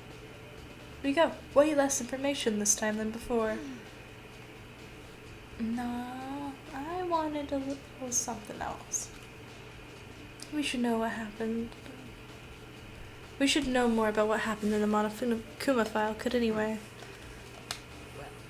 There's something else that's bothering me. Someone else has been missing for quite a while. She's talking about Kyoko. Without a doubt, she has an alibi for when Celeste and Fumi were attacked. But what if the killer wasn't acting alone? What if they had an accomplice? An accomplice? An accomplice? What are you doing here? Monokuma appears! Don't be rude, I'm here to answer your question. What question? You're talking about accomplices, right? I'm pretty sure I explained it before, didn't I? During the first class trial. Speaking of which, I'd like to ask the bear, if there is an accomplice, do they also become blackened? Yeah, I don't think he would either. So you ask, and so I shall answer. Each murder is allowed to have an accomplice, but only the one who does the killing will get to graduate. So in other words, 2 people can work together, but one of them has no chance of profiting from it. Then there's no way anyone would work together, right? In other words, So basically, you can become an accomplice if you want, but there's no gratification in it. So then, So are you saying that nobody worked together this time either? hey, Sorry, can't answer that. It would obstruct the free exchange of information between you guys. I just want to make sure you don't forget, no matter how much you might assist in a murder, only one blackened can graduate. An accomplice gets nothing. In other words, Then we only need to figure out who that one blackened is that did the killing, right? Just like normal? well, Okay, let me take this opportunity to clarify the whole shebang. In this class trial, what you need to determine is the one true blackened who devised the murder and the plot and put it into action.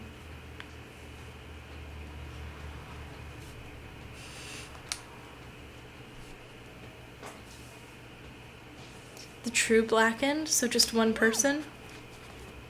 That's enough explainifying. Now it's down to the final battle between all of you and the Blackened. Good luck to all the contestants. So there can only be one Blackened. An accomplice wouldn't benefit. Then I can't see why any way Kyoko would be connected to this case after all. You may be right. If that's true, then Kyoko, where are you? As long as she's not connected to the case, it doesn't matter. Let's get back to the investigation. I have absolutely no doubt that Hiro is responsible. But for the time being, I suppose it can't hurt to pursue further information. You know, the last time someone dragged us around the building, they were involved. You know, I don't think, don't you think we should consider a certain someone a suspect just in case? No, we've already been over this. Genocide Jack has a very specific way they kill. Speak of it. When did you... I've been looking all over for you, Master. When I woke up, you were nowhere to be found. I'm not reading that. No, Zach. Why do I gotta be suspect? I mean, you are a serial killer. So what? I'm like a special guest suspect every time. I have an alibi, you know. She's right about that. What the fuck? So Toko's she's got DID and she has her normal personality, and then she has Genocide Jack, who was a serial killer who's killed about 1,000 men and strung them up using scissors.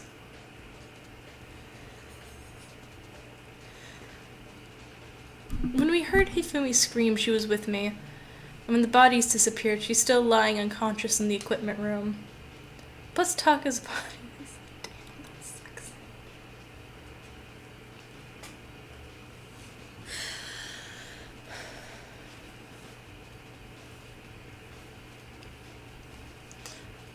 Plus Taka's body aside, I can't imagine any way she would have been able to move Hifumi's body. Besides, I calculate every move I make. I'm not gonna kill someone when everyone knows what I look like. They don't call me a murderous fiend for nothing. What are you saying? That's not the kind of thing you should be bragging about. Oh, they're trying.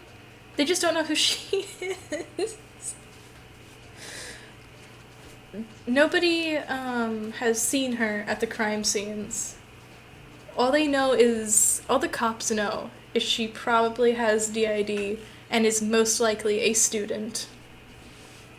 Most people think it's a guy doing it. They don't even know it's a girl. The cops are really bad in this game. They don't do their job very well, basically. Let's see. On another topic, should we post a guard? Oh, now we want to put a fucking guard. Couldn't do that before they were moved around the building.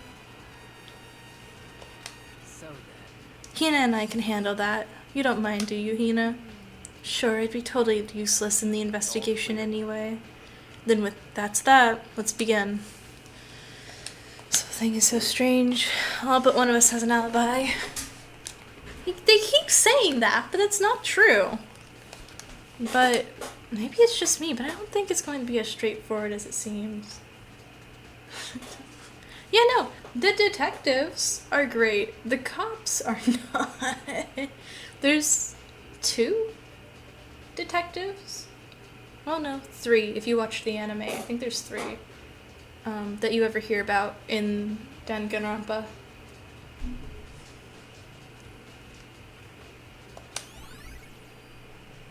Monokuma file number 3 has been added to the Truth Bullets section of your handbook. Okay, Taka, let's look at you.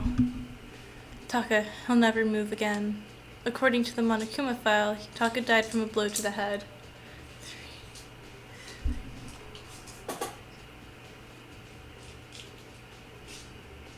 I mean, 2 of them are kids.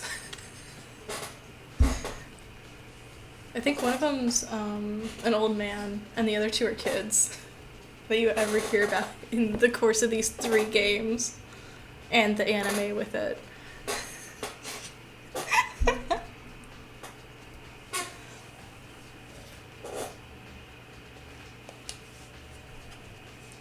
I found Justice Hammer number 4. The killer used this to move his body.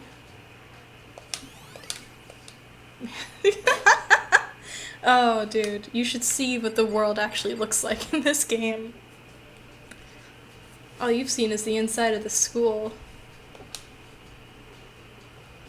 Yeah, that helps. The only thing you need, not even for the murders. They don't make sense either.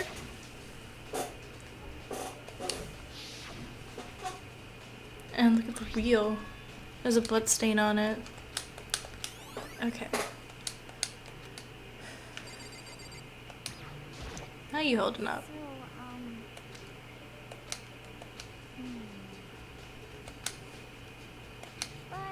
Came out to look around. See, I was right. This door was locked. It was locked, and then we came here as soon as the search started. So there's no way someone could have beat us here. So that's true. Who locked it, and why is it locked now? I did the same thing. The door was locked when the search for the bodies began, but now it's wide open. There might be some secret lurking there.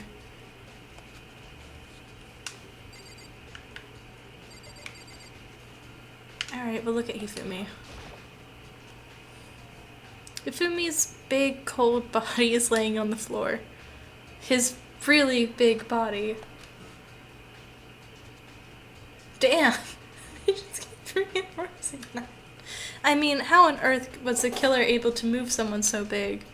From the nurse's office where he was discovered to here, the repository, all the way from the 1st floor to the 3rd, and without anyone noticing it? How the hell? It's no good. I just don't get it. I can think about it later. For now, I have to finish investigating Hifumi himself. If I remember correctly, Hifumi's fatal injury was a blow to the head, probably from Justice Hammer number 3, which was lying on the floor in the nurse's office. Huh? Wait, something's off about his body. Why am I getting this feeling? Something's different. Something about what changed? That's it, his glasses. When his body was in the nurse's office, his glasses were covered in blood. But now they're completely clean. Does that mean someone wiped his glasses off? But who would do that, and why?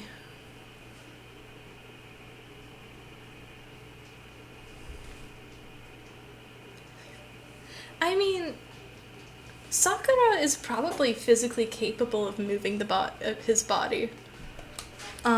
This one's Sakura over here. I imagine she wouldn't struggle with that, but she has a pretty secure alibi, so... Yeah, I'll take your help. Morning, only 4 of us met up at the dining hall. Hina, Kyoko, you, me. Okay. Next, we waited for the others, but no one showed up. It was around 8 o'clock when we began our search, so we split up and Kyoko disappeared. That's right. And after that, Hina and Celeste in the rec room on the 3rd floor, then quickly came and got you and me. According to Celeste, she was attacked by a suspicious individual. Oh, absolutely. There's no way in hell she wouldn't have honor in it. I just mean she looks like she's probably physically strong enough to pick him up.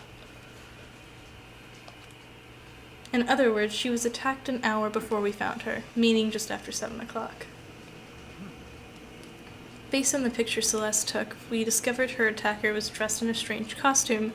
It was Robo-Justice. And it also became clear that this Robo-Justice had dragged Hifumi away. After meeting up with Toko and Byakuya, we began searching for a costumed assailant. We found an injured Hifumi in the library on the 2nd floor. We took him down to the nurse's office on the 1st floor, then resumed our search. But not long after leaving the nurse's office, Celeste freaked out over a shadow, and we all ran around the damn building to find absolutely nothing but a disappearing body.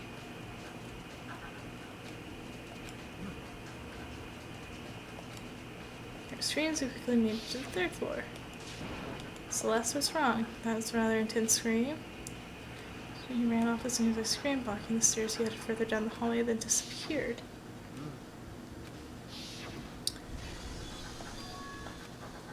What was that? That came from downstairs. It must have been Hifumi. He's in the nurse's office. This is bad. Come on, we have to go back. At that point, we split up into 2 groups. Celeste, Hina, and I were back to the nurse's office. Meanwhile, Yu, Byakuya, and Toko pursued the suspect from the 3rd floor. And then when we got back to the nurse's office, we found Hifumi's corpse. Which is also when we heard the body discovery announcement play. Right. I left Celeste and Hina alone and headed back to the 3rd floor to tell others what happened. However. But at the same time, we discovered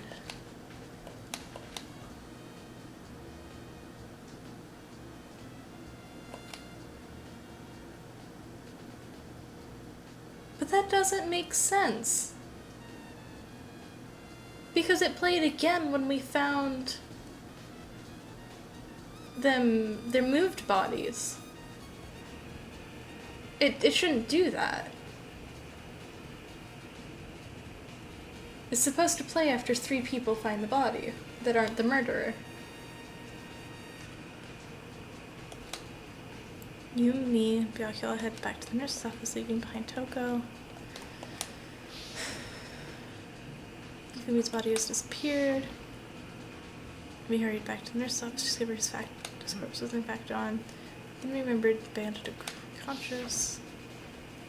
This can't be happening. Why are we hallucinating? This time, Taka's body had disappeared, so from there we began our search for both missing bodies.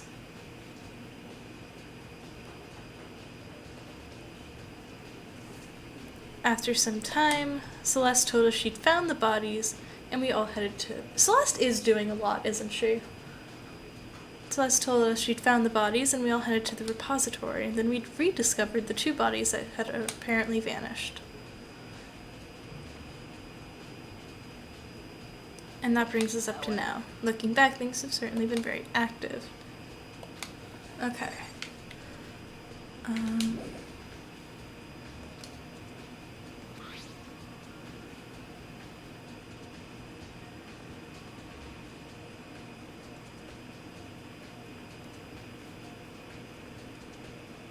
There's definitely a lock on the door, but it be locked.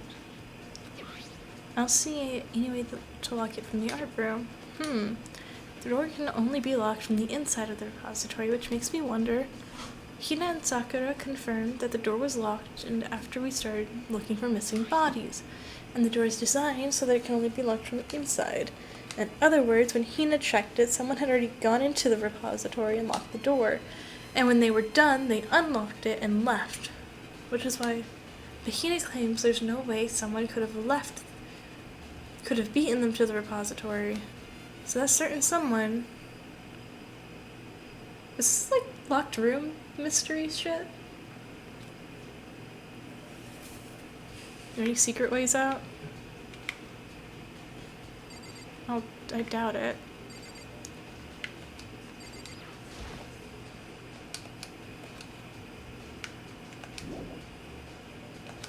What am I missing? The hammers? Hammers, mallets. Just as hammers are designed to be mallet. Either way, the hammers are weak. Wait, for some reason this hammer isn't dirty at all, and it's wet. Did someone wash it recently? Spotless hammer.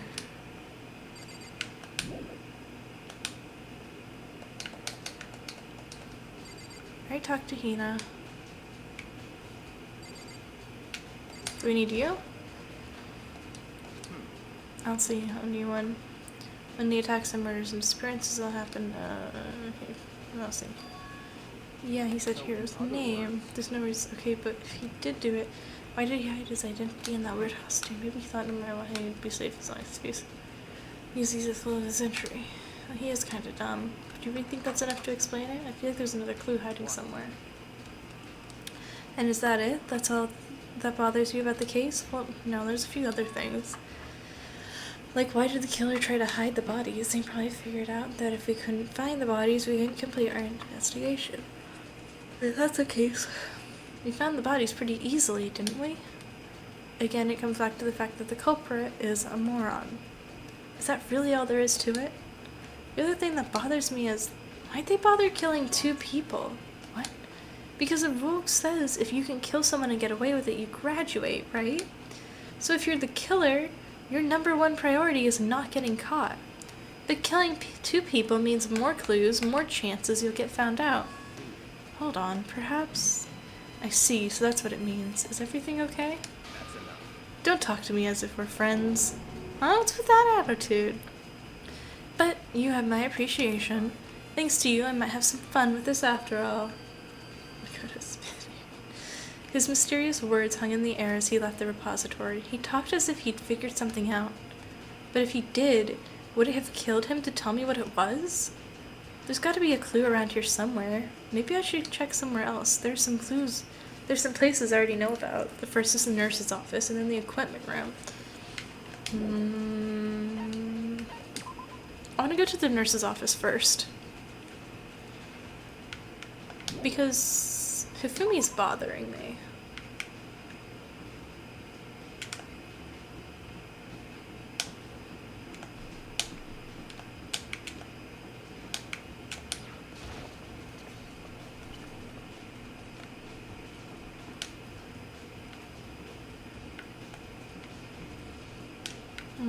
Where's it at?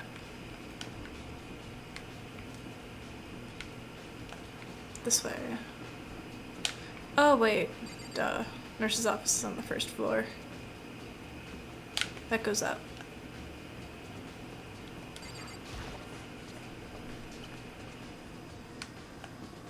Here it is.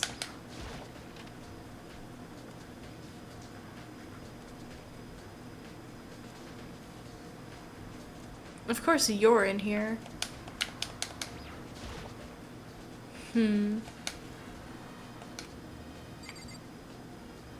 Left the blood behind too.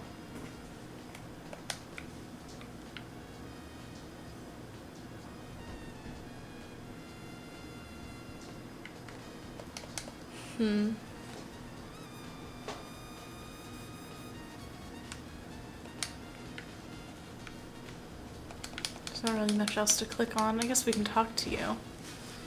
What are you investigating, Celeste? I'm not investigating anything, precisely speaking. I am simply going around seeing if Hiro might be hiding somewhere. What about you? Oh, you know, just checking this and that. The main thing is on my mind is how someone could have moved Hifumi's body. Let's see. How Hifumi was moved. When it disappeared, you were supposed to be in the nurse's office, what, right? Yes, indeed. Correct. Hina was not feeling well, so I stayed behind to look after her. But she seemed to be getting worse, so I took her to the bathroom. And when you got back, the body was gone. You could not have been gone for more than a minute or 2, though. Yeah, Hina said the same thing. So then, the killer was able to get in, move Hifumi's body in that short of time. It would seem so. To carry someone off in only a couple of minutes is... I can't think of anything less than impossible. And look at this. There's absolutely no drag marks in this bloodstain. None.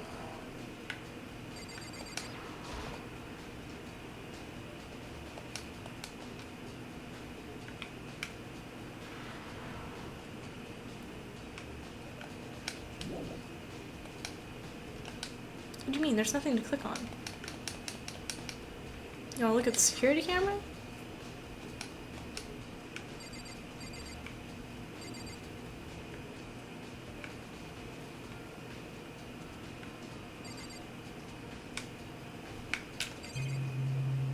Oh, there's something behind her? It's just a normal trash can, huh? Wait, there's something inside. That's his character thing. That he likes. Hifumi's. Oh, Ah, did you find something? Yeah, there's a cleaning cloth in the trash can. A cleaning cloth? And it's all bloody. Whoever this belonged to must have used it to wipe up some blood. But who would need to do something like that? I haven't the slightest idea. Yeah, me either, but I think it might be important.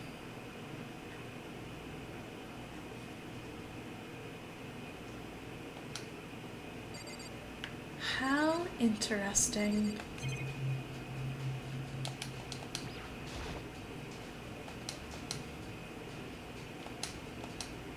There's a bunch of blood packets in here for blood transfusions, I guess. Okay, I think that's everything. Yeah. How interesting. Now, what was the other one? Physics room, where we found, Taka?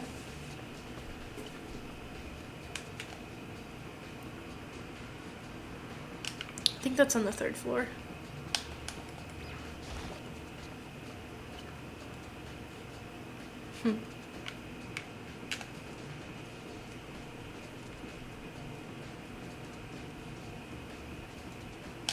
Okay, this is the art area. So then, here's the gray hall. Okay.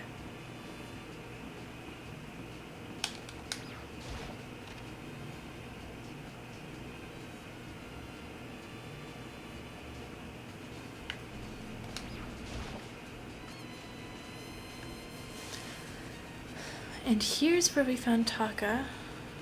Oh, there's some blood trail. Okay. Some kind of mark going through the pool of blood that reminds me of Dolly in the repository with blood on its tire. Which could mean that Taka's body using the dolly. Both rooms are on the 3rd floor, so that definitely should have been possible. But even if the dolly was... What about Hifumi? Hifumi's body was in the nurse's office on the 1st floor. Even with a dolly, there's no way to get it up to the 3rd. That's still a total mystery. Huh? This tarp. I feel like it's... Why? Yeah, it's just like the one that Taka was on.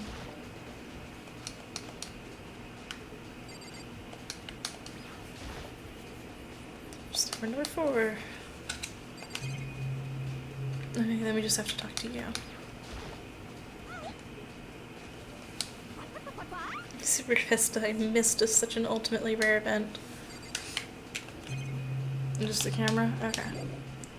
The equipment room.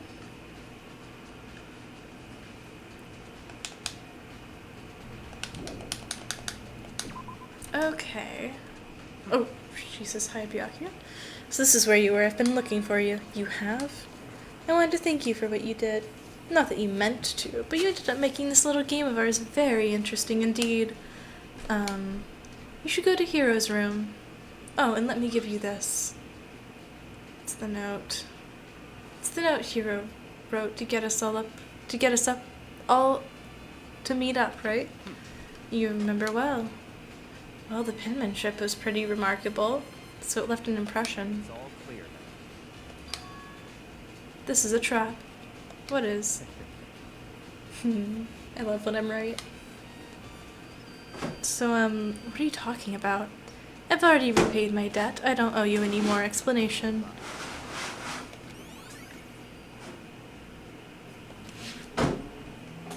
So, has this killer wrote anything? Compare handwriting?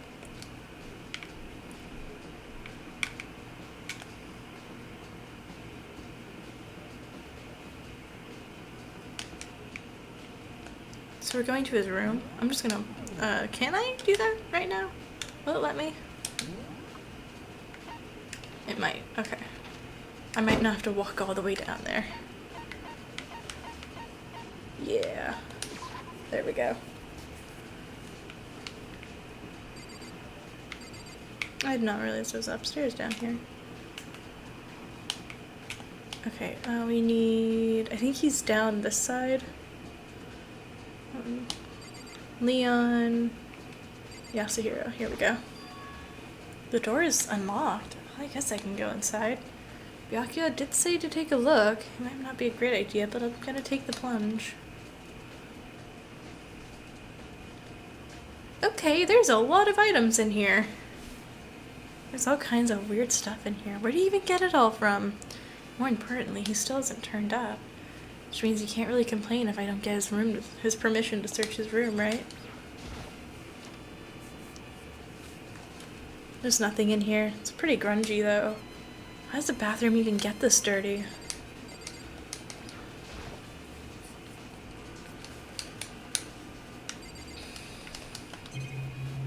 Okay, we got the boxes. It's a normal bed.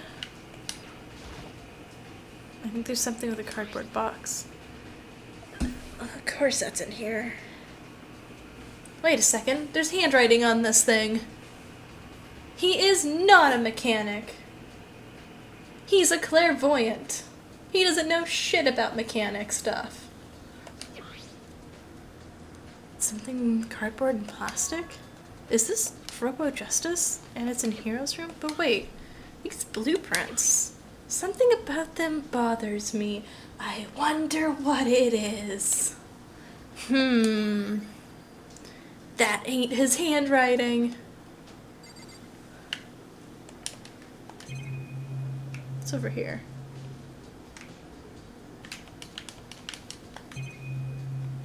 The door. Camera.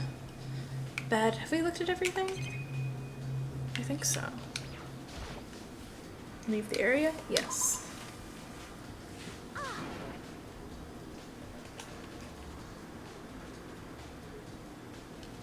Yep, that sounds about right to me. Makoto, big news! Big news! What's wrong? We found Kyoko. What? Is she okay? Where is she? Wait, I wasn't done. There's more big news. Robo Justice showed up too. Robo Justice? It's Hiro wearing the costume. Anyway, as soon as you can, head to the pool on the second floor. To think Hiro and Kyoko would turn up at the same time. Anyway, I have to head for the pool. I ran off to the second floor as fast as I could.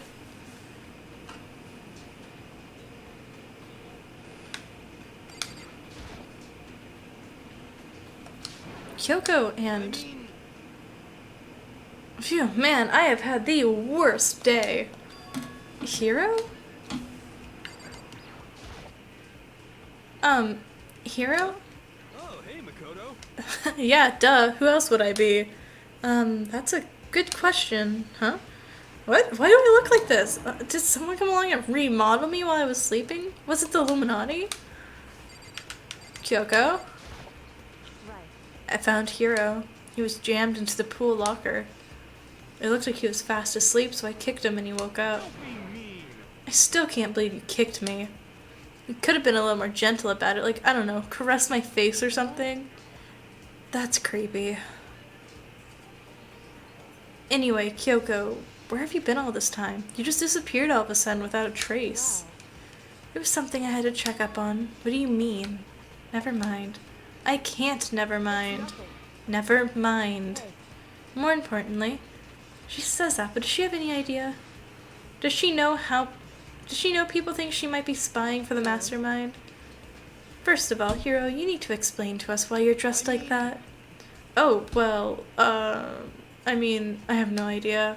1 second I was asleep, I don't know what happened, then I woke up and I was here.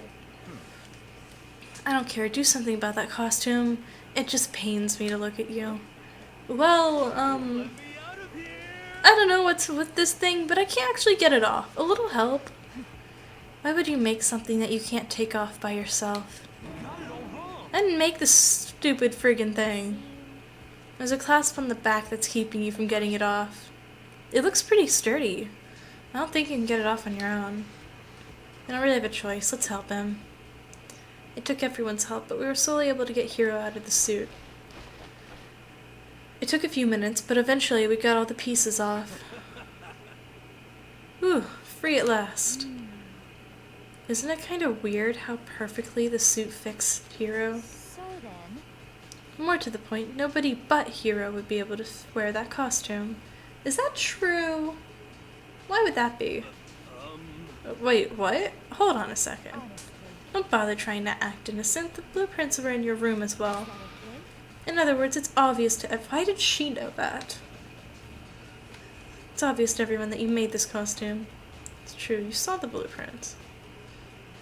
Makoto. You know damn well there's something off about him. Could it be... Then it's obvious. The one who put the suit on and went around attacking everyone was Hero.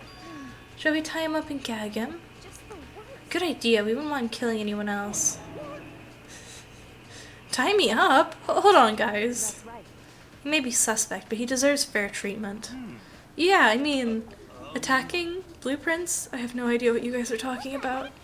You can't talk your way out of this. It's been decided. You killed them. What? Killed who? I have no idea what you're talking about. There must be a fake hero running around. You're the only one who can wear this costume. Who else could possibly be the costumed attacker? How do you know I'm the only one? Maybe you should try it on yourself before you convict me. Fine, if you're gonna be a jerk about it, I will. Without missing a bit, Hina started putting on the Robo-Justice costume. Huh. See? Look. See how loose it is? I mean, come on. I'm blind as a bat in here. Can't see my feet at all. I'm surprised you got anywhere in this thing. I'm telling you, it wasn't me! And not to mention, you totally can't bend at the waist.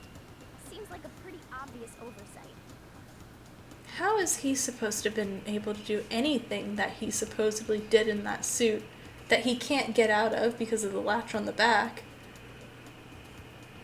if he can't bend at the waist? How are you gonna bend down and pick someone up? That's not a very nice thing to say. I mean, it's not like I made it. I just got... Well, either way, now we know for sure, right? I mean, it seems pretty clear that nobody but Hero could have fit into this dumb costume. In a huff, Hina took the suit off again. Well, now you're all out of excuses. Kodo, go ahead. Okay. Against my will, I picked the pieces up off the floor and tried putting them on. It's no good. The arms are too long. There's no way I can wear this. See, I told you it was impossible. You are absolutely right. It seems this costume was made to fit Hero's body exactly. But then there's another costume. There must have been one that looks the same but fits them. If you insist on this line of defense, then show us some evidence. Evidence? You claim there's another suit, yes? Then you must find it and show it to us. What the heck? Just the worst. Who cares? Here's the only one with it. Not really. That's terrible. Which is how we know it's him. Someone tell me? Okay.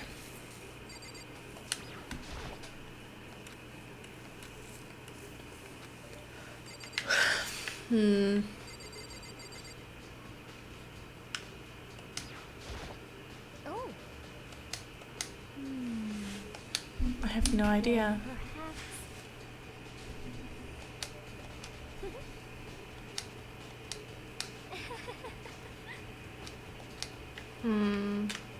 Byakuya, you're sort of smart sometimes. Yeah. Okay. Wait, say that again? It's looking more and more like it really was a set. He knows. He knows it's definitely not Hero.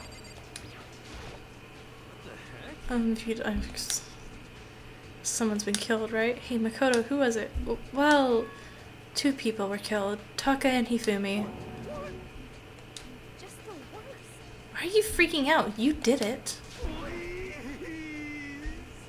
I did not. Wait, hold on. If those 2 are the ones that were killed, that's it, I know who did it. You may as well tell us then. Uh-huh. I'm at least 30% right. One's a laptop and the other one's dead. Dumbass. Correct. I see. That's unfortunate. Huh? Unfortunate? Stop trying to trick us. Just admit you did it, okay? I'm telling you, you got it all wrong. Oh, I know. The note. Note? Last night, someone slipped a weird note under my door. And here's what it said. I found a hole maybe we can use to escape. Monokuma can't find out. So don't tell anyone for now. Let's meet in the rec room at 1 a.m. But the last thing I remember Last thing I remember going to the rec room, then for some reason I fell asleep. The real killer probably drugged me or something. Not a chance. No, hold on. He could be onto something. The nurse's office did have chemicals that could do that. Huh? Really? I told you, someone's trying to set me up. A secret passage, a chance to escape. Someone wrote that to trick me. Even if that's true, you must be one dumb fish to bite at every piece of bait that floats in front of you. Well, after being trapped here so long, even you know it's a lie. But you still gotta check, right? I still don't buy it. Well, you should buy it. Just a second. Okay, then show us that note. With pleasure, I have it right here in my, No way. It looks like I lost it. You gotta believe me, I wouldn't hurt a fly. What you claim, but if you want us to believe you, give us a reason.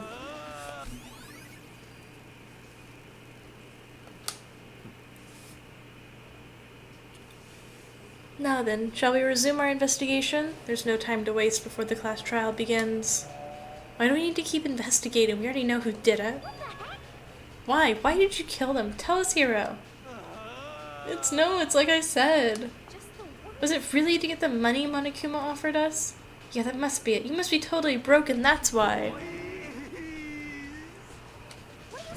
Just be thankful we haven't bound and gagged you. If you have time to yell and carry on, you have time to search for evidence, right?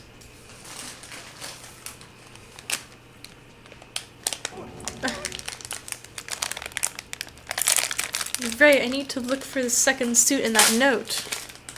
Well, finding the note would certainly be helpful.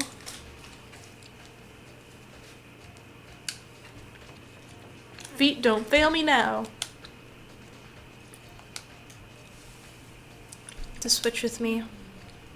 But if she and Sakura got into a fight, we'd have a catastrophe on our hands. Well, bye. Makoto. Do you have a second? Huh? I want you to help me with the investigation. It looks like I got a late start on this one, so I need to make up some ground. Sure, I don't mind helping, but can you promise me something? Later, when we have time, will you tell me why you disappeared? Why is that? No, to reject me so simply. Anyway, I need your help. You don't mind, do you? Okay. Shall we go? Thanks, now. Shall we? Hey.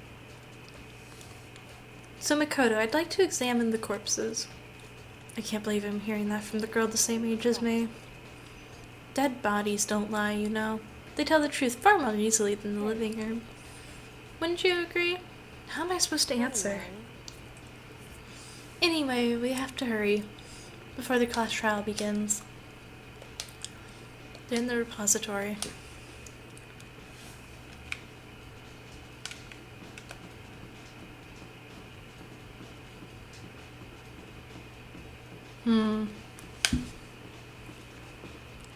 Right, that's upstairs.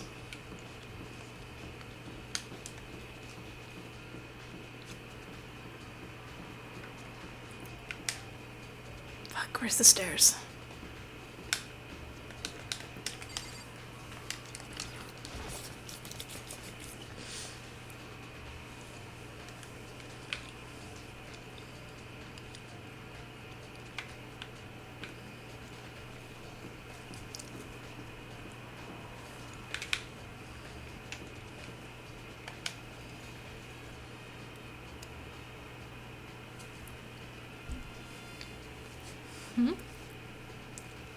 Wait, I'm confused.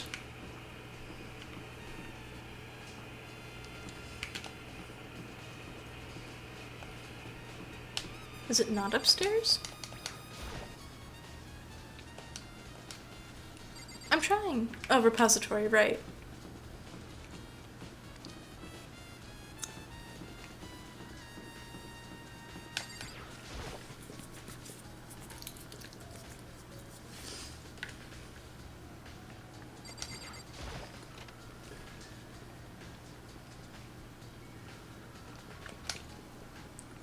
For a moment, Kyoko seemed to get rigid, but only for a moment. So then, Well then, let's get started. She crouched down next to Taka without hesitation and began poking and prodding the bodies. The Monokuma file was right. They were killed using similar weapons. Her movements were so smooth. She was so calm. Seeing how comfortable she was actually made me feel a little more comfortable. Makoto, I found something. You did? You remember the wristwatch Taka always wore in his left hand? He did. Are you so oblivious to the people around you? Do you dislike other people that much? No, that's not it. Anyway, you said he had a watch? so then, Take a look. It's broken. You can see the hands aren't moving. Most likely broke when he had his encounter with his assailant. And if you notice, the hands are frozen at just past 6 o'clock. So that would mean the watch was broken sometime after 6. that's right. But last night, Taka's watch definitely wasn't broken.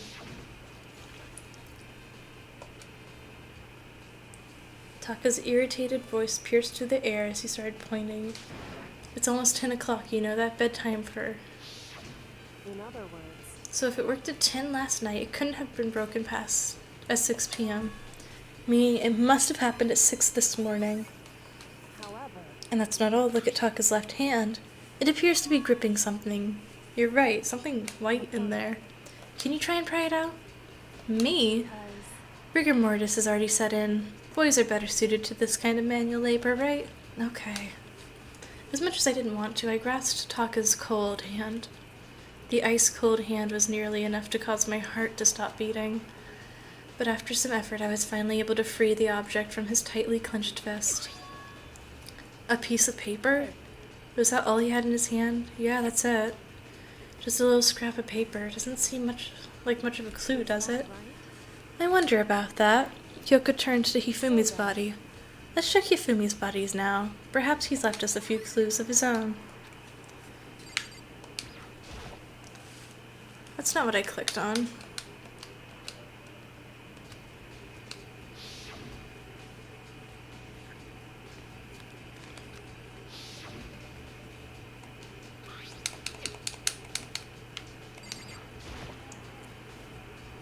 The biggest problem I have right now is how the killer was able to move Hifumi's massive corpse from the nurse's office to where he was discovered to here, all the way from the first floor to the third, and without anyone noticing it.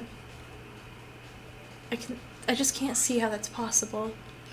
Further, it seems that when Hifumi died from a blow to the head, he was most likely killed using the Justice Hammer 3, which is what we found in the nurse's office. But when we found his body in the nurse's office, his glasses were covered in blood. But now they're spotless. Does that mean someone wiped his glasses clean? So, did you find anything? I did. More than I expected, to be honest. Look at this. A wad of paper. Hifumi had it hidden on him. Hidden? He'd stuffed it in his pants, so I can only assume he hid it on purpose. In his pants? Wait, so you... It was just his pants, not like his socks or something. I don't know what that means. Anyway, let's take a look at the paper. Go ahead, Makoto. Open it up. When I think of how it was stuffed down his pants, it's like, it better be important, Hifumi, or I'll never forgive you for this. It's Hiro's note. And that is definitely not Hiro's handwriting. so This sounds familiar. That's it. It's the same thing Hiro said. Then he was telling us the truth. however, Although it's not exactly the same, is it?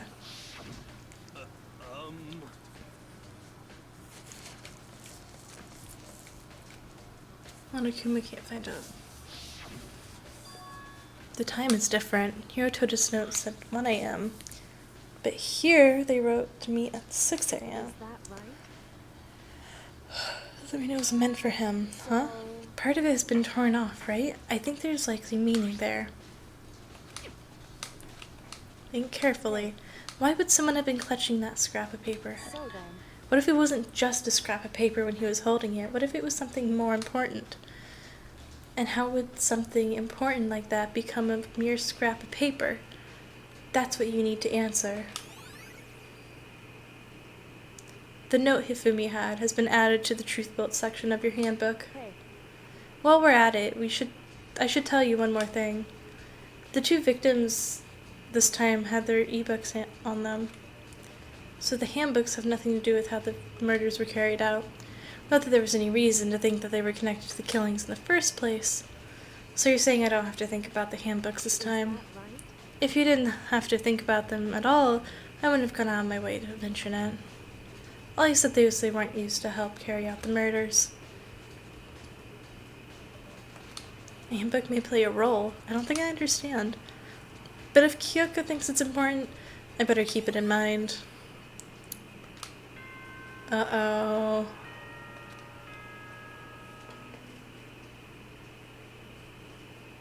Are you excited? Are you pumped? It's time for the class trial to begin! It's time. Like the bright burst of fireworks, like the flash of a soul clashing with life and death. And so, with no further ado, everyone, please meet at the usual spot. Make your way to the red door on the first floor of the school. See you Soon. Okay. It would seem. It's unfortunate. I did not read that. It's unfortunate, but I suppose this is where our investigation comes to an end. You'll have to figure out the rest for yourself and come to the proper conclusion. Yeah, you're Shall right. we go? Well, we better get going. Okay.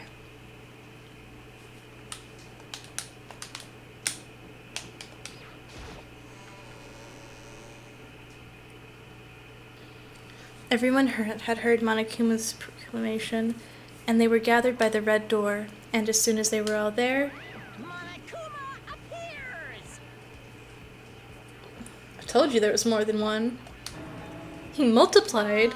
Nope, not multiplication. Just 'cause it just looks that way because of an illusion. I'm moving so fast it only looks like I've multiplied. Can you guys tell which one is the real Monokuma? Can we just get on the elevator already? You're not playing along. We're not here to play with you. Okay, fine. Then if everyone's here ready to go, please board the pain train or elevator. I'll see you guys down there. Let's go. Please. I told you. This reminds me, did you ever find the other costume or the note?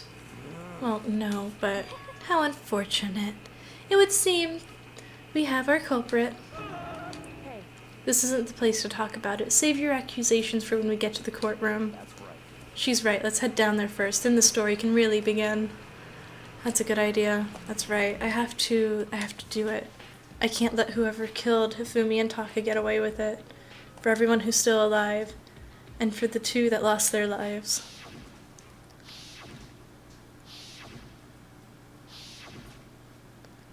The one who killed Hifumi and Taka, the one who killed our friends. The killer is someone right here. Okay. We're not ending stream, but I am going to be right back before we start this. So give me like 2 minutes.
Alright, I have returned and lost my controller. What the fuck? Where'd I put it?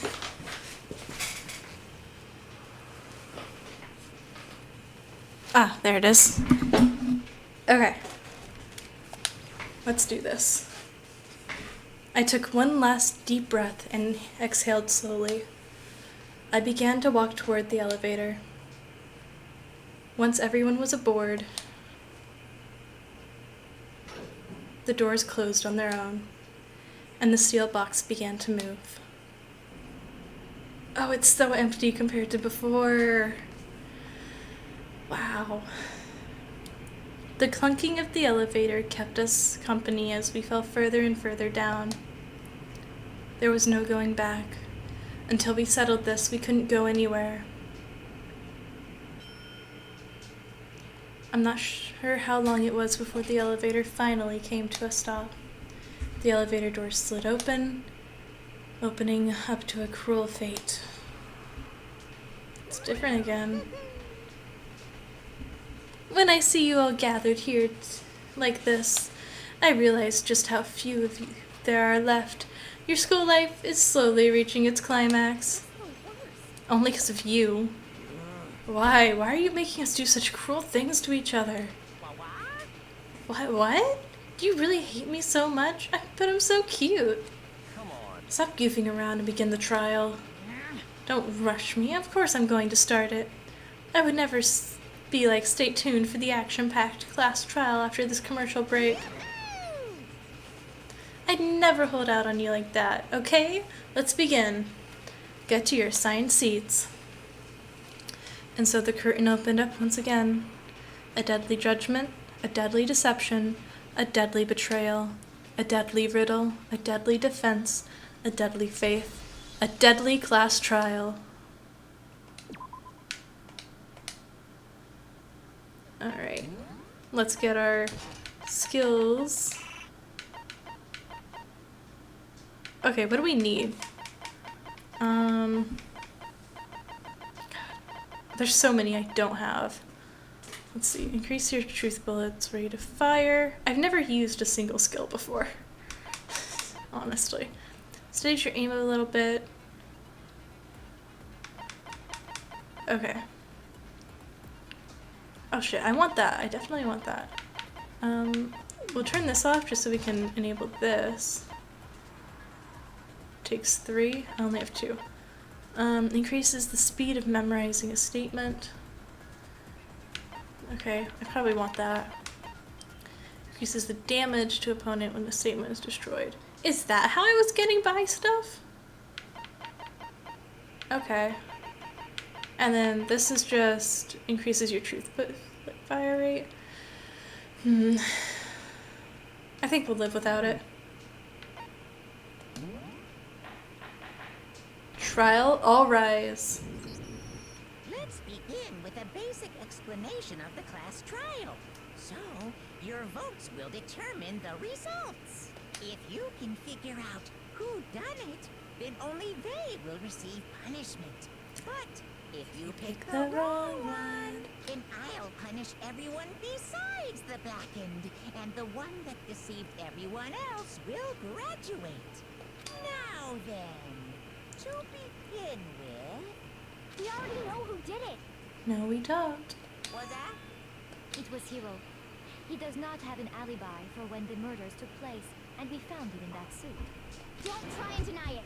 You killed them. I didn't. Someone knocked me out. I was asleep the whole time. I don't know anything about it. Shut your murdering mouth, murderer! How are you calling a murderer? I am sorry to say, Hiro, but we do have evidence. Blueprints for the suit. And those blueprints are also evidence against the theory that Hiro did it. Parts we assume were used to build it, and all of it was found in your room. You have to admit, the evidence is quite compelling. It points to you as having created the suit and wearing it while committing crime after crime. How many times do I have to tell you? I don't know. I don't know. Is Hiro really the killer, or before anything else, we have to make that clear?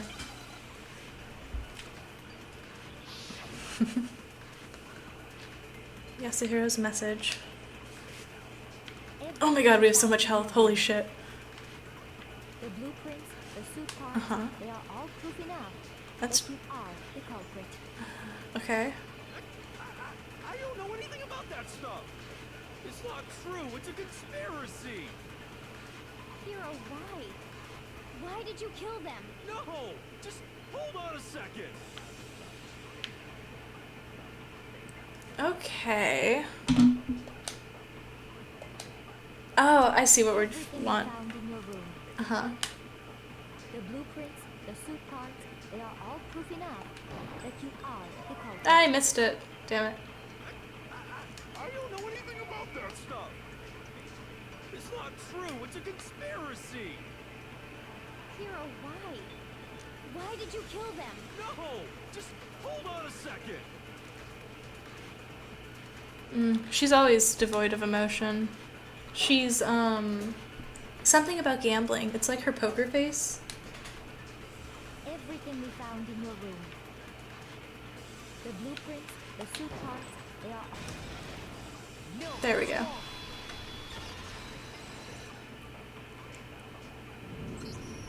Are we sure Hiro really made those blueprints? Here we go.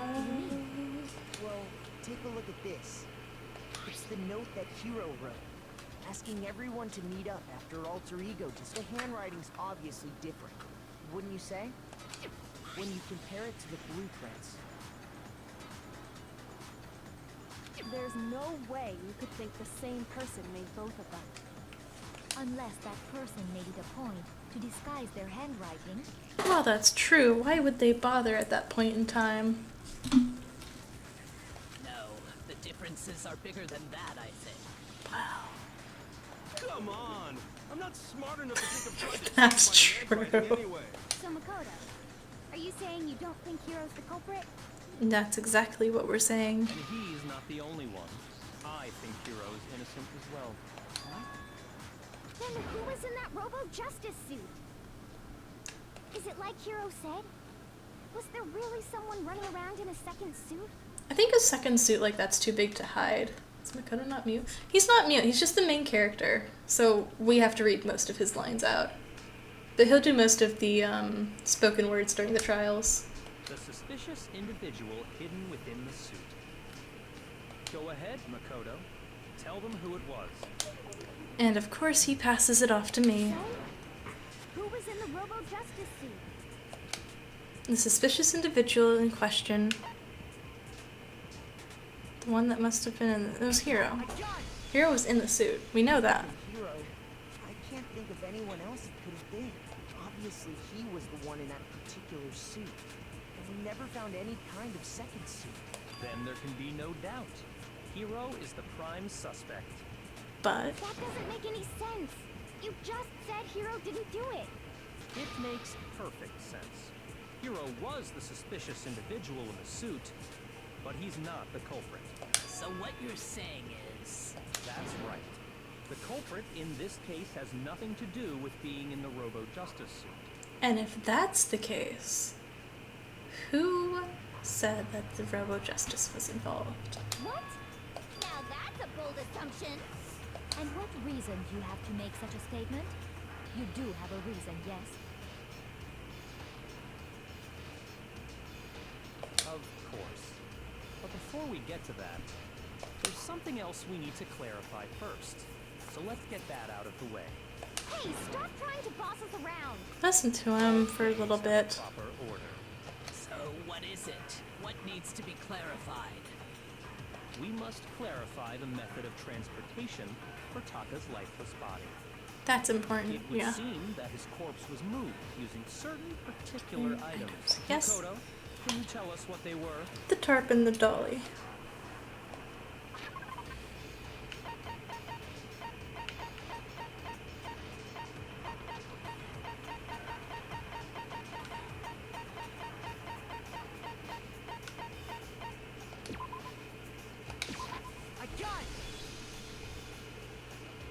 There's still one more thing.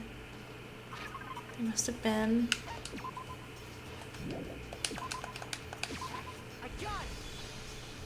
They were a dolly and a tarp, right? What's with that attitude? So, let's see if I can explain. Taka's body disappeared from the equipment room, and then we rediscovered it in the repository. And when we found it for the second time, it was wrapped in a blue tarp, right? It was the same tarp that, up until then, was stored in the equipment room. So the killer must have seen it there, and decided to use it when they moved Taka's body. That way, they wouldn't leave any bloodstains while they were moving it. Okay, that explains the tarp. And the dolly? Same thing. I'm sure the dolly was in the equipment room when we first found Taka's body there. But when the body disappeared, so did the dolly. Later, when Taka's body reappeared in the repository, so did the dolly. In other words, you think they used the dolly to move the body, am I right? But are you sure you are not mistaken? Huh? Are you absolutely positive the dolly was Yes, in the we are. room when we found Taka's body? That dolly was made specifically for moving large objects between the repository and the art room. It would be very strange indeed to discover it had made its way to the equipment room. Is it not possible that it was in the repository all along, and you simply didn't realize it? There's blood on the wheel. She's raised an objection. How do you respond? How'd the blood get on the There wheel? is no shame in being wrong. Nobody And the is tire wrong. tracks and the blood stain and the... What was it? The equipment room. We have all accepted the fact that you rarely understand what is going on around you.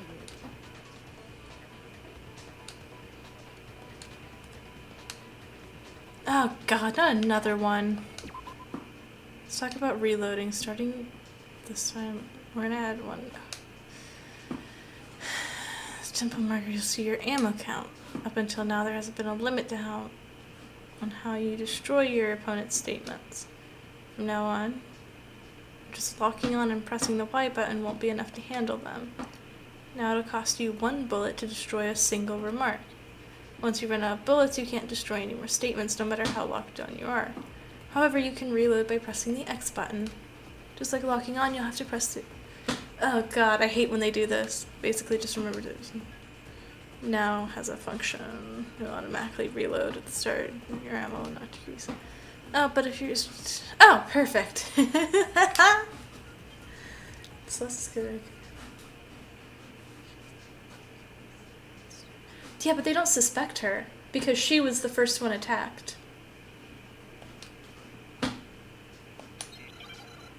She just happened to barely get by with just a scrape and nothing else, for some reason. You have it wrong. I cannot agree. You are a fool. So pathetic. Lies will get you nowhere. Do your worst. Away with you. You miserable wretch. You have it wrong. I cannot agree. You are a fool. Lies will get you nowhere. Do your worst. You miserable wretch. I cannot agree. This should prove it.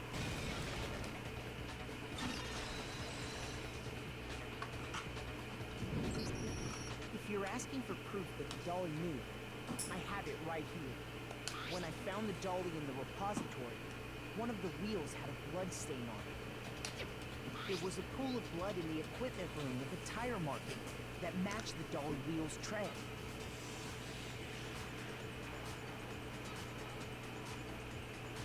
Yeah, because he's wearing the suit. How could you describe anything but the suit? I don't know, man. Probably rolled the dolly through the blood on accident as they wheeled the body out of the room.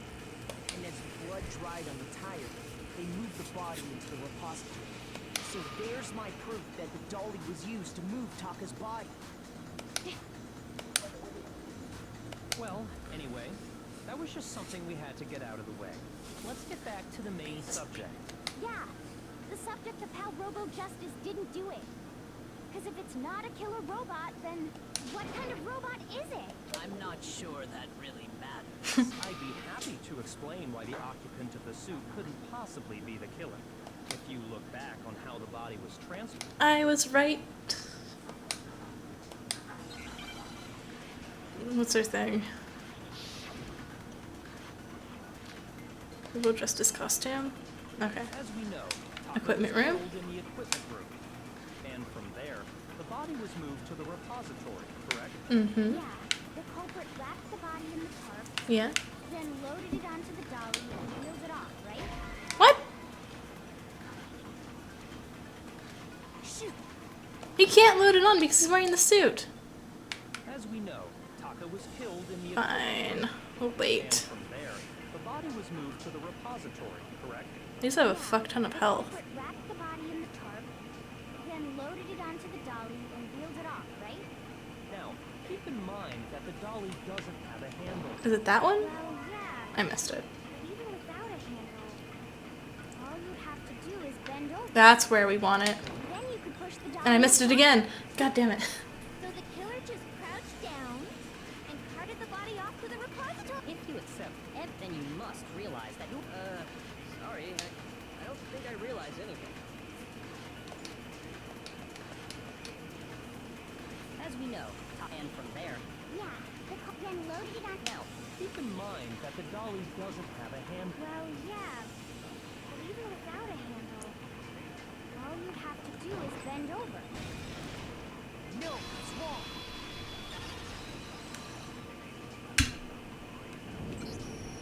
You're absolutely right that you could push a dolly without a handle if you stoop down low.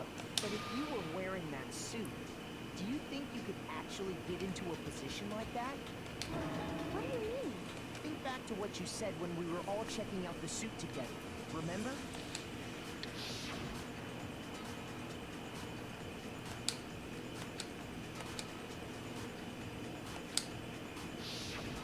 When you're in that suit, not only can you not see your feet, but you can't even bend at the waist. Am I right about that? Now that you mention it, yeah. Seems like it'd be awfully hard to push that dolly if you couldn't bend over. Well, what's to stop you from simply pushing the dolly with your feet? You can't see your feet. When you can't even see your feet? You really think someone could kick the dolly all that way? Yeah, it'd be totally impossible. Not that I can say for sure myself. On top of that, if you were wearing such a rigid, cumbersome suit, it's very unlikely you would have the dexterity to go about wrapping the body in a tarp. Well, I mean, isn't that just a matter of taking off the suit when you're ready to move the body? But you can't because of the clasp. I got it! I don't think taking off the suit was an option. If you remember...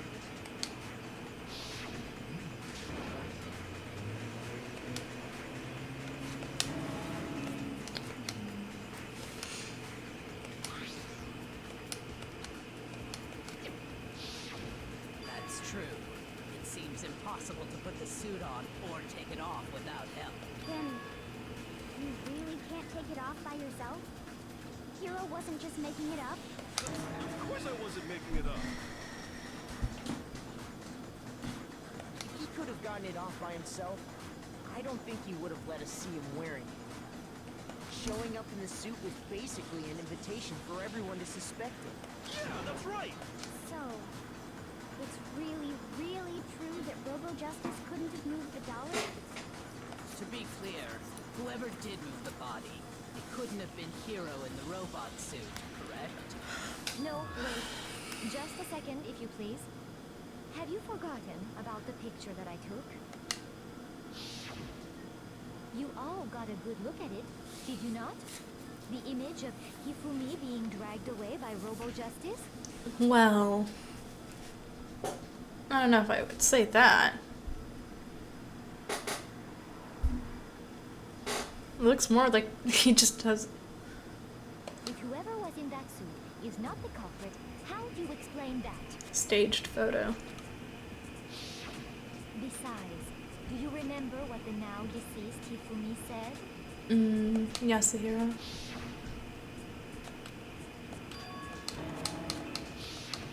So the individual inside the suit and the culprit are one and the same. It was Hiro, without a doubt.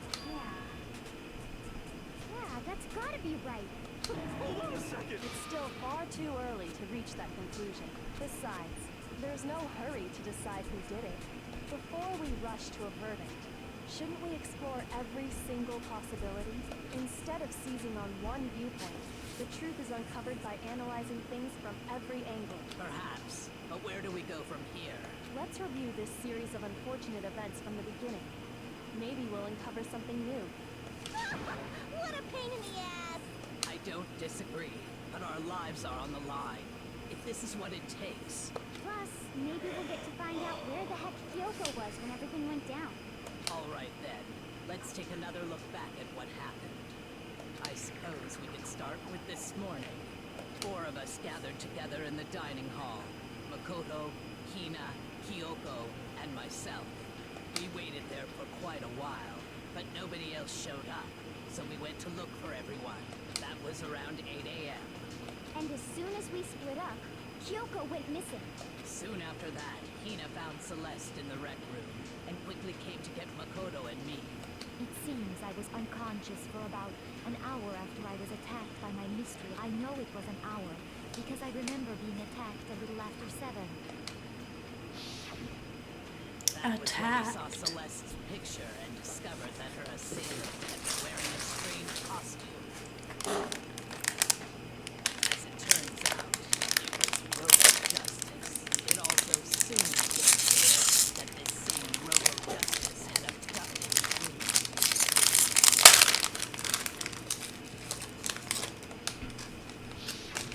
We were soon joined in our search by the Akuya and Toko, and then went on to find Hifumi in the library.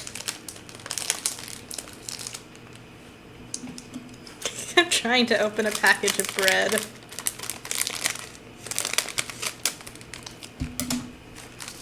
It doesn't want to open, man. He was injured, so we took him to the nurse's office and resumed our search for the suspect. But not long after leaving the nurse's office...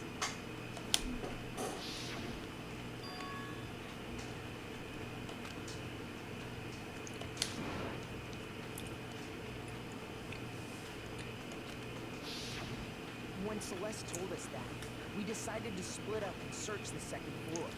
And soon after that, I saw someone moving around on the 3rd floor, and I yelled out to everyone as soon as I did.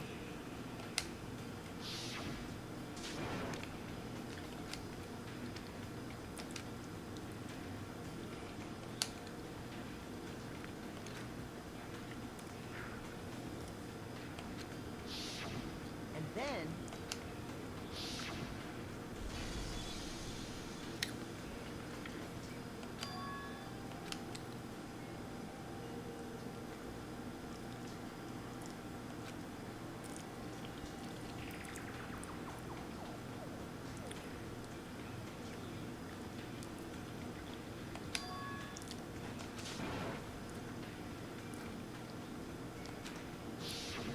at that point we decided to divide up into 2 groups.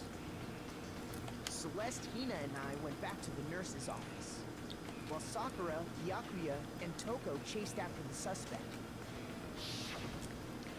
When we got back to the nurse's office, we found Hifumi, dead.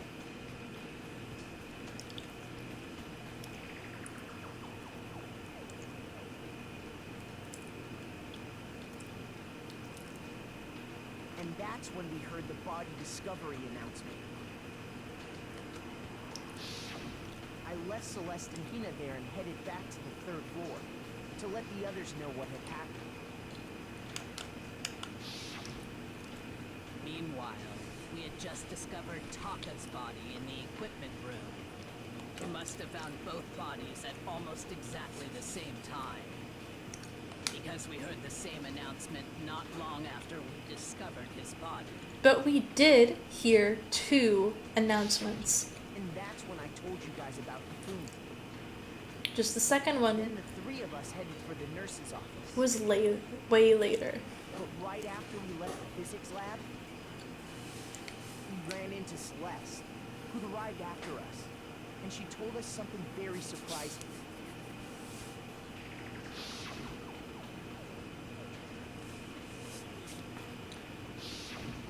We rushed back to the nurse's office and saw that she was right. Then we remembered we'd left Toko passed out in the equipment room, so we hurried back again. That's a lot of stairs.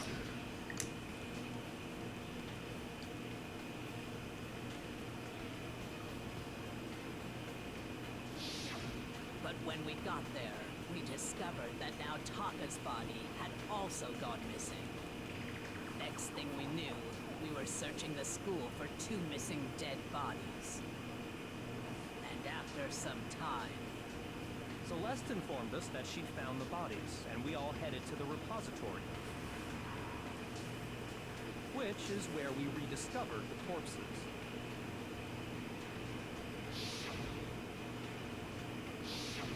I think that about covers it. I see. The whole thing sounds exceptionally complicated.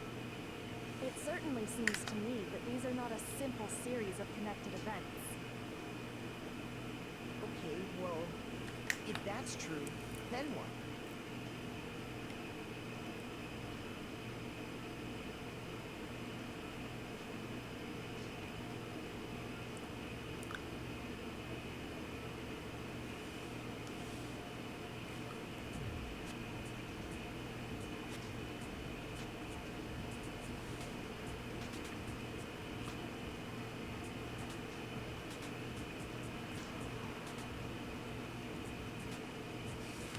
Rather than a single series of events, I think we have to consider each murder a separate situation. And from there, we can uncover the contradictions surrounding all of them. Now then, let's get started, beginning with what happened to Taka.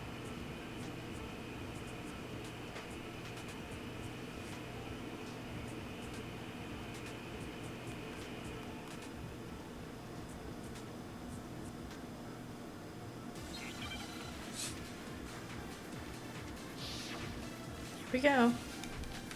Monokuma file. So, regarding Taka's death, I wonder if he died before Hifumi, or perhaps it was after? We already know what order they were killed in. Taka came last. What makes you say that? Because of the numbering of the Justice Hammers. It's true that Hifumi was killed with Justice Hammer 3, while Taka's death came from a swing of Justice Hammer 4. See? So it's obvious Taka came after.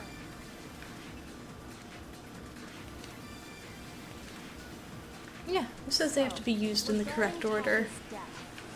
I wonder if he died before Hifumi, or perhaps it was after? We already know what order they were killed in. Taka came last. What makes you say that? Because of the numbering of the Justice Hammers. It's true that Hifumi was killed with Justice Hammer 3, while Taka's death came from a swing of Justice Hammer 4. See? So it's obvious Taka came after. I don't know. They're numbered, but they really used in that order. So, regarding Taka's death, I wonder if he died before Hifumi, or perhaps it was after? We already know what order they were killed in. Taka came last. I don't know. What makes you say that? Because of the numbering of the Justice Hammers. We'll try. It's true that Hifumi was killed with Justice Hammer 3, Damn. while Taka's death came from a swing of Justice Hammer 4. See? So it's obvious Taka came after. Let's try that again, I guess. So, regarding Taka, I wonder if, or perhaps it was, we already know what order they were killed in. Taka came last. What makes you say? Because of the numbering of the Justice. It's true that Hifumi Oh, I'm gonna scream. While Taka's death. See? So it's obvious Taka came after. So, I wonder if, or perhaps it was, we already know what order they were killed. Taka came last. What makes you say that? Because of the numbering of the Justice Hammers. Finally hit it. God damn. Hold on. There's no reason to assume that the hammers were used in the same order as their numbers. If anything, that's just another way the killer tried to disguise their actions. So you're saying the culprit wanted us to think the hammers were used in order, but in reality, Taka was killed before Hifumi? Okay then, let's see the proof. Evidence that proves Taka was killed before Hifumi. Yes. I don't know how many times I've said it.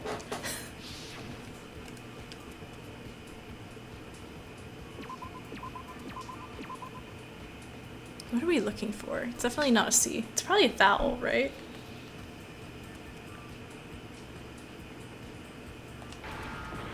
Miss. Okay.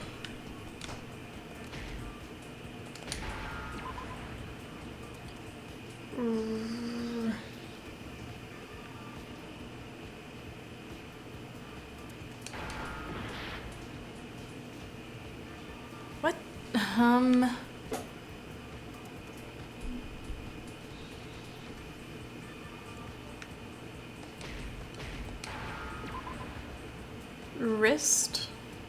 Wristwatch?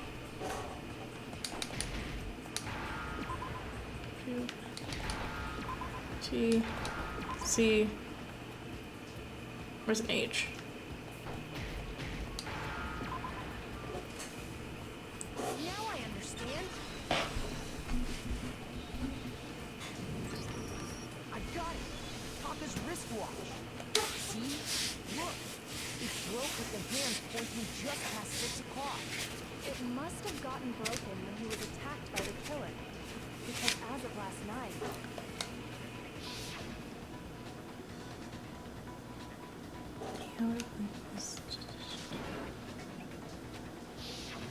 So if it wasn't broken after 6 last night, then he must have been attacked around 6 this morning. And that would be his official time of death. But if that's true, then he was killed well before Hifumi. And before Celeste was attacked this morning, which happened around 7. That's right. Taka was killed before any of the other incidents took place. That simple fact slipped past all of us. We made the wrong assumption about the order of events, all because of those justice hammers. That's exactly why the culprit wrote the numbers on each hammer and had them increase in size. That way, when we saw how they were used in each incident, we'd easily make that wrong assumption. Now, if Taka was killed around 6, then everyone's alibis for his murder go out the window. Because when he was killed, we hadn't met up in the dining hall yet. That may be true in the case of Taka's murder, but all of our alibis still hold true for Hifumi's death. That's right.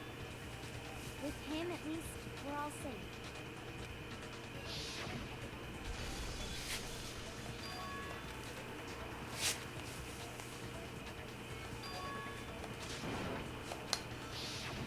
When we heard Hifumi screaming, we were all But that's not when he died, is it? for Hiro and Kyoko. Then we all ran down to the nurse's office, and that's where we found his body. That's totally true. We're all in the clear. Oh, I know! They must have recorded him screaming on a tape or something, then played it later on! If that's true, where's the tape? I don't know. Don't just go making stuff up. Anyway, we all have rock-solid alibis for when we heard Hifumi scream. Since all of us were there together, clearly none of us could have killed him. And it does not stop there. There was also the moment when we discovered his body had disappeared. When his body vanished from the nurse's office, Hina and I were in the bathroom together, while everyone else was in the equipment room, correct? And then there's the disappearance of Taka's body from the equipment room. At that time, we were all gathered together in the nurse's office because of Hifumi going missing. Well, don't forget, I was passed out in the equipment room the whole time. Wait, then what if Genocide Jill did it? She could have dragged Taka's body out of there right then! Buddy, you're not helping. Even if she could pull that off, there's no way she could have done the same with Hifumi's body. Because, as we just established, she was passed out in the equipment room when his body disappeared. Besides, I didn't do either of them anyway. In other words, it is impossible that any of us could have killed Hifumi or moved either of their bodies. On the other hand, Hiro and Kyoko had disappeared, so they most certainly could have done those things. So what now, Kyoko? For now, we can't get fixated on who did it, or we'll just keep going around in circles. So instead of who, I propose we start talking about how. In particular, I think we need to figure out how Hifumi's body got moved. That's true. We searched everywhere, but we couldn't figure out how to explain his body disappearing. And according to what Celeste said,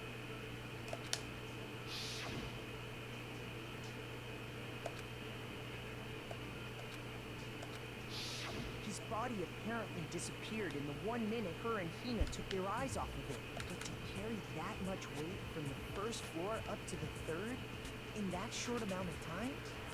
Oh man, yeah! There's no way! It'd be impossible! Well, what if I told you there was a way to make the impossible possible? What? How? If the dead body were to move itself. The dead body moved on its own? No! Not another... ghost! I don't think it has anything to do with the occult. I think what she's implying is we thought Hifumi was dead, but perhaps in reality he was still alive. That would explain the later death message. Alive? Are you saying Hifumi wasn't carried out of the nurse's office, but simply walked out on his own? But I mean, we found his body. He was dead. Nobody checked his goddamn pulse. Perhaps he was simply playing dead. That it isn't possible. Why not, Celeste? Why is it not possible? Yes, I think it's very possible.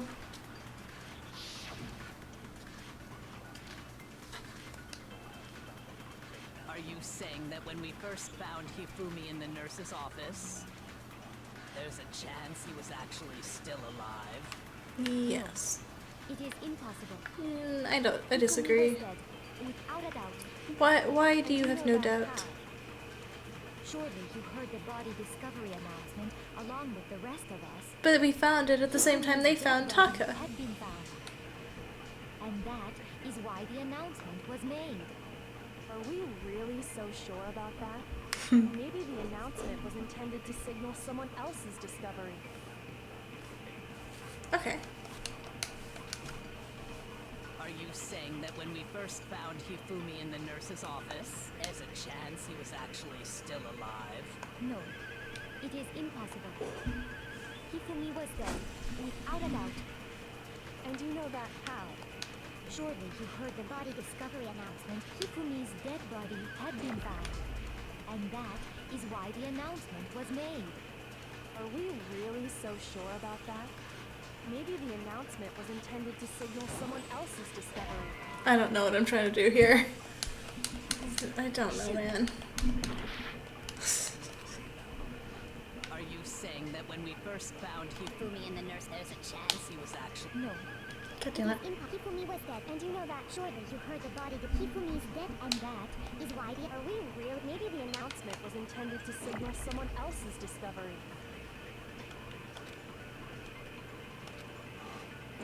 We heard it Saying twice. that when we first found Hifumi in the nurse's office, there's a chance he was actually still alive? No.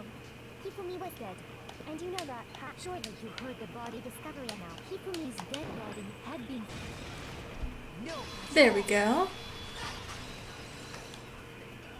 I forgot you could carry it over to the next play. The body discovery announcement that was made really intended for Hifumi?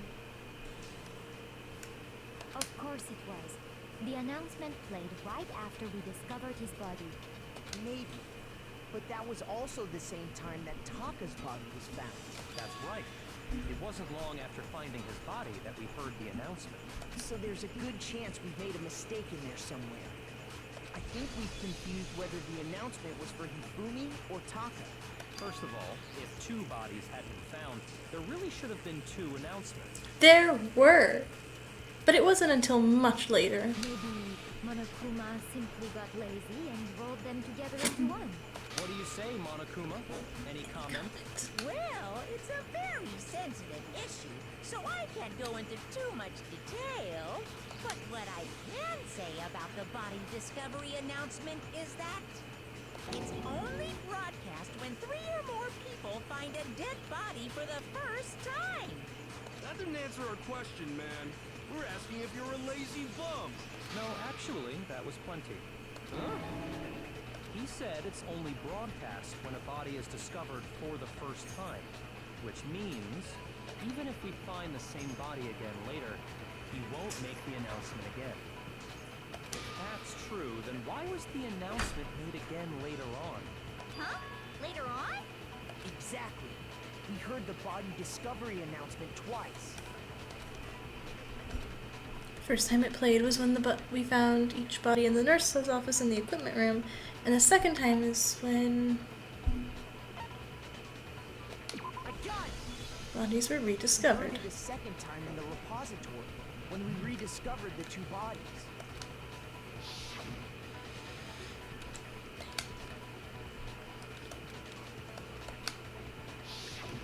It didn't seem weird at the time, but it contradicts what Monokuma just told us, doesn't it?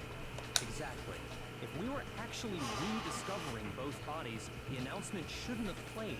And in reality, when the 2 dead bodies were rediscovered, one of them was actually being discovered for the first time. So, when we found Hifumi the first time in the nurse's office, he wasn't actually dead yet. Meaning, he wasn't actually found dead until we came upon him in the repository. And that's just part of it.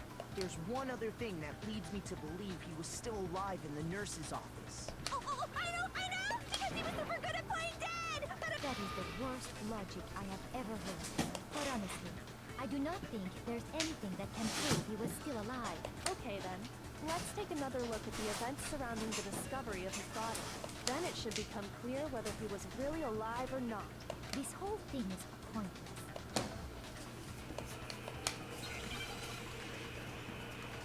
Here we go.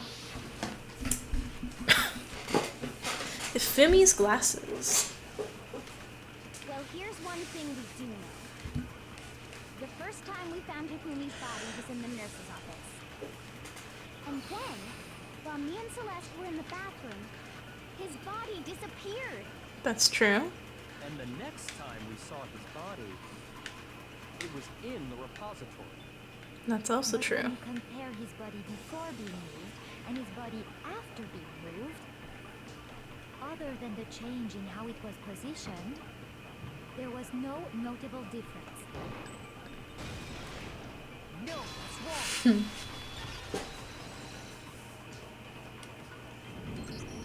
In fact, there was one clear difference between Hifumi in the nurse's office and the repository.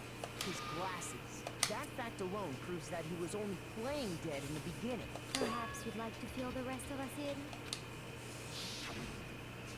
When we found Hifumi in the nurse's office, his glasses were covered with blood.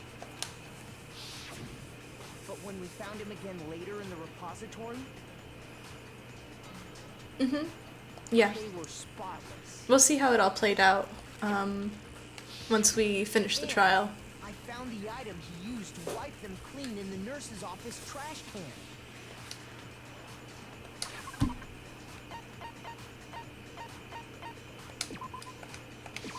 I got it! It was a glasses cleaning cloth featuring a certain cartoon mascot. One look at the bloodstain on the cloth should make things clear.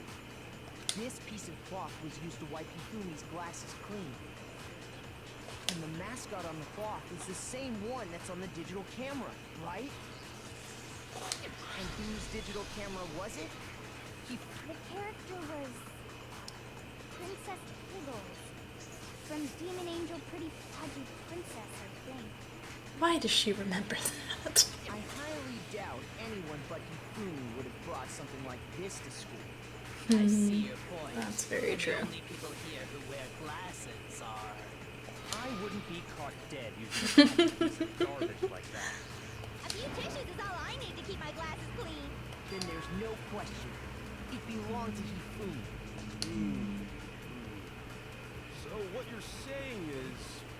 What exactly? What I'm saying is, the blood on his glasses was wiped away using his own glasses cleaning cloth. Even if that is true, it does not mean he wiped the blood off himself. But who would benefit from a clean pair of glasses other than the glasses owner? That's a good point. But it must have been him, right? So let's assume that Hifumi was still alive in the nurse's office. He pretends to be dead. Then when he's alone, he wipes his glasses clean so he can see. Then he stands up and walks out on his own 2 feet.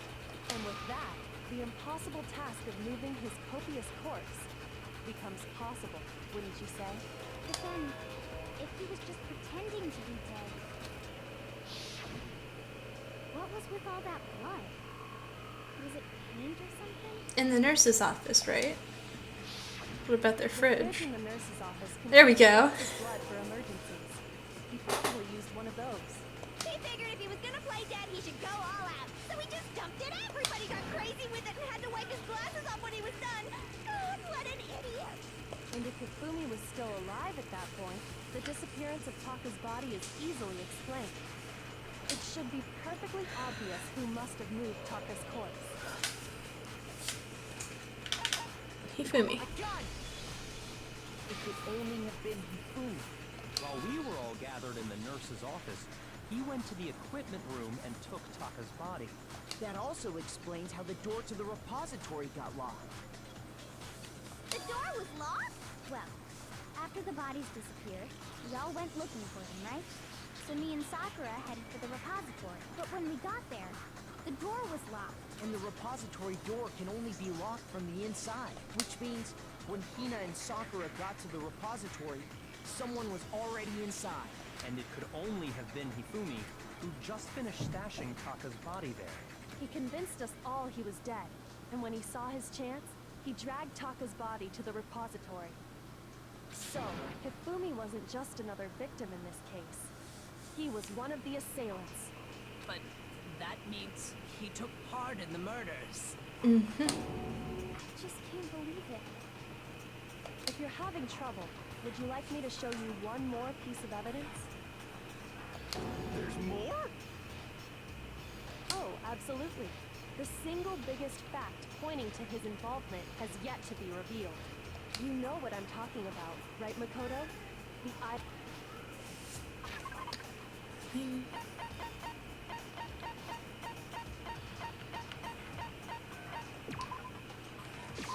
I got it! You're talking about the note Hifumi had hidden away, aren't you? Hidden note? That's right. We found it stuffed in his pants. What? In his...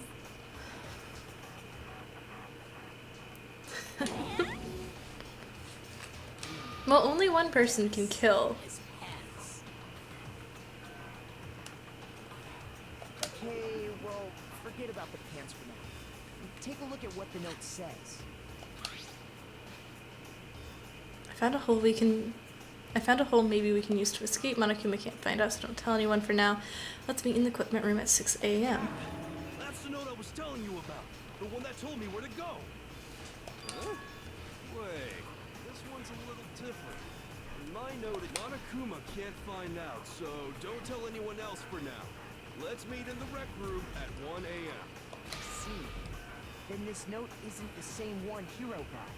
It's not the same? In other words, the killer got in touch with another person besides Hiro, and that person could only have been... Hifumi's pants. I think it's Taka. That's right! Taka! The killer used this note to draw out Taka and murder him. Hello? Over here! Objection! Objection! What? I don't really understand what's going on, but Hifumi had that letter, right? So whoever wrote it wasn't drawing out TikTok, they were drawing out Happy! Just to be clear, TikTok is Taka and Happy is Hifumi, right? This game came out in 2010. I just think the TikTok thing is funny thinking about that. Why must you ruin it every time?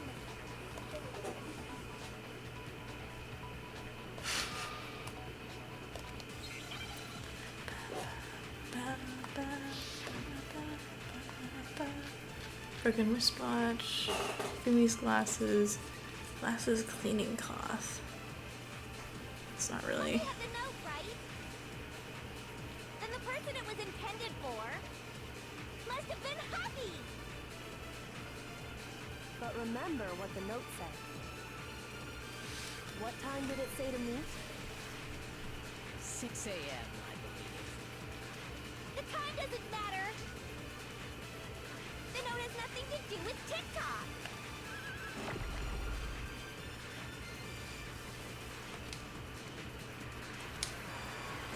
Okay. The note, right? Then the person it was intended for must have been happy. But remember what the note said. What time did it say to meet? 6 a.m. I don't know. The time doesn't matter. The note has nothing to do with TikTok. I'll take that. 6 a.m. What happened to 6 a.m.? Do I need the Huffy? Do I need the Huffy to hit this? Then the person it was intended for must have been happy. But remember what the note said. What time did it say to meet? 6 a.m., I believe. The time doesn't matter. Time does matter. The note has nothing to do with TikTok. We'll try. Nothing happened. Okay. Okay. Puppy had the note, right? Then the person it was intended for must have been happy. But remember what the note said. What time did it say to meet? 6 a.m. The time doesn't matter. Yes, it does. The note has nothing to do with TikTok. No. Is that right? Why is that right? No. There absolutely is a connection. What the hell are you talking about? The note said to meet at 6 a.m., which is the same time Taka was murdered. We've already proven that using his wristwatch. But there's more. Look where the note says to meet. The equipment room, right? Which is where Taka was killed. I see. So, Taka was murdered at both the time and place written in the note. I think that should be plenty to show that this note was definitely meant for Taka. Well, when you put it like that. No further objections. Someone used that note to trick Taka, just the same as me. The culprit really is a cold-blooded monster. Telling people they found a way out. But if they gave the note to Taka, what was Hifumi doing with it? I can answer that. Down his pants, no less. Most likely, Hifumi stole it off Taka's corpse after he died. He stole it? Where's your proof? Go ahead. We have the proof.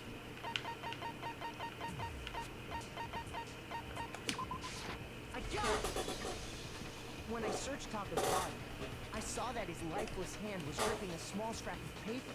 If I'm right about this, the sheet of paper this piece came from is... I knew it! It fits perfectly with the note we found hidden on Hifumi. Then Taka's scrap and Hifumi's note. Yup, they're from the same piece of paper. Hifumi had the note meant for Taka, while Taka's corpse still grasped a small piece of that note. There is only one way to explain it. Taka died clutching the note. Hifumi tried to free the note from its death grip, leaving behind only one small scrap. Did I get all that right? That means Hifumi knew the note was important. Exactly. Which proves that he was an accomplice in the murder. Whoa.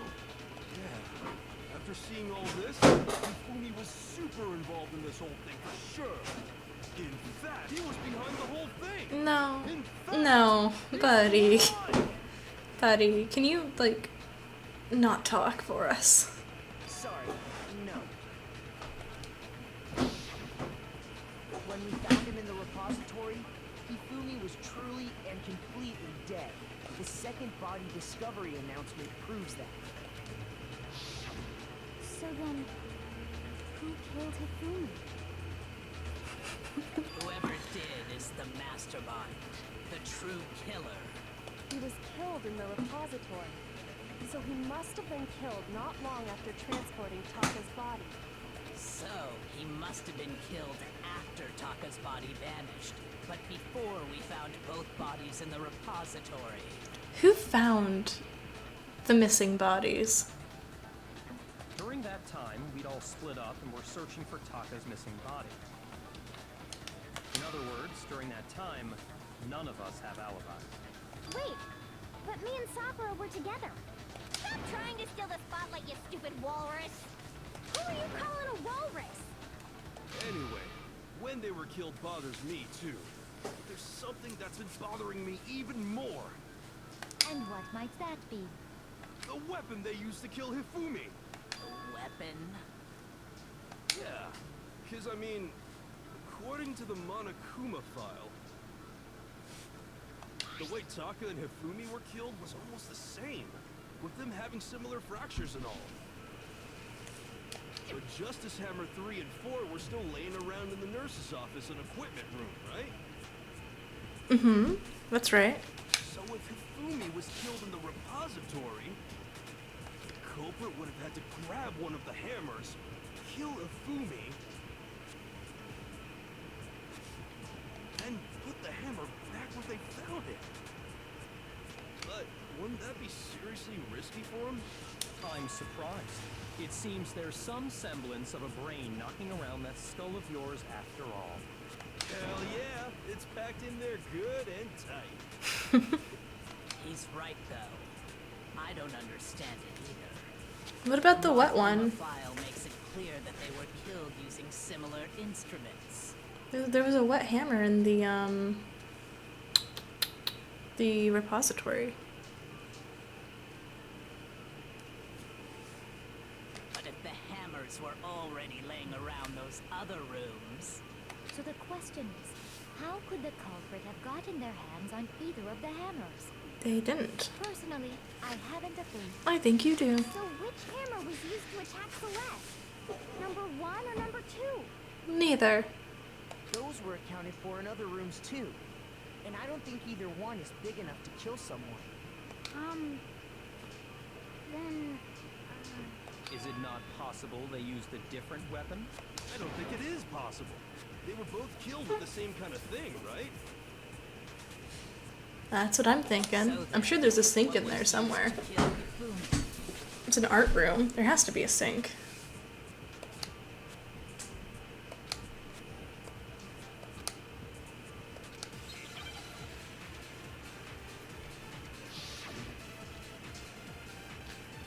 Spotless hammer. Look at that. What was used to kill Hifumi? The spotless hammer. Was it Justice Hammer 3? I'm right! You jerk. Fine, we'll sit through it. What was used to kill Was it just maybe Justice? Well, there's one. How was the culprit? How did nobody's weakness then? Sounds like a Justice Hammer 5 is about to make its appearance! Check out Murder Gear. Well, what the murder weapon had to be one of the end. No. There it is.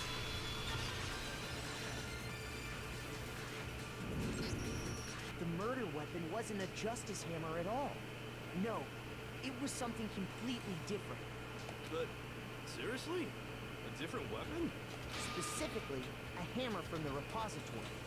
The killer could have easily used that to kill Hifumi. Now, all the hammers in the repository were covered in flecks of grit and debris. But for some reason, one of them had been scrubbed clean. Huh? And the reason They look it like had been wood. scrubbed clean was most likely because it was used to commit murder. And it probably isn't sealed wood either. So it's just crazy that they were able to get the blood out of it. If the hammer got covered in Hifumi's blood, of course they'd have to clean it off. I I'd also like to point out that the repository has all kinds of hammers. Big ones, small ones, and even some flat mallet-like ones. I think whoever made the Justice Hammers used those as a basis for their design. If that's true, that would explain the moniker. So Hifumi moved Taka's body to the repository, where someone then used a hammer to kill him.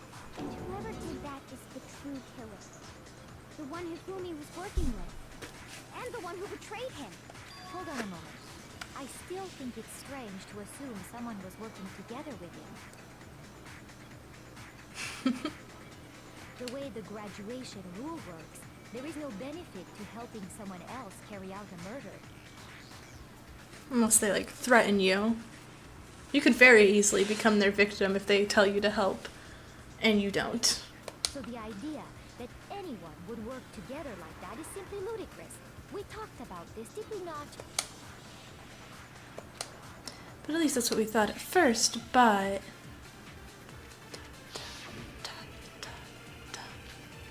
Spotless hammer? Is that really all we have? Based on the rules that have been laid We're out looking for below, something in their even if speech. more than one person is complicit in the murder, only the one who actually carried out the act can graduate and survive. That's all correct. Assuming the rule holds true, it is simply impossible that two people work together on this. That is how the rule was explained to us. But that only really applies if there's one murder, right? In this case, however, there were two murders. What am I looking for? Can you really see there's no chance? Based on the rules that have been laid out for us, Even if more than one, only the one who actually, assuming the rule holds true. That is. But that only really applies if there's one murder, right? In this case, however, there were two murders. based on the rules that have been laid out for us, even if more than one person is complicit, only the one who actually carried out the act can graduate and survive. Assuming the rule holds true, it is simply impossible that two people work together on this. Shoot! Come on. Based on the rules that have even if more than one, only the one who actually, assuming the rule holds true, it is simply impossible that two, that is. But that only really, in this case, however, there were two murders. God, my health is so low. Even if more than one, only the one who actually, assuming the rule holds true, it is, that is. But that only really applies if there's, in this case, however, there were two murders. Okay, so I guess we hit the impossible with this. Even if more than one person is complicit in the murder, only the one who actually carried out the act can graduate, assuming the rule holds true. It is simply— Bro, I'm gonna kill someone. Oh my god. But that only really, in this case, however, there were No, come back! God damn it. Based on the rules, the rule holds true. That is. But that only really, in this case, however, there were two murders. Yeah, right? Based Aim on the rule, sucks. Even if more than one person, only the one who actually carried out the act, assuming the rule holds true. It— Finally, God.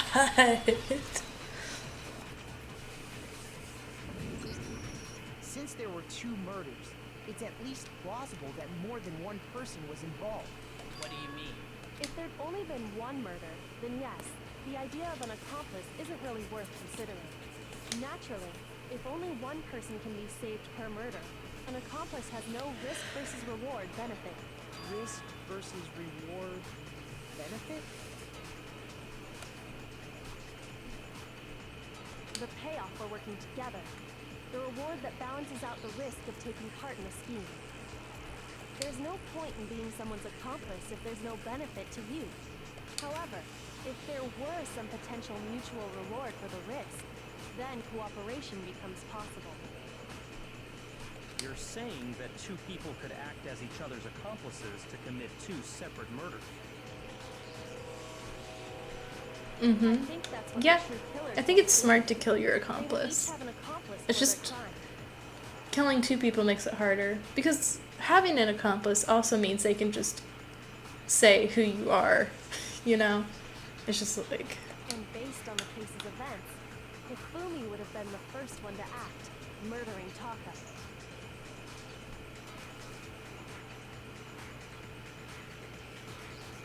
They made him carry out the first murder so he couldn't back out of helping them later on. So in this case, there wasn't one single person committing multiple murders. Instead, each person killed someone. You can't do that. And it only looked like one person, a single suspicious individual. By creating one seamless set of circumstances, they made... The mastermind picked their target and managed to convince him to go along with their plan. And then, to avoid the no accomplices rule, they simply killed their accomplice. Which, if true, means that betraying Hifumi was part of the plan from the very beginning. Is that how it worked out? That's just awful. How could anyone be so cruel? You think so? I can't help but admire its cunning. Yeah, shut up. Still, their choice of accomplice seems odd.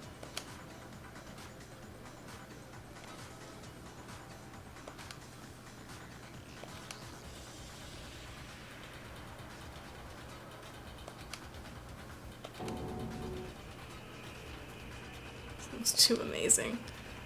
I understand how an accomplice could be involved. But then, who was the one pulling Hifumi's strings? That's problem numero uno right now.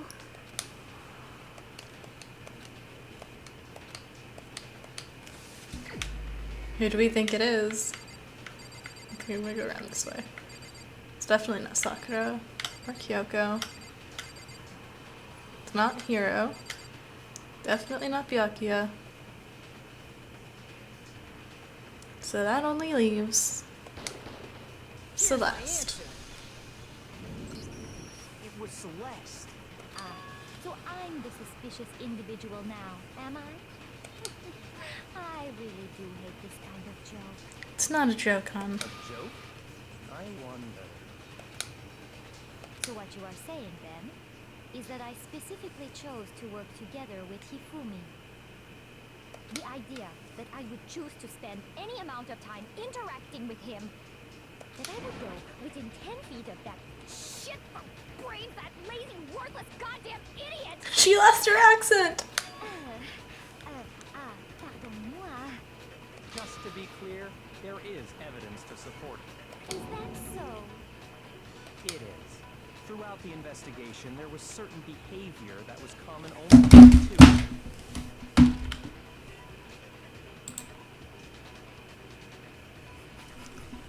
You have to keep permitting your chats, man. Considering what we've learned so far, it only further proves that the two of you were working together.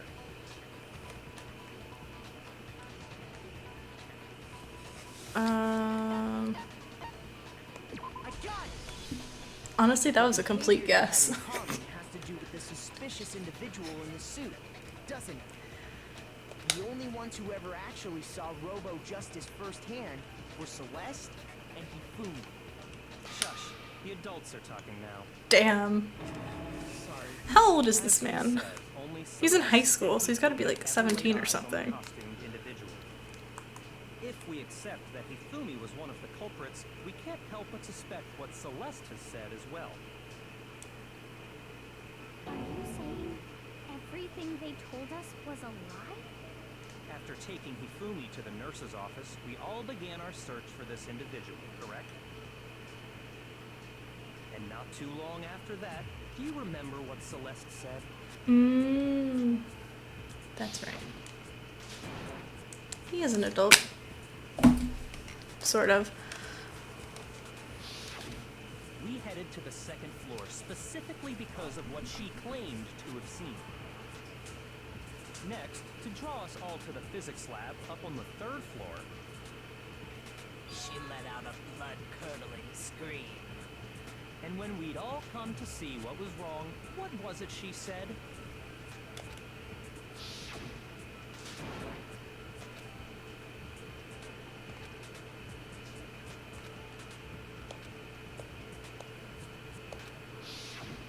Once she'd done her job of getting us all up to the physics lab, it was time for her partner to get to work.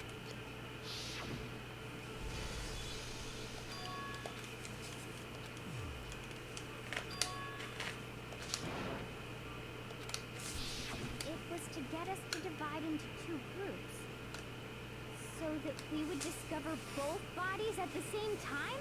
In fact, Celeste was precisely the one who proposed that we split up.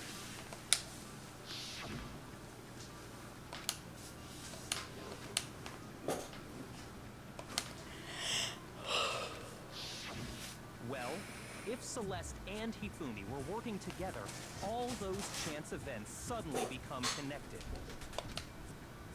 And on top of that, that piercing cry of yours early on.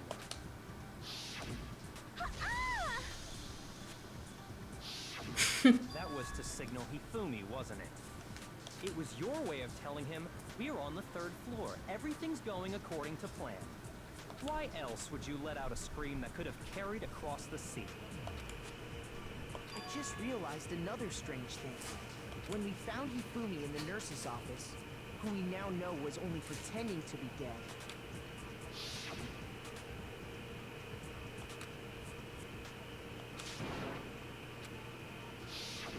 Celeste, you were the first one to say he'd been murdered.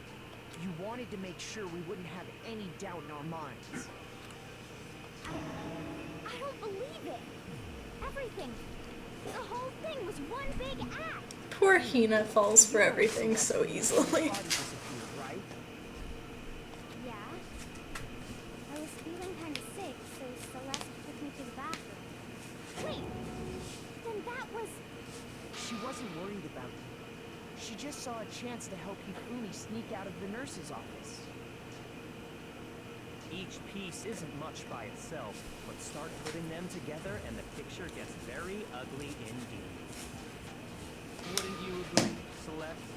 I had no idea what you mean. Don't bother trying to deny it. You made one fatal mistake. Oh, did I? I didn't even catch it myself when you first said it, but looking back, I can say that that one little slip-up was your undoing. What are you talking about? I'm talking about what you said after Hifumi's body disappeared and we returned to the nurse's office.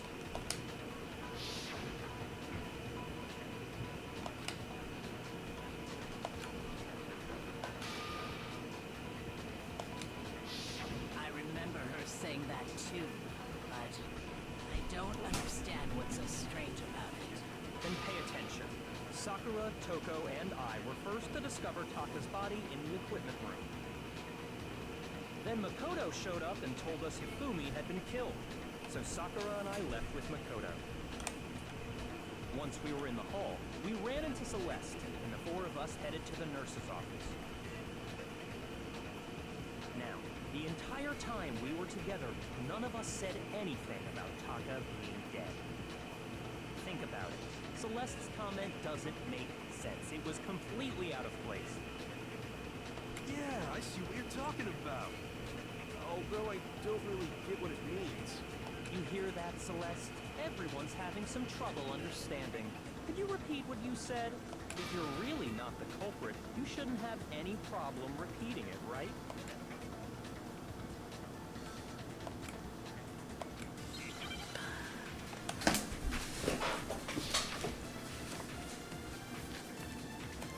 We're gonna have to select another one. All I said was, they must really be enjoying this. Enjoying the sight of us standing around, frightened and confused. They must be positively elated. We are all going to die here. We are going to die, just like those guys died. And that is all I said. And that's all it takes to finish this. It's obvious, isn't it, what was so strange about Celeste's comment? Damn. Come on. All I said was, they must really enjoying the sight of us. They must be. We are going to die, just like those guys. And that is. And that's all it takes. What was so strange about Celeste's comment? All I said was, they must really. Because, like, basically. The sight of us standing around, frightened. They must be positively elate. We are all going to die here. I don't know.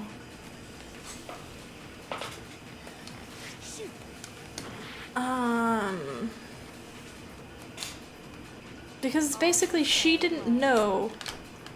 They must really be enjoying this. Is it us? Enjoying the sight of us standing around, frightened and confused. They must be positively elated. We are all going to die here. I really don't know what I'm doing.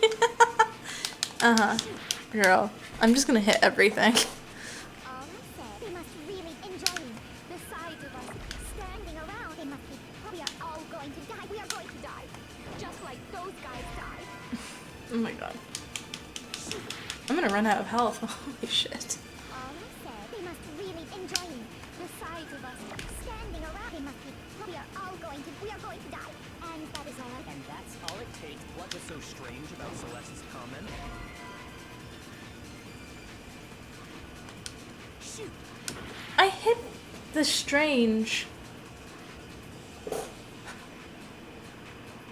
I hit the strange All I said. on what he said, right? They must really be enjoying this. Enjoying the sight of us standing around, frightened and confused. They must be positively elated. I don't know. We are all going to die here. We are going to die, just like those guys died. And that is all I said. And that's all it takes to finish this. It's obvious, isn't it? What was so strange about Celeste's comment? I don't know what it is. What?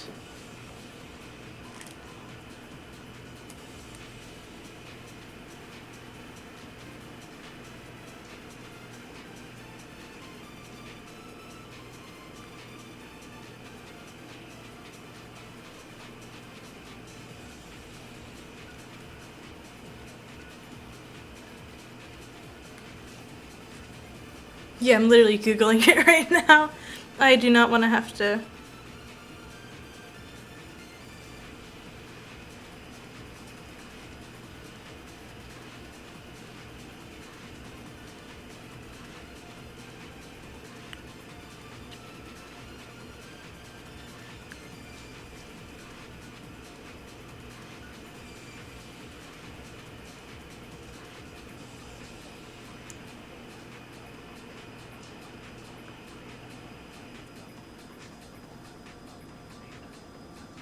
Are you kidding me?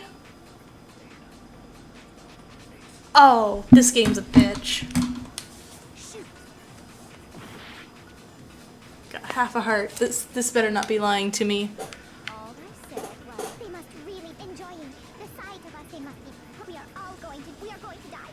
And that is. And that's all it takes to finish this. It's what was so strange about Celeste's comment?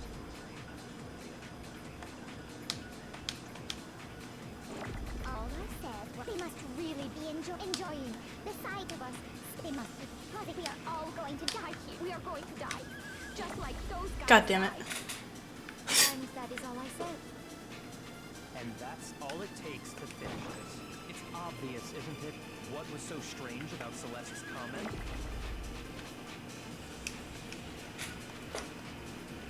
All I said, they must really enjoying the sight of us.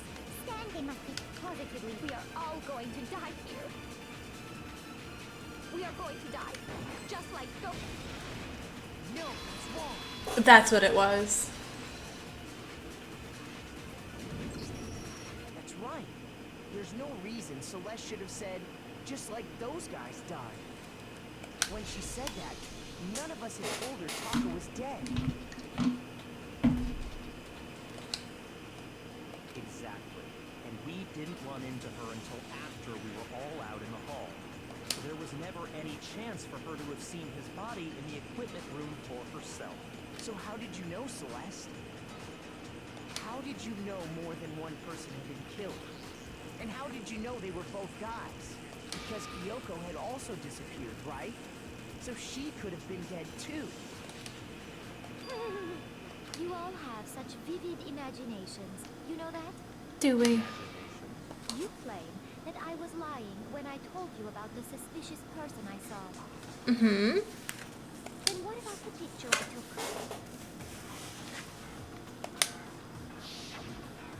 How do you explain this picture of the costumed villain dragging Hifumi away? It has to be some kind of setup, right? So let's put the suit on, and then she used the camera's timer to set up the picture. Have you so quickly forgotten? You are the only one who could have possibly fit into that suit. That's not necessarily true. Plus, I happen to know that this particular camera does not have a timer. In other words, it is an unassailable fact that this is a picture of Hifumi being dragged away. If everything I told you was a lie, how can this picture exist? Simple. Are we sure that's really a picture of the suspect dragging Hifumi away? What could you possibly mean by that? Surely there are other explanations than the one you've offered up. No, there is no other explanation. Pretty much.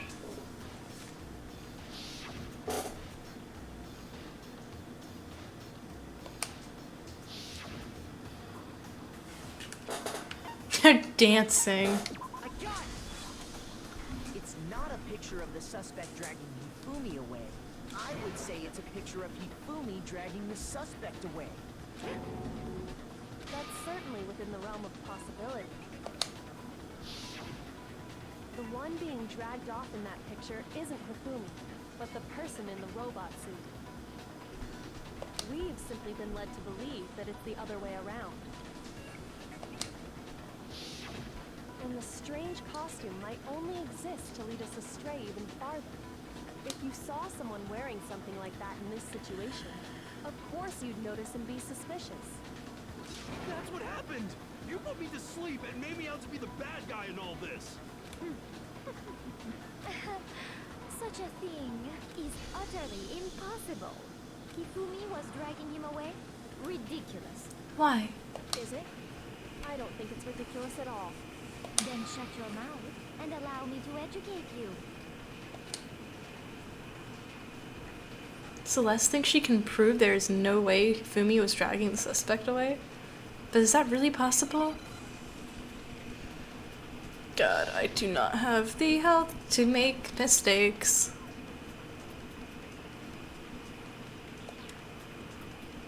You dressed me up in that suit after I passed out. Then you just draped me across a... I can literally pause it. I know, I have half a heart. And you can't save in the middle of trials.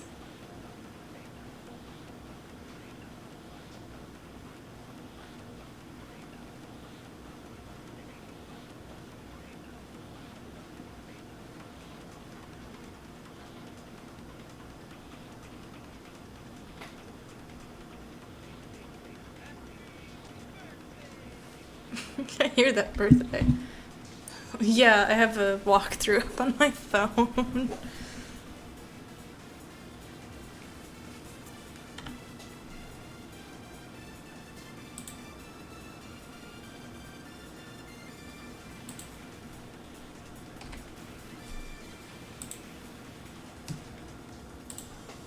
Okay.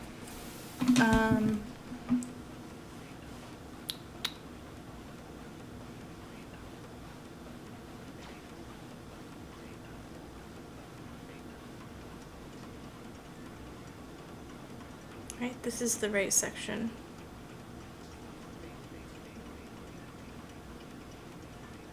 Okay. So we want justice. You tried to make me look like the bad guy. Justice. Like I said, ridiculous. As you can see in the picture, the suspect is standing perfectly upright. If the person inside the suit was unconscious, there's no way they could stand up straight. No, it's wrong.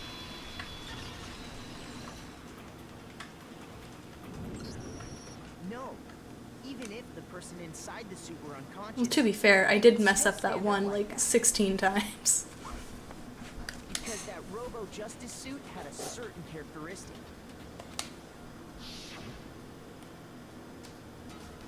Totally can't bend at the waist, like pretty obvious oversight. That's right! They totally made a mistake when they made it, so it couldn't bend at the waist. I'm not so sure that was a mistake. I think the suit was designed from the beginning to be used the way it was. Ooh, look at that face. Celeste and Hifumi took the suit they'd specially designed and stuffed Hiro into it.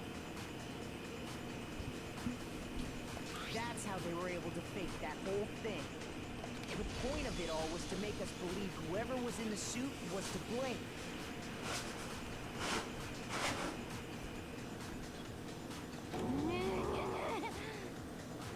Well then, I suppose this is checkmate. Checkmate?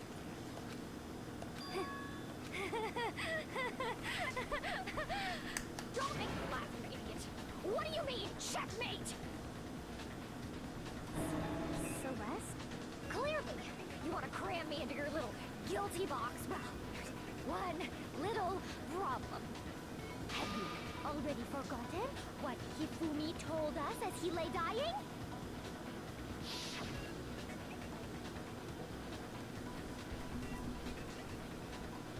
Who tried to kill you? Who killed me? That's right, I remember their name. Yasuhiro. When we asked him who had attacked him, his answer was quite clear, was it not? He said, and I quote, Yasuhiro. In other words, Yasuhiro Hagakure! Wait, but my name isn't really Yasuhiro. It's actually Taro. Your confusing statements don't make any sense. You're only making things more complicated. He did say Yasuhiro, but are we sure he was really pointing the finger at Hiro? What the hell are you talking about? I'll burn you alive! Girl. What do you mean by that? Think back to how Hifumi used to talk to us. How did he refer to each of us? I got it! That's right! Our last names! He called us all by our last names! Exactly. I know I heard him say Mr. Naegi more than once, for example. So if Hifumi did mean to say Hiro's name, he would have said his last name, Hagakure. I'm sure it was just incidental. By chance, his first name. Indecent? Don't talk. Random chance. Now isn't that a convenient explanation? No. There's no reason to think he would have said the name any different than normal. But he must have run out of energy before he could say any more. So Hifumi was trying to tell us the last name of whoever killed him? But the name he said doesn't apply to anyone here. You sure? Well, no. Hold on. There's one person it could apply to. And that's Celeste. She never actually told us what her real name is. What did you just say? To think you take your false accusations so far, I don't know whether to laugh or spit. Come on! Enough with your idiotic blather. Yasuhiro is a loser's name. Do I look like a loser to you? yes. Do I? Yes. I think I've earned the right to be a little on edge. Okay, then fill us in. What's your real name? Make sure your ear holes are wide open and listen up! My real name is Celestia Ludenberg. Could you please stop making me repeat myself over and over again? Celeste still won't give up, so then I have to do something to make her accept it. This is a bad time to have low health. Make your argument.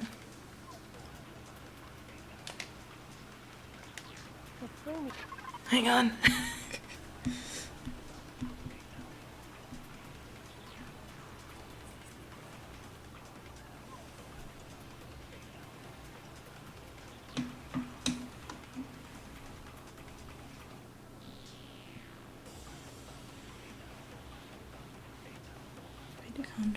Okay. He wanted us to know the killer's last name. Yasuhiro. If there's one person here who might have that last name. It would have to be you, Celeste. You haven't told anyone what your real name is. How many times do I have to tell you? My name is... Celestial Ludenberg, god damn it! How long do you plan to go on pretending? I'm not pretending. It's the truth. And since you have no way to contradict me. No, that's wrong.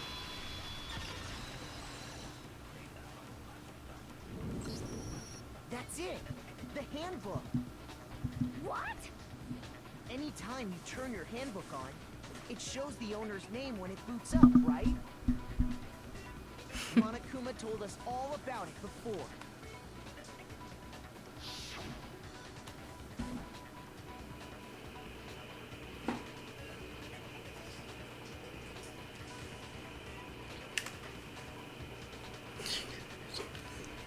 No, it's not your everyday notebook. It has many more uses than that. So all we have to do is check our handbook, and that'll clear up everything. That's how we can find out Celeste's real name. That's an invasion of privacy. I refuse to cooperate. Let me just vote you out. Celeste, can you please just tell us what really happened? Please, just tell us. Even when I'm put in check, it's just my nature not to give up. Because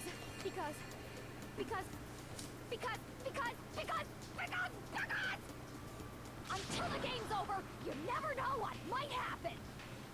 Fine then.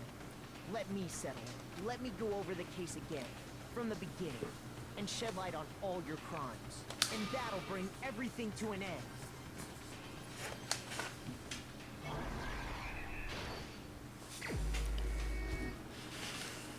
Okay. Got 19 minutes. That's a long time.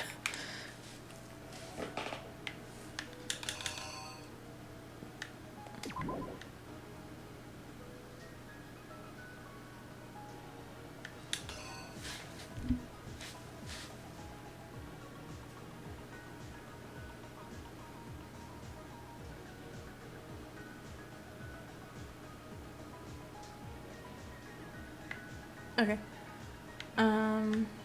Why is this here?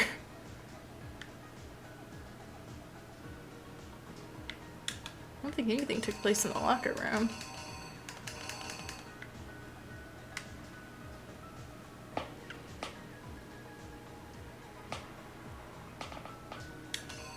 Okay.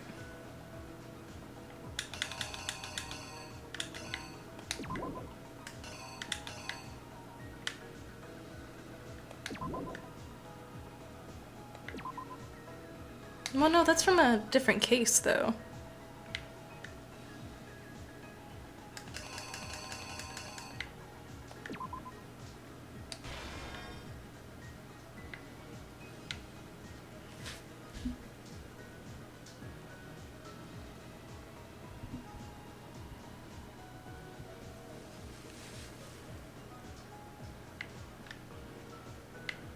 Oh, great. Okay.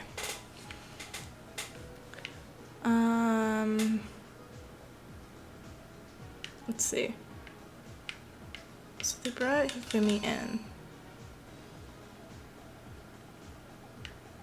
I would assume it's this one?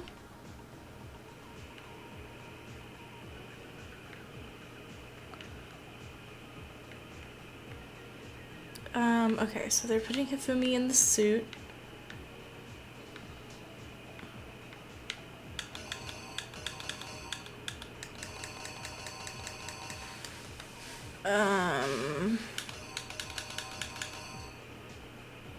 Guess it could be the camera?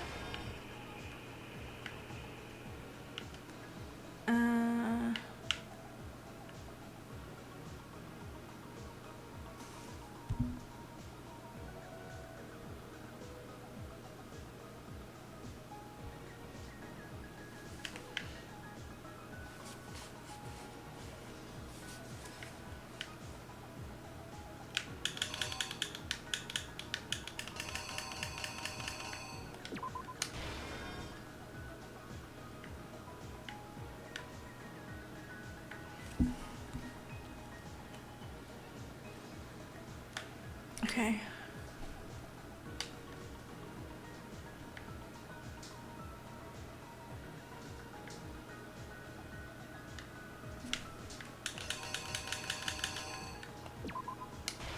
It's that time.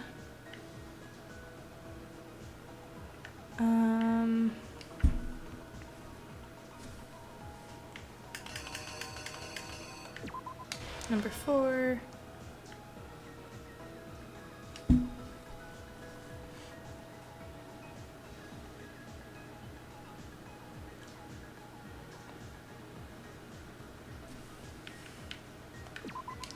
Oops. Number 2.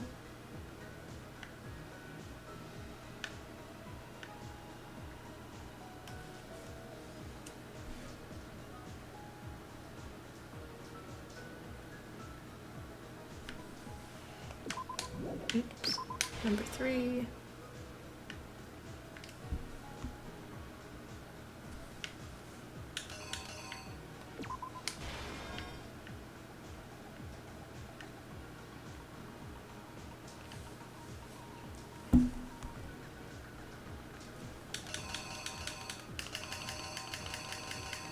Okay. Now we hope. Where is you? Before anything, the killer persuaded someone to help carry out the murder. And that person was...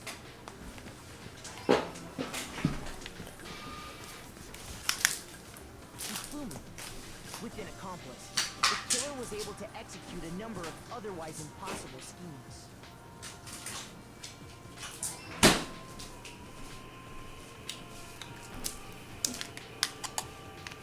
First, they convinced someone to meet them in the rec room last night at 1 in the morning.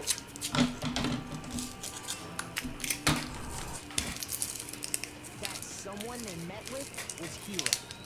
God, look at his The teeth. murderous duo intended to pass Hiro off as the prime suspect. So when they met up with him, they drugged him, knocked him out, and stuffed him into the Robo-Justice suit.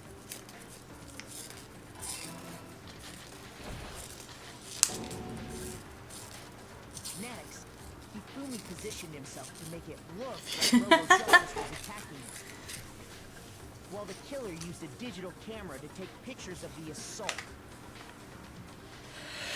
They did all this just to create evidence that would put the suspicion on Hiro. When they were done with him, they shoved him, still unconscious, into the pool room locker.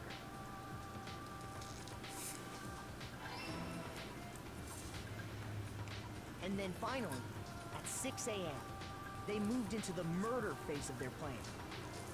They called Taka to the equipment room.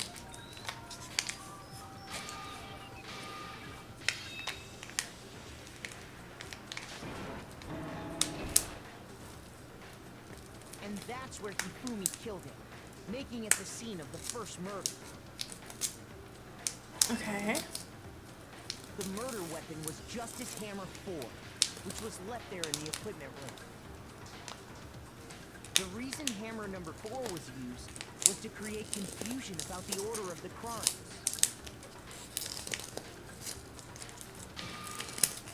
So, next they falsified 2 more assault incidents.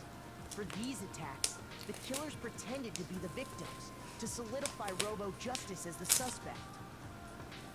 The first fake incident was the attack in the rec room. There, the killers wanted us to see Justice Hammer 1 and the Robo-Justice pictures they'd taken. They wanted to make sure we bought the surprise attack story. The second fake incident was the attack in the library. This time, they planted Justice Hammer 2 and an injured Hifumi to sell us that story. With these 2 incidents, the killers were able to create a certain preconception in our minds. That the suspect was increasing the size of the hammers and attacking people in order as they did. We fell right into their trap and started looking for the suspect based on that. But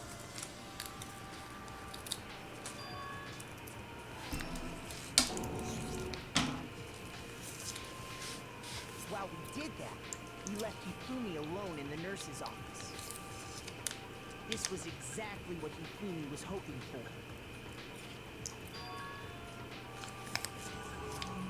He took a blood packet from the refrigerator and Justice Hammer 3 and turned the room into a crime scene in which he himself had apparently been brutally murdered.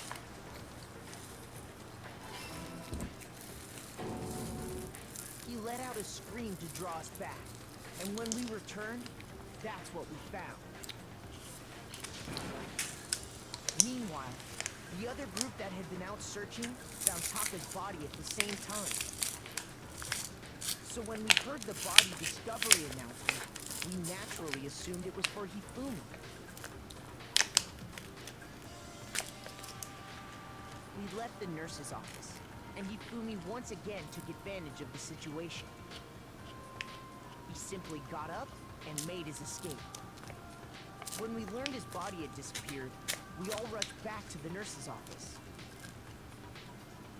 And once again, Hifumi had the chance he was waiting for. This time, he snuck into the equipment room.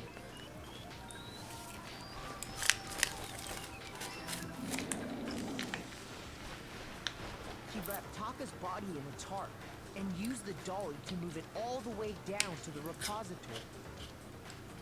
That explains how each of the bodies disappeared. Yeah, the body discovery announcement plays when 3 or more people who are not the murderer discover the body.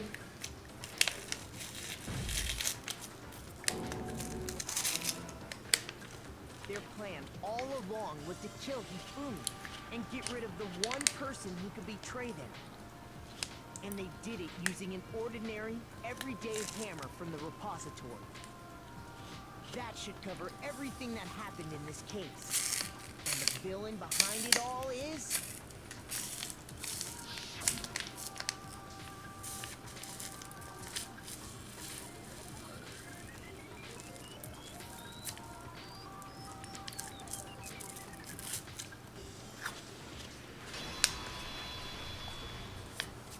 Celeste. Sorry, you lose.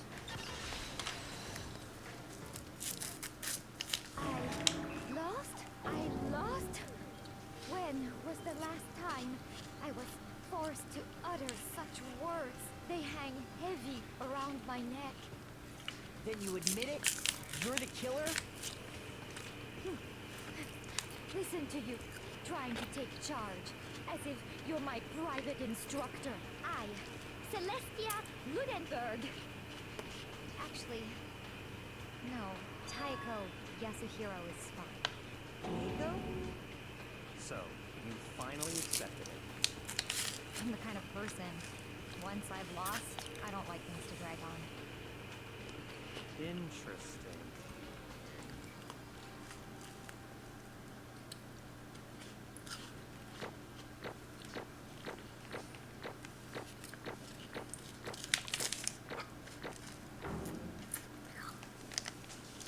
Still got an A.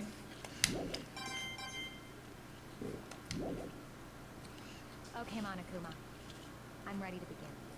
Or, no. I suppose this is the end, isn't it? It is indeed the moment we've all been waiting for. Time to vote. Okay? Okay. If you would, please locate your lever and cast your vote. And when the votes are tallied, who will become the blackened? Will you make the right choice or the dreadfully wrong one? Yeah. What's it gonna be? What's it gonna be? It is a lot more fun. You don't have the stress. And you also don't have to sit here and read all of their so much dialogue.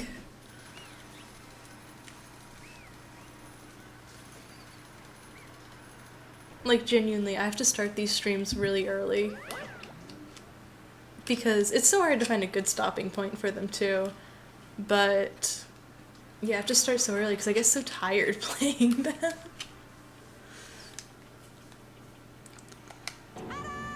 Celestia Ludenberg, or, more precisely, Taiko Yasuhiro. Honestly, I lost. Well, that sucks. I guess trying to work for someone else was a mistake after all. Hifumi's ineptitude was beyond my calculations. I knew it. So you really did approach Hifumi with this plan?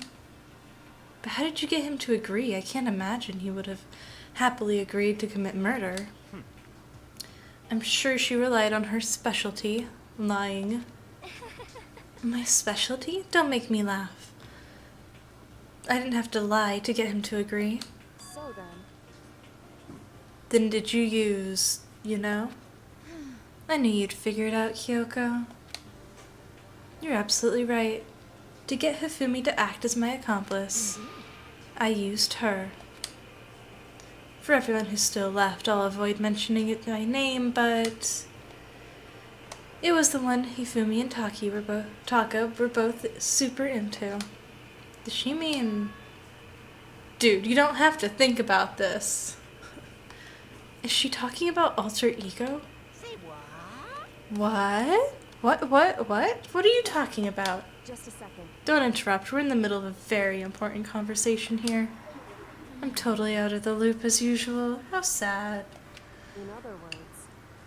Then you're the one that stole it? Indeed. That's right. I see. And you used it to drag Hifumi into the plan you'd come up with? Right again. Last night, after we'd had our meeting about how it disappeared, I paid Hifumi a little visit. What are you doing here? Actually, I was hoping I could talk to you, alone. It is about what was stolen. I know who did it. what? Are you okay with this? It was Taka. He stole it. So then, And I have proof. Would you like to see? As it turned out, I found a use for the digital camera. I had taken you-know-what to Taka's room earlier and took pictures of it there. I deleted the picture as soon as I'd shown it to Hifumi, of course. Damnation! But how did he do it? She was supposed to yell if either of us got close to her. You are correct, which is why Taka forced me to steal it. Say what? as for me, Please forgive me. He threatened me. Oh, He did. as for me, Girl, that is crazy. He came to my room last night unannounced, and then... It's hard for me to even say. He abused me. What? And he took pictures. He said if I did not do as he asked, he would show them to everyone. So I had no choice. Damnation! That is a crime. An absolute crime. I mean, I knew he'd gonna look crazy, but I'd never imagined he would go that far. His whole thing is being a moral compass. I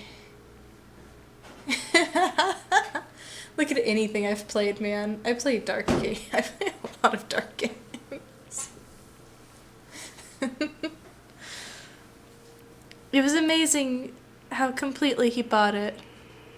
I can't express how enjoyable that was. Completely unforgivable! most unfortunate. Wait, please, if you go now, you will be playing right into his hands. Huh? Actually, Taka is planning to use her to escape. He has made you his target. Escape, you don't mean. Taka is going to try and kill you. indeed. And also he can keep her to himself. This is unforgivable! Completely unforgivable! Honestly, Can we allow him to continue these barbaric acts? She I will save her! actually, Then would you like to join me? It is just so happens I have come up with a plan. I have devised a way to reclaim what he has stolen. and escape this dreadful school. And with that, it is complete. Oh, nothing. Hifumi agreed without a second thought. The effect that item had on him was remarkable. The power of love, even a love as twisted as that, can still drive people mad, it would seem. You disgust me. I see. I have another question for you. What was that strange costume Hifumi's creation? Indeed. Yeah, it was a real pain in the butt, too. All I asked him to do was make something to hide the face and general body size. I had no idea he'd make something like that. But it's my fault for picking him in the first place. But So why'd you decide to make me the suspect? Because you're stupid. That's it? Let's see. And in that regard, I made the right choice. I'm so glad your stupidity surpassed my every expectation. Life must have been so tough on your parents, though. I feel like I could cry. But when you were explaining your plan to Hifumi, how did you explain the part about him playing dead? What she's asking is, what was Hifumi supposed to do after that, assuming you'd actually let him live? Are you okay with this? That's simple.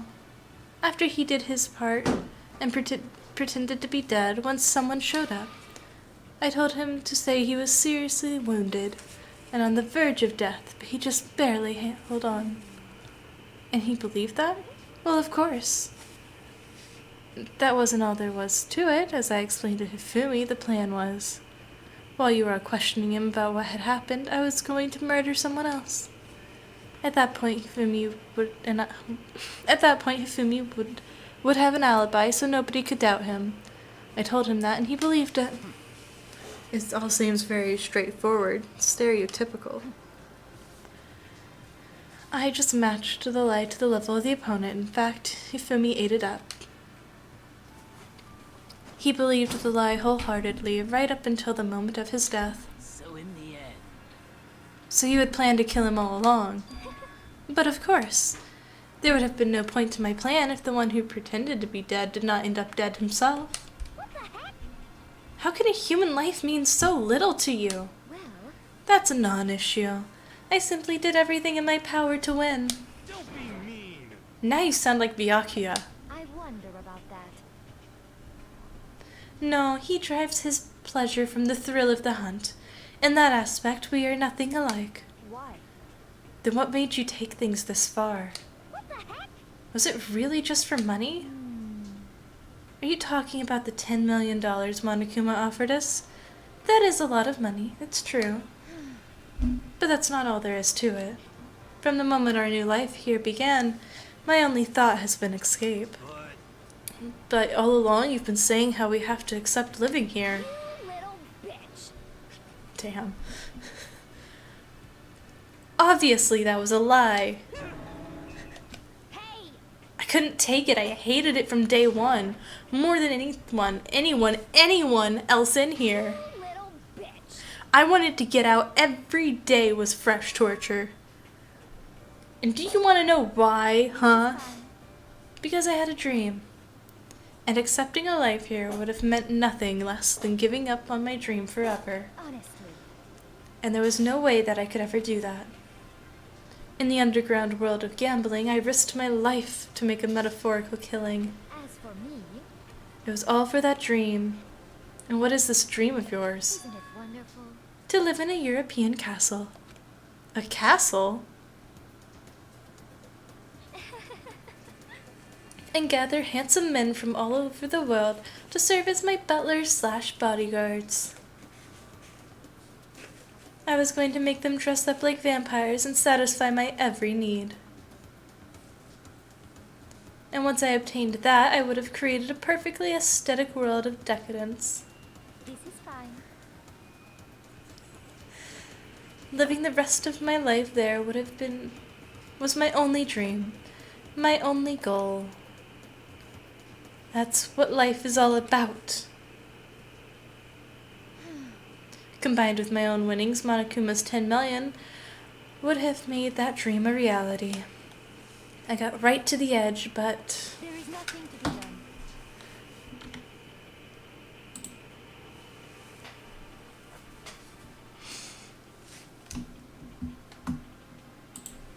unfortunately my dream has been scattered to the wind.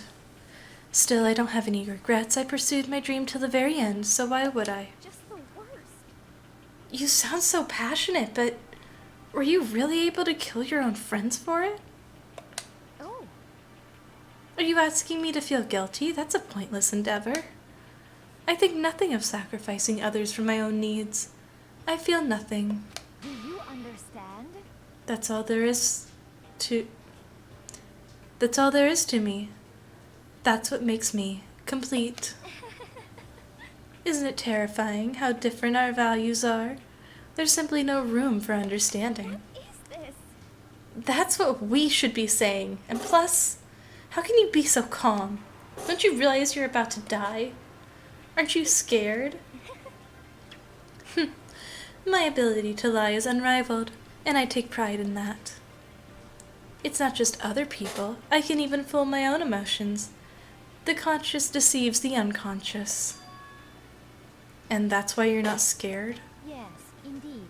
That's right. I don't fear death. Kill me however you like. But you know, if I could be reincarnated, if I had a choice, then Isn't it wonderful?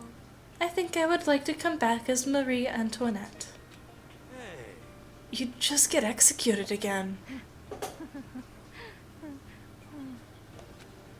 Celeste smiled then, and when she did, it looked to me like a poor effort to force it.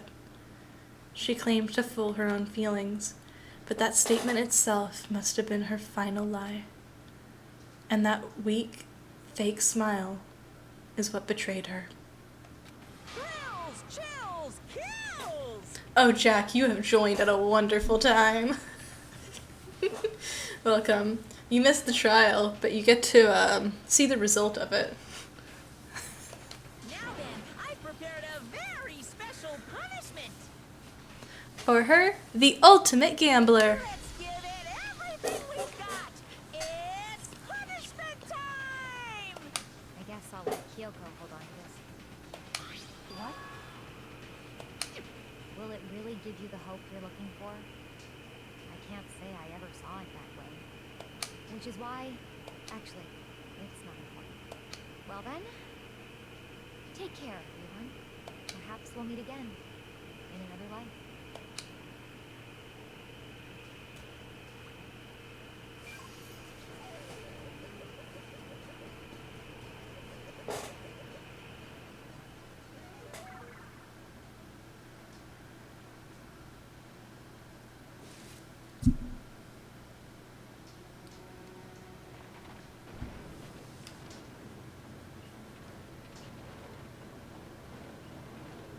It is an anime. It has one.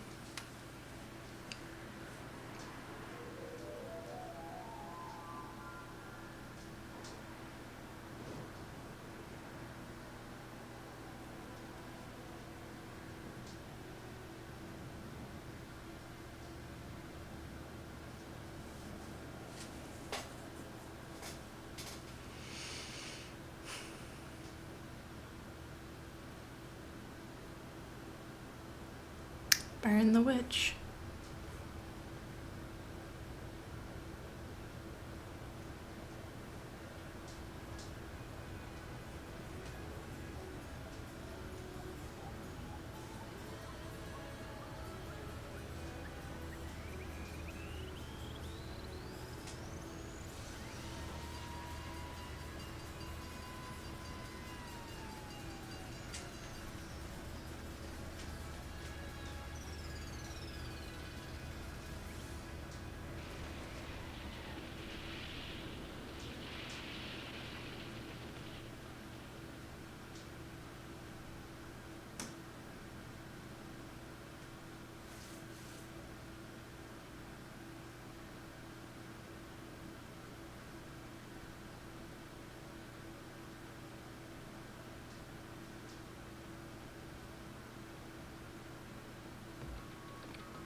It's over. The third execution is over. Celeste's death is over. Celeste killed my friends, so I can't pity her, but I also can't deny that at one point I considered her a friend too. And for him to just come along and... Isn't it just awful? Someone couldn't cut free of their regrets from the outside world, and so many more people had to die. You guys are still young. You need to place more value on your lives. What are you gonna do? And geez, here I thought you guys were gonna pass the torch of hope to the next generation. Let me out of here! What do I care about hope? I'll throw it in the trash if you let me out of here. You're all the embodiment of hope, whether you like it or not. And it's my destiny to knock you down one by one. It's sad, yes it is. But that reality just can't be avoided.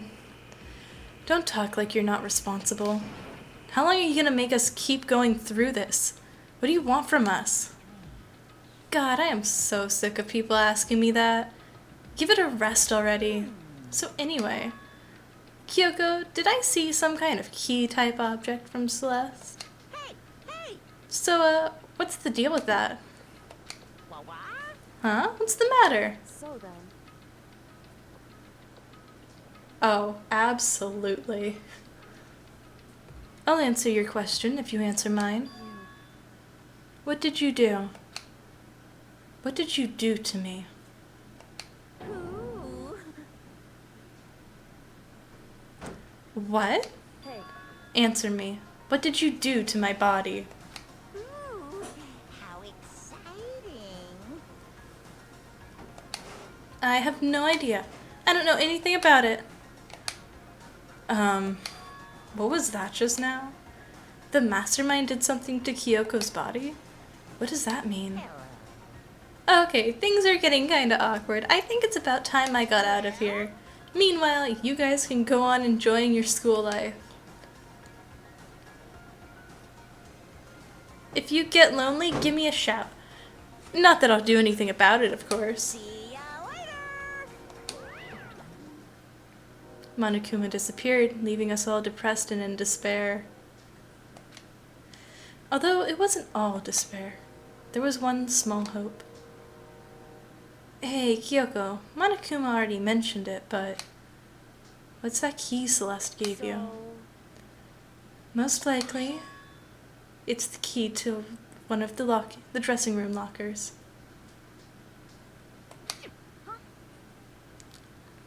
What? That means... Celeste probably hid it in there. Hey, I suppose sometimes it's easiest to miss what's right beneath your nose. Well, then we better go check. indeed. Good idea.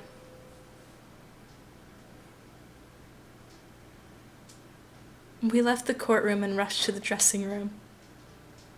You're talking about my hat being hair again. As we approached the dressing room, Kyoko looked back at us and said, Hey, I'm going to go in alone from here. Everyone else head to the dining hall. I'll check in with you later. What? Why exactly are you going in alone? so Do you even have to ask?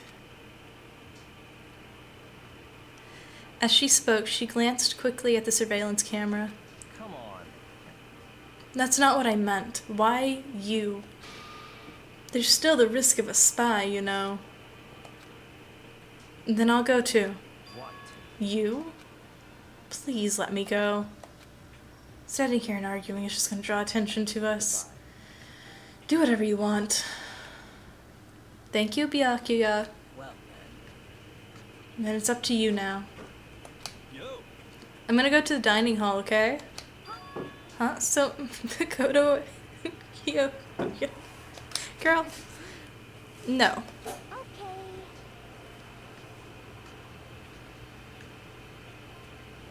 What? I tried to forget what Hina said. Everyone headed to the dining hall, leaving me and Kyoko there alone. shall we go? Well, shall we? Yeah. So then, We need to get into that locker. Kyoko took the key Celeste had given her and unlocked the locker. As the locker swung open, we saw... Good morning. It's been a while, hasn't it? It's safe, thank goodness. I'd never heard Kyoko sound so relieved. It was like she was speaking from the bottom of her heart. I did just what Celeste asked. I didn't say a word and stayed quiet the entire time. Oh, and I think I might be able to open the last set of files soon. Maybe as early as tomorrow. I'm doing my best, so please wait just a little while longer. So now we can officially say the case is closed. As far as this incident is concerned, sure, but can we take a second? Since we had this opportunity, I want you to be honest with me. Kyoko, please tell me, what are you trying to do all on your own here at the school? Is that why you wanted to come here with me? Regardless, that's not something you need to know right now. I don't need to know? That just makes me even more worried. Worried? Like, what happened to you during the investigation? You disappeared and we didn't see you again. Without warning? Without explanation? When you do that... It's only natural that they think I'm the mastermind spy, right? And you too. No! I believe in you. You believe in me? Isn't it obvious? People believe in their friends, right? That's why I want you to tell me. I want you to believe in me too. Because we're friends. I understand. Then maybe I can believe in you. Just a little bit more. Then, fine, I'll tell you. I'll tell you why I've been disappearing and where I've been going. You see, what I heard from Kyoko then was, well, frankly, it kind of blew my mind.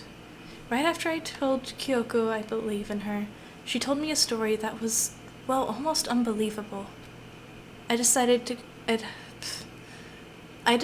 I had to confirm what she told me with my own two eyes, so I waited for nighttime to come, and when it did, I went into action.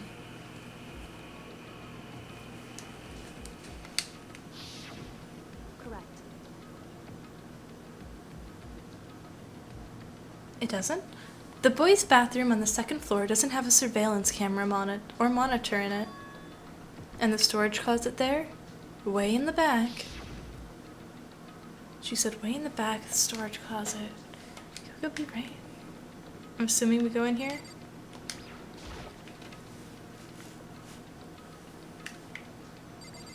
Is it this one? It's just a normal storage closet as far as I can tell. The secret Kyoko told me about, could it really be hidden here? Oh, I see it! The outline! Oh my god. She said it was way in the back of the closet, but I mean, seriously? Without thinking, I placed my hand on the back of the storage closet, and suddenly, as if I were being yanked in, at the same time I heard that sound, I fell through the wall. I had no idea what was going on. I had fallen through the backs of the storage closet. Huh? It turned out the back wall was like a revolving door, and I'd made my way to the other side. Just like Kyoko had said. Correct.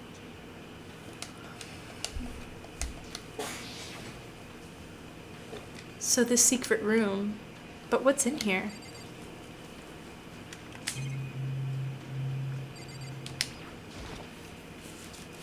There's a bunch of files and what looks like a volume after volume of yearbooks. They're all covered in dust. Looking at everything, one file on the edge of the bookshelf caught my eye. Hope's Peak Academy Student Registry. This is the only thing here that's not covered in dust. Has someone been looking at it recently? I slipped the file into my hand, but before I had a chance to look at it, a slip of paper fell out of the file, and I turned my attention to it.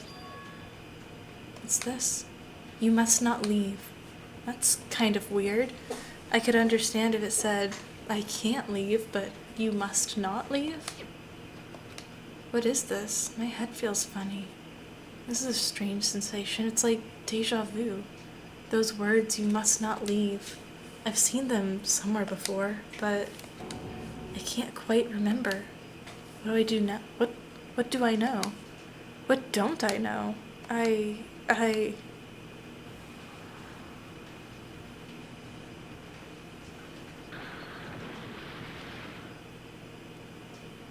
A strange sound rang out through my head. It felt like it was shaking my brain back and forth. And then, darkness. I don't understand what's happening. I don't know what started it. It's all over. And with that, I opened my eyes. I didn't know how long it'd been. Ow. Apparently something hit me and I lost consciousness. That's all I understood. The dull, throbbing pain in my head proved that much at least. An empty bookshelf. Huh? Empty?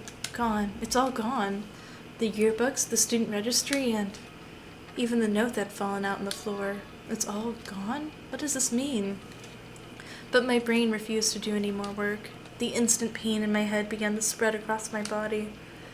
For now, I should get back to my room. My body was heavy with pain and my mind heavy with thought. I dragged myself toward my room. Somehow I made it back to the first floor of the school. The farther I walked, the more I felt.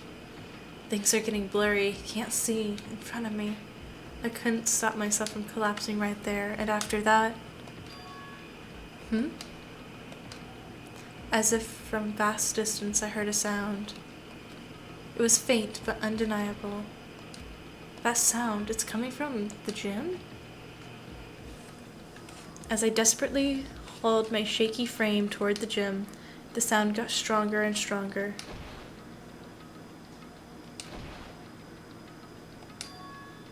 What's going on? It can't be nothing. Here in the gym?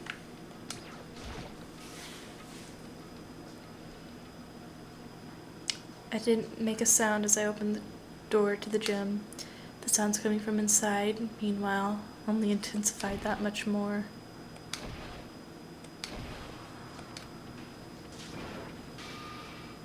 Oh shit.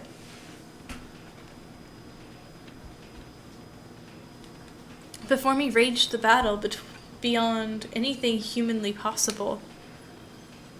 One side not human, that's for sure, but regardless, I can't stop staring. Sakura, you're gonna die. What are you doing? I forgot to move or even breathe. What do you think you're doing?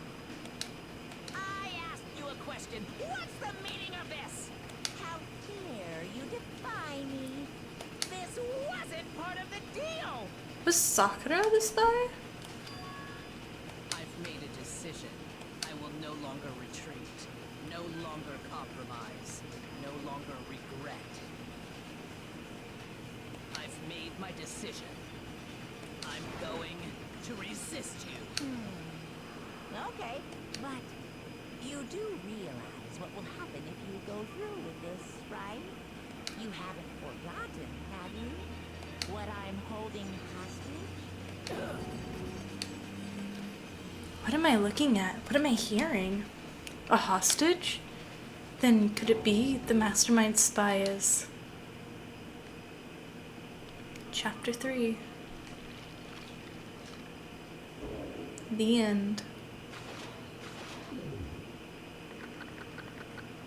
7.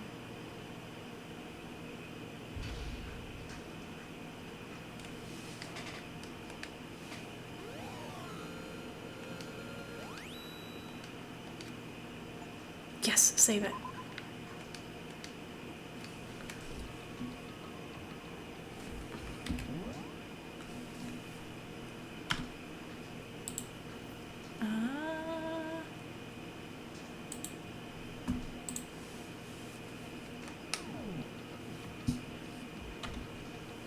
Okay, yeah, so it is 1 a.m. So I am at the end of the chapter, in chapter 3. So I'm going to head off and do some stuff and go to bed. That was a long stream, I'm pretty sure. How long has it been? Oh my god, it's been 7.5 hours. Holy shit. Okay, so yeah. I'm gonna head off and let's see, what's today? Tuesday? We'll see. I'm glad you came.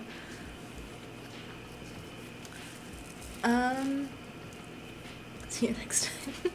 Yeah. I'm not sure the next time I'll stream. It probably won't be until Thursday, though. Thursday evening. Like my usual, schedule. So, that's it for tonight. So doubt. I hope you had fun. I'm gonna head off. See you later. Yep, it's the end of the stream, Jack.